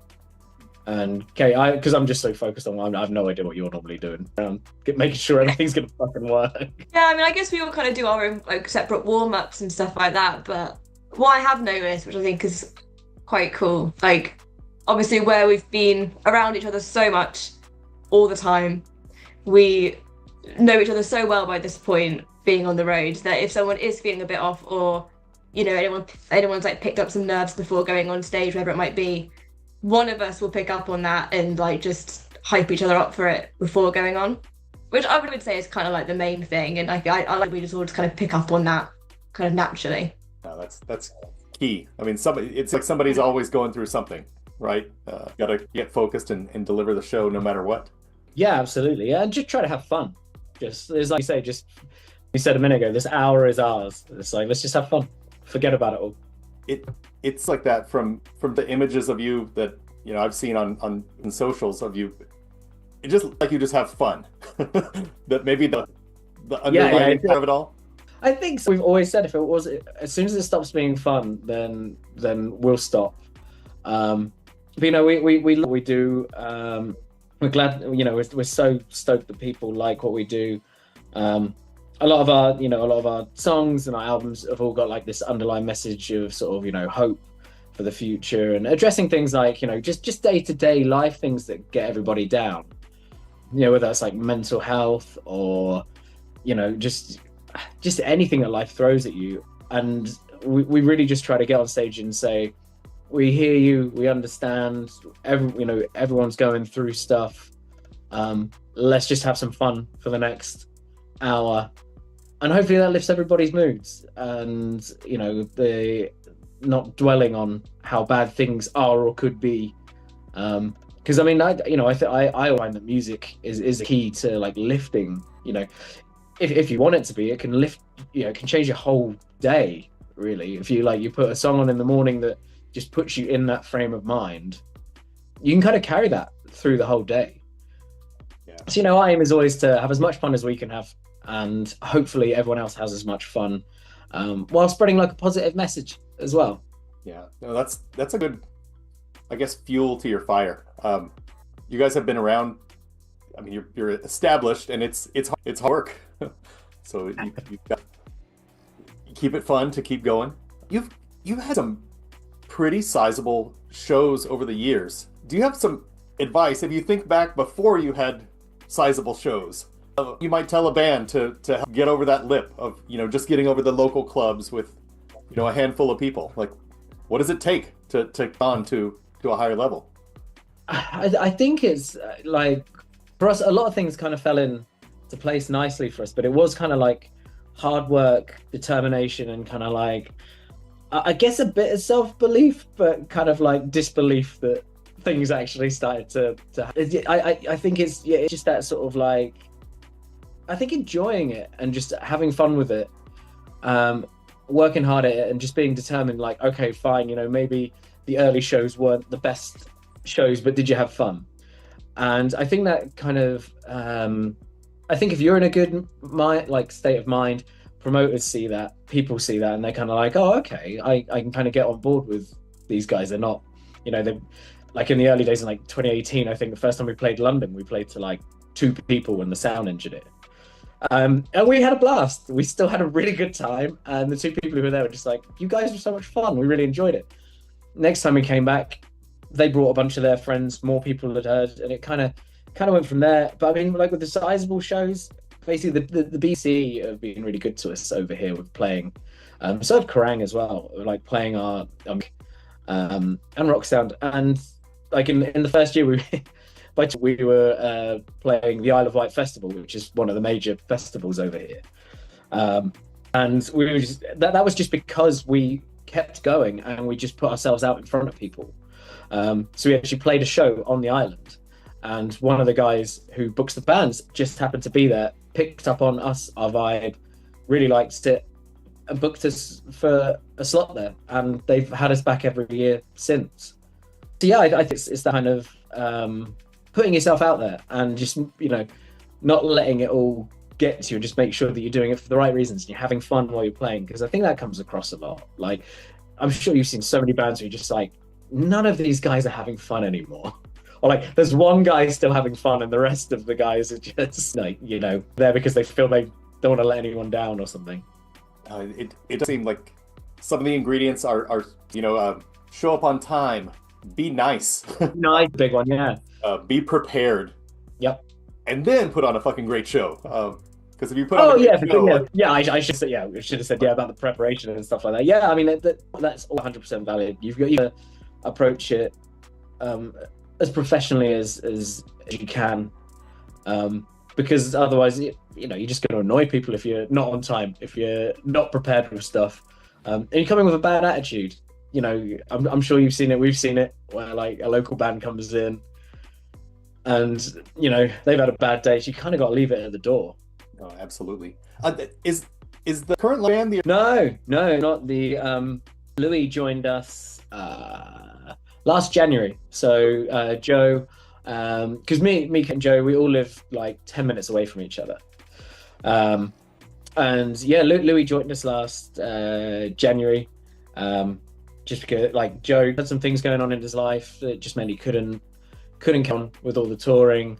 And you know, and was, you know, he turned up to when we got back from Europe, we did a hometown show and he turned up, and we're still already good friends, and it was great to see him. He's in a much better place with everything as well now, which is cool. But yeah, it's so it was Joe before that. We've got Louis came in as of January last year. Yeah, I was thinking I saw different faces, but there's a lot of consistency over the band. Yeah, me and Kate just don't know when to quit, I guess. Some of your photos, I mean, it like you just have a blast, but it is a serious business. I mean, you have, you know, your equipment and all that kind of stuff. Do you have any secrets for of the best time ever, but then cover all your bases, you know, and of course, marketing yourself, you know, all the social media stuff is too. Do people in the band play a different role, or do you kind of share the balance of all the different systems, or what? Trying to think. Well, I think you hit the nail on the head where you said preparation. It's really the key, because if you're prepared, things are going to go smoothly. It's going to be more fun, so you can kind of get that balance. In terms of like, so Kate takes care of a bunch of our media stuff, so promos, and just getting photos, videos, all that stuff is kind of, that's Kate's domain. If you want to talk about that, Kate, that's absolutely fine, because I at this point don't know what I'm talking about with it.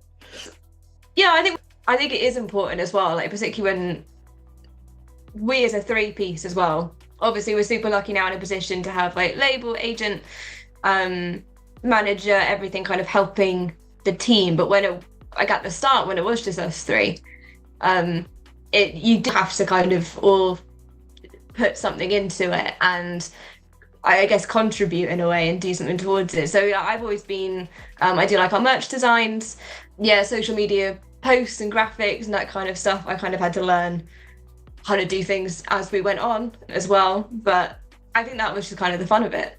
No, I've always felt like bands usually have like the primary songwriter, and then you have somebody who goes and connects with everybody. Like, you go talk to all the people who need to be talked to. Scotty gets accosted. Yeah, that's kind of that's probably my part there.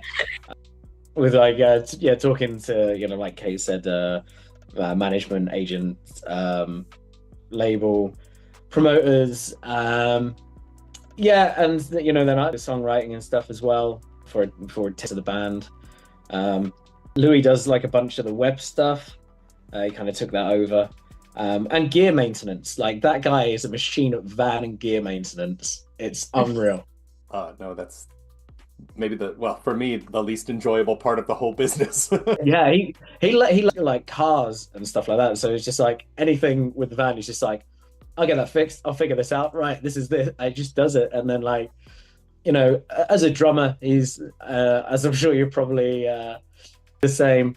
Love their gear. Absolutely love their gear. Everything is so his just like, right, I'm just going to make sure this bit of gear is working, this is working. Checo's like, cool, man, thank you. No, that's the drummer's worst fear is when somebody asks like, hey, can I help you break down? No, don't touch my gear. Yeah, it's quite funny because like he's always the it's like when we've done like big festivals and stuff, and obviously they've got the whole like stage crew and team there. Because he was kind of at the deep end with us, because he kind of joined. He kind of played in a couple of local bands, and he joins us, and he's got all these festivals and sort of some higher profile shows to be doing.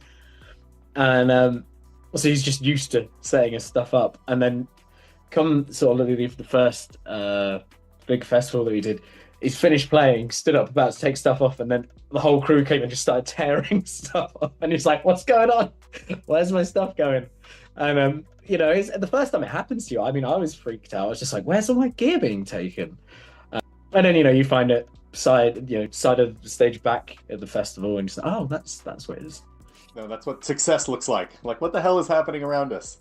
I don't know if it's more of a cue to get off stage. It's like, you're done, get out of it. With some of these bigger shows, I mean, you've shared bills with huge bands. Have there been bands that you've played with that you not couldn't believe you were on a bill, but it was very exciting? Like, we just played right before them, or bands that you met backstage that have kind of been really cool experiences. God, yeah, it's like the cool thing is, everyone that we've had the privilege and pleasure of playing with, they've always been really super nice. And that's always like a big fear that they, you might catch them on an off day or something like that. But the Hawthorne Heights shows, that was cool. Can't Swim, funny enough, actually, I saw them in 2017 before we started the band, and they were one of the reasons I was like, I'd quite like to do this. So when they came over, that was great. Gosh, like the festivals are kind of crazy, because we've done Rebellion. I think it's gonna be like our 4th year of doing Rebellion.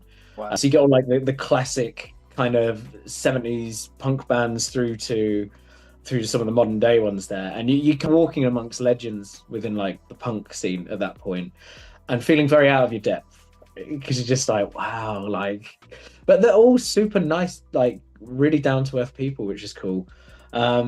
We did some shows with the Dickies, so that was cool. They were super nice guys.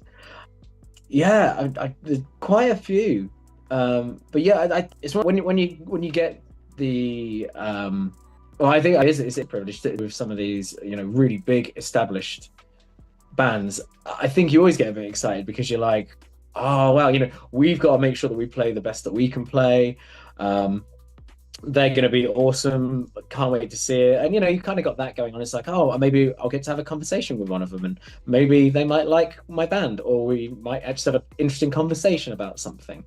So yeah, I don't think that I've never had that go away. I always kind of get excited because like I think when we do like Sabam Fest, is like Mill and Colin are like playing at Rebellion as well this year, so I'm looking forward to seeing them.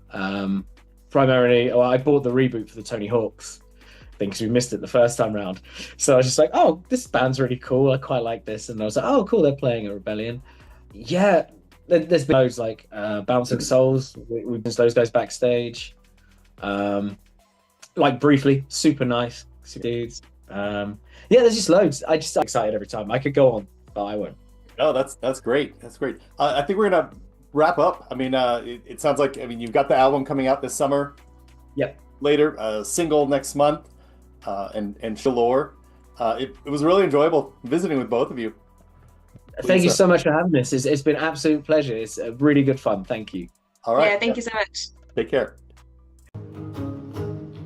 There's a spider web crack in the rear view mirror. I guess I must have missed it when I got it from the dealer. Now I don't look back, it's the only thing that I can see. We found a hairline fracture in the house foundation. An ambitious young mouse would see Grand Central Station in a brand new house. There's one thing I can see. Instead of taking it right, I'm always making it wrong. I get what I want, but complain when it takes too long. I'm always making it wrong. There are ducks in a pool I can see from my piano, and I'm crying to my therapist like Tony Soprano. It's a beautiful piano. There's one thing I can see. Instead of taking it right, I'm always making it wrong. I get what I want, but complain when it takes too long. Instead of taking it right, I'm always making it wrong. I get what I want, but complain when it takes too long. I'm always making it wrong. I'm making it wrong.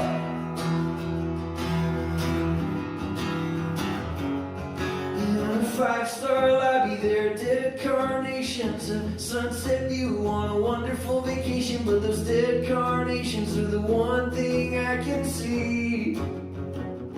Instead of taking it right, I'm always making it wrong.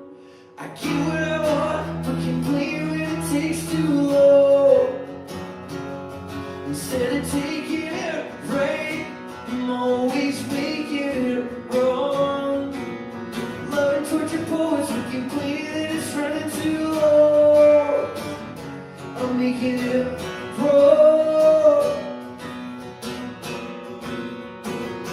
I make it all wrong. Oh.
everybody.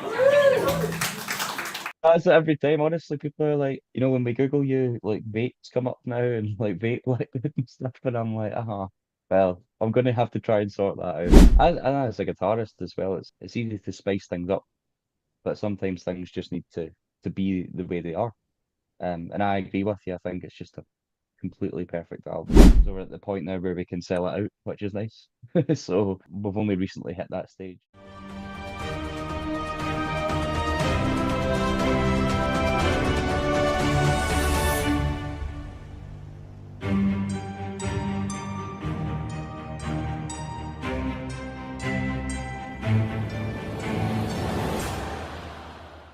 Welcome to another episode of In the Chair from Cupchairs. Today we have Aidan Kelly from Blue Nicotine. We're going to talk to him and the band about their recently released album and their upcoming shows and a whole lot more. So welcome, Aidan. Good to meet you. Yeah, likewise. Thank you for having me. A pleasure. Absolutely. We'd love to hear sort of an introduction of Blue Nicotine. Like, what is the band? How to get going? And I want to know how the name was chosen. The name's an interesting one. I started the band myself just before lockdown in 2019. Started it as a sort of multi-instrumentalist project. So I wrote all the songs and did everything, and I was dead set on promoting it just myself and getting through all that through lockdown. And it started in 2019, and obviously we're bringing us up to here. Done a lot of shows, done a lot of stuff down in England, and the rest of the UK. And yeah, we just brought our debut album out in October, called Into the Blue. That's been in work for probably 3 years or so, and then released a little acoustic EP in the meantime from I think it was during lockdown actually. And yeah, just trying to get it going, pushing as much as we can, especially in Scotland. It's been a good journey so far. The Blue Nicotine name. So I have a song called Placebo Effect. It was the first song I ever wrote for Blue Nicotine, or I wrote in general, but I didn't know it was for this band. And I actually wrote it about 10 years ago, which is crazy. Maybe even longer actually. But every song, including that one, for some reason always reminds me of a colour in my mind. I don't know why, can't explain why. I think it is actually a phenomenon thing. So because it was the first song, Placebo Effect reminded me of the colour blue, a really specific colour of blue. I don't know why. And then because it was the first song, that became the brand for the band. So I would put like blue filters on like our photos and videos and stuff, and people seemed to really grab onto it. And when they would share things, they would put their own like blue filter on it and all that kind of stuff. So it kind of caught on, which is amazing. And the nicotine part just represents my own addiction to music and writing songs and performing and just being part of everything that goes into band and music and the world that is music. So yeah, Blue Nicotine, that is that's how it happened. I totally thought you were going to say it represents my addiction to cigarettes. That's it every time. Honestly, people are like, when we Google you, like vapes come up now and like vape liquid and stuff, and I'm like, well, I'm going to have to try and sort that out. But everyone expects me to say that, but yes, luckily not. That sounds, every band is looking for funding for tours and albums. That sounds like a sponsorship. Totally, I know. There is actually, I'm sure there's a brand called Blue or something like that, and I was talking to one of my friends a couple of months ago about we were just going like a dive into the band name because they didn't know about how it came around, and they were saying like, if that can work, then why not? But anything's possible. Stranger things have happened. And I didn't even think about that until they'd mentioned it before. So I was like, okay, why not? I was reading a review you have on your link tree or one of your link pages, and the reviewer said, I never thought of seeing a band and it making me feel a color. Totally, yeah. That was amazing to read that. That's totally what it makes me feel like, and what I like experience when I listen to the songs. And for someone else to pick up on that without any prior knowledge from me, or hint to that at all, was really cool.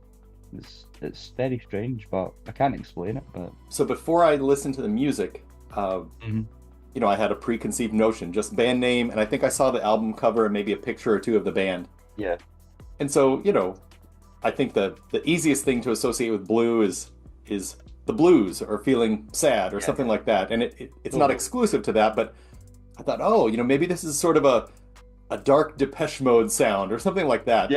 yeah. But you rock. Like it's pretty intense rock and roll. So it's the blue is a feeling other than sadness, and yeah, it's like a flavor that is a color. Yeah, totally. I love that. Totally, it is. It's interesting with the album because a lot of the songs or a lot of the lyrics I write are to do a lot with, say, like life in general, or like, you know, life experiences to do with mental health and all that kind of stuff. So there is like a negative side to it, technically. Every song always has like a positive twist of like how we can implement things in our mind, or just even think about things differently to be more positive as well. So I think that kind of Into the Blue, it's like an introduction to the band, like debut album, you know. It's like this is it, this is what we're about, this is what to expect. But also keeping in with that, with the ocean and stuff, like it's more just seeing the ocean as your mind and a lot going on, and you know, so I tried to kind of mix that in as well. So I guess there is a sort of blue sadness to it, sort of, but then you've got the positive twist on it all the time, so it all does kind of gel in. But yes, it's I like the flavour that is of colour. That's brilliant. Please I'm take it. Quote that. Run I'm with quoting it forever. That is wicked. Yeah. I've had that before, the darker sound and stuff, or people have thought we're like a metal band, which I think is it's the classic like long hair, tattoos thing, isn't it? Like we all have those times where we preconceive what something's going to be like or sound like. But that's just musicians, isn't it? And humans. Sure. So you're the singer, guitarist, sounds like primary songwriter. There is a video on your Instagram that is you doing a blistering guitar solo. And Thank you.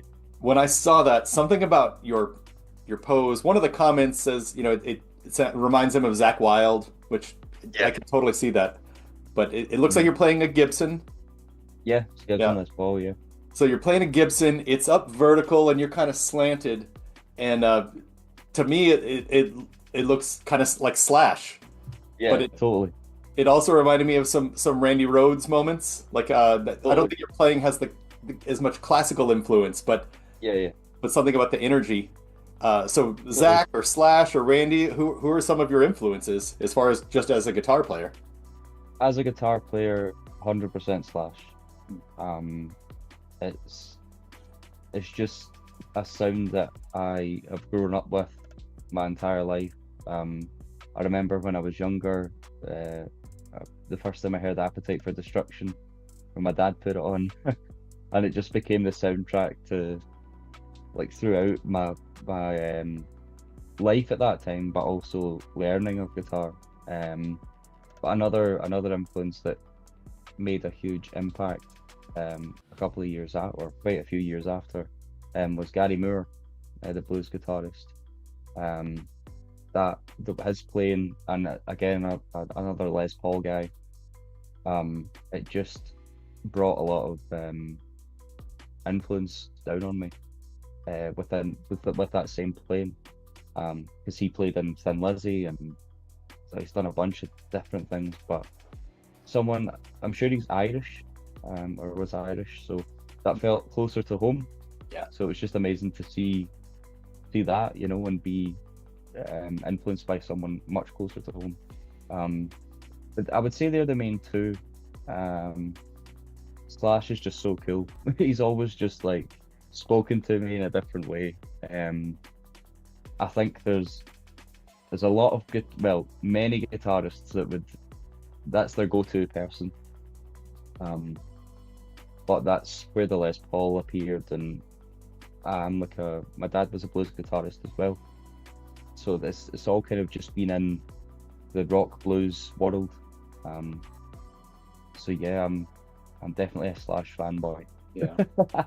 That's the Appetite for Destruction to me is there are just a few albums that I think are perfect albums. They're perfect, and that's one of them. I mean, there's not a bad song. There's not a bad guitar solo.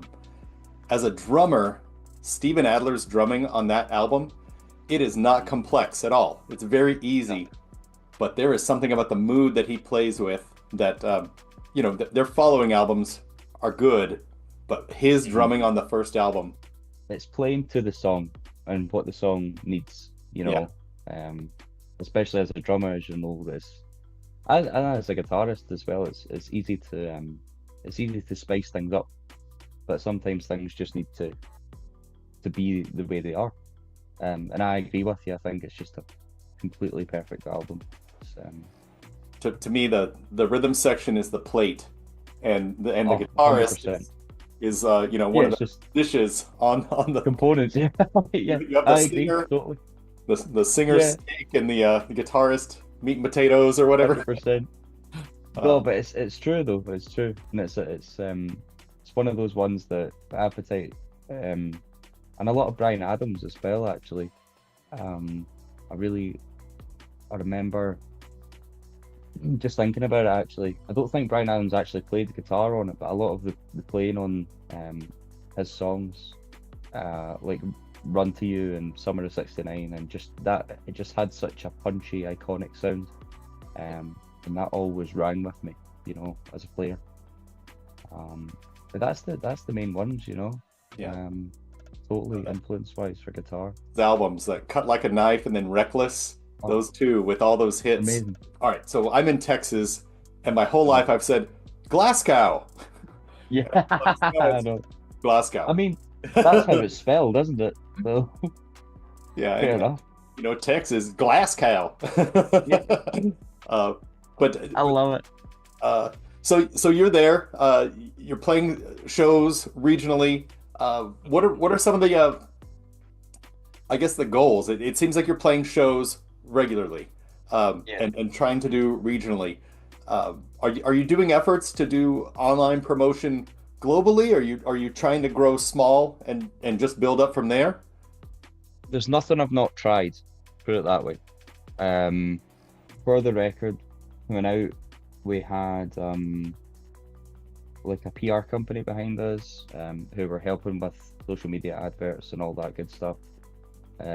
Just trying to get it out to see what audience or sorry, what places or what countries it resonated with the most. But it tends to just boil down from those results and things, especially with an album, a debut album coming out. It did make quite a large splash, so it was a good thing to use to try and work out where it resonates. But it seems to just be the UK, the US, and Australia that have been really like in on it. But I've made efforts to continue to make it a worldwide promotion. But really, it seems to be, and that is continuing. I do that all the time. There's adverts going, and you know, reaching out and trying to even play shows in places that isn't just the UK. But even on our Spotify for artists and everything, pretty sure in the UK it's like Glasgow, Edinburgh, and London, I believe, are like the top UK ones, and then it's just all US. Oh wow. So like yeah, so like New York and like California are up there, and like other just so that's amazing to see because a lot of people have said it would resonate a lot kind of over where you are, you know, in the US, and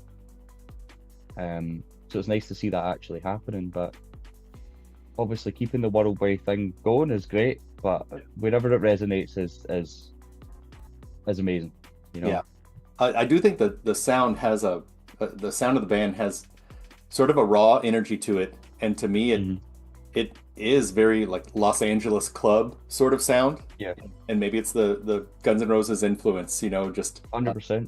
But yeah, there's a rawness to it that is not necessarily very American, but very appealing. I think a lot of people have went down the route of or if they've explained it to like their friends, they've said a lot of like 30 Seconds to Mars-esque influence, and Taking Back Sunday, so like quite like mid 2000s like Midwest emo rock stuff, and I see it.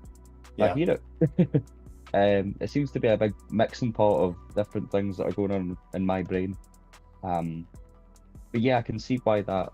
I agree with you. I can see that. I can see people picking up on that for sure. And with the influences we've listed, I mean that covers 20, 25 years. Like you've got some kids Literally. and their parents, and then Yeah. all the cousins Luckily, and I know. uncles in between.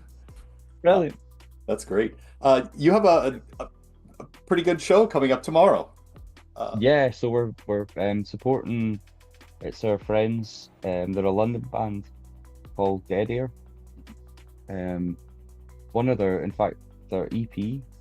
They just released an EP. I don't remember if it's the EP or just one song off the EP, but it just randomly skyrocketed into the Polish charts, I think, just randomly the other day. So that was quite exciting for them when they're on tour just now. So we played Glasgow with them on Tuesday, and they're bringing us down to Hull, down in England tomorrow, which is about a 4-hour drive or so. So that should be nice and straightforward. But we're looking forward to playing with them. We played together about 3-4 years ago, and it's been nice. We've kept in contact because it's a similar sound. They're slightly heavier, but it's just a different. It's in the same vibe. It's in the same world, so it's been nice to jump on some shows with them. Yeah, I'm glad I asked about it. I mean, by the time this interview is edited and goes out, the show will be over. Yeah.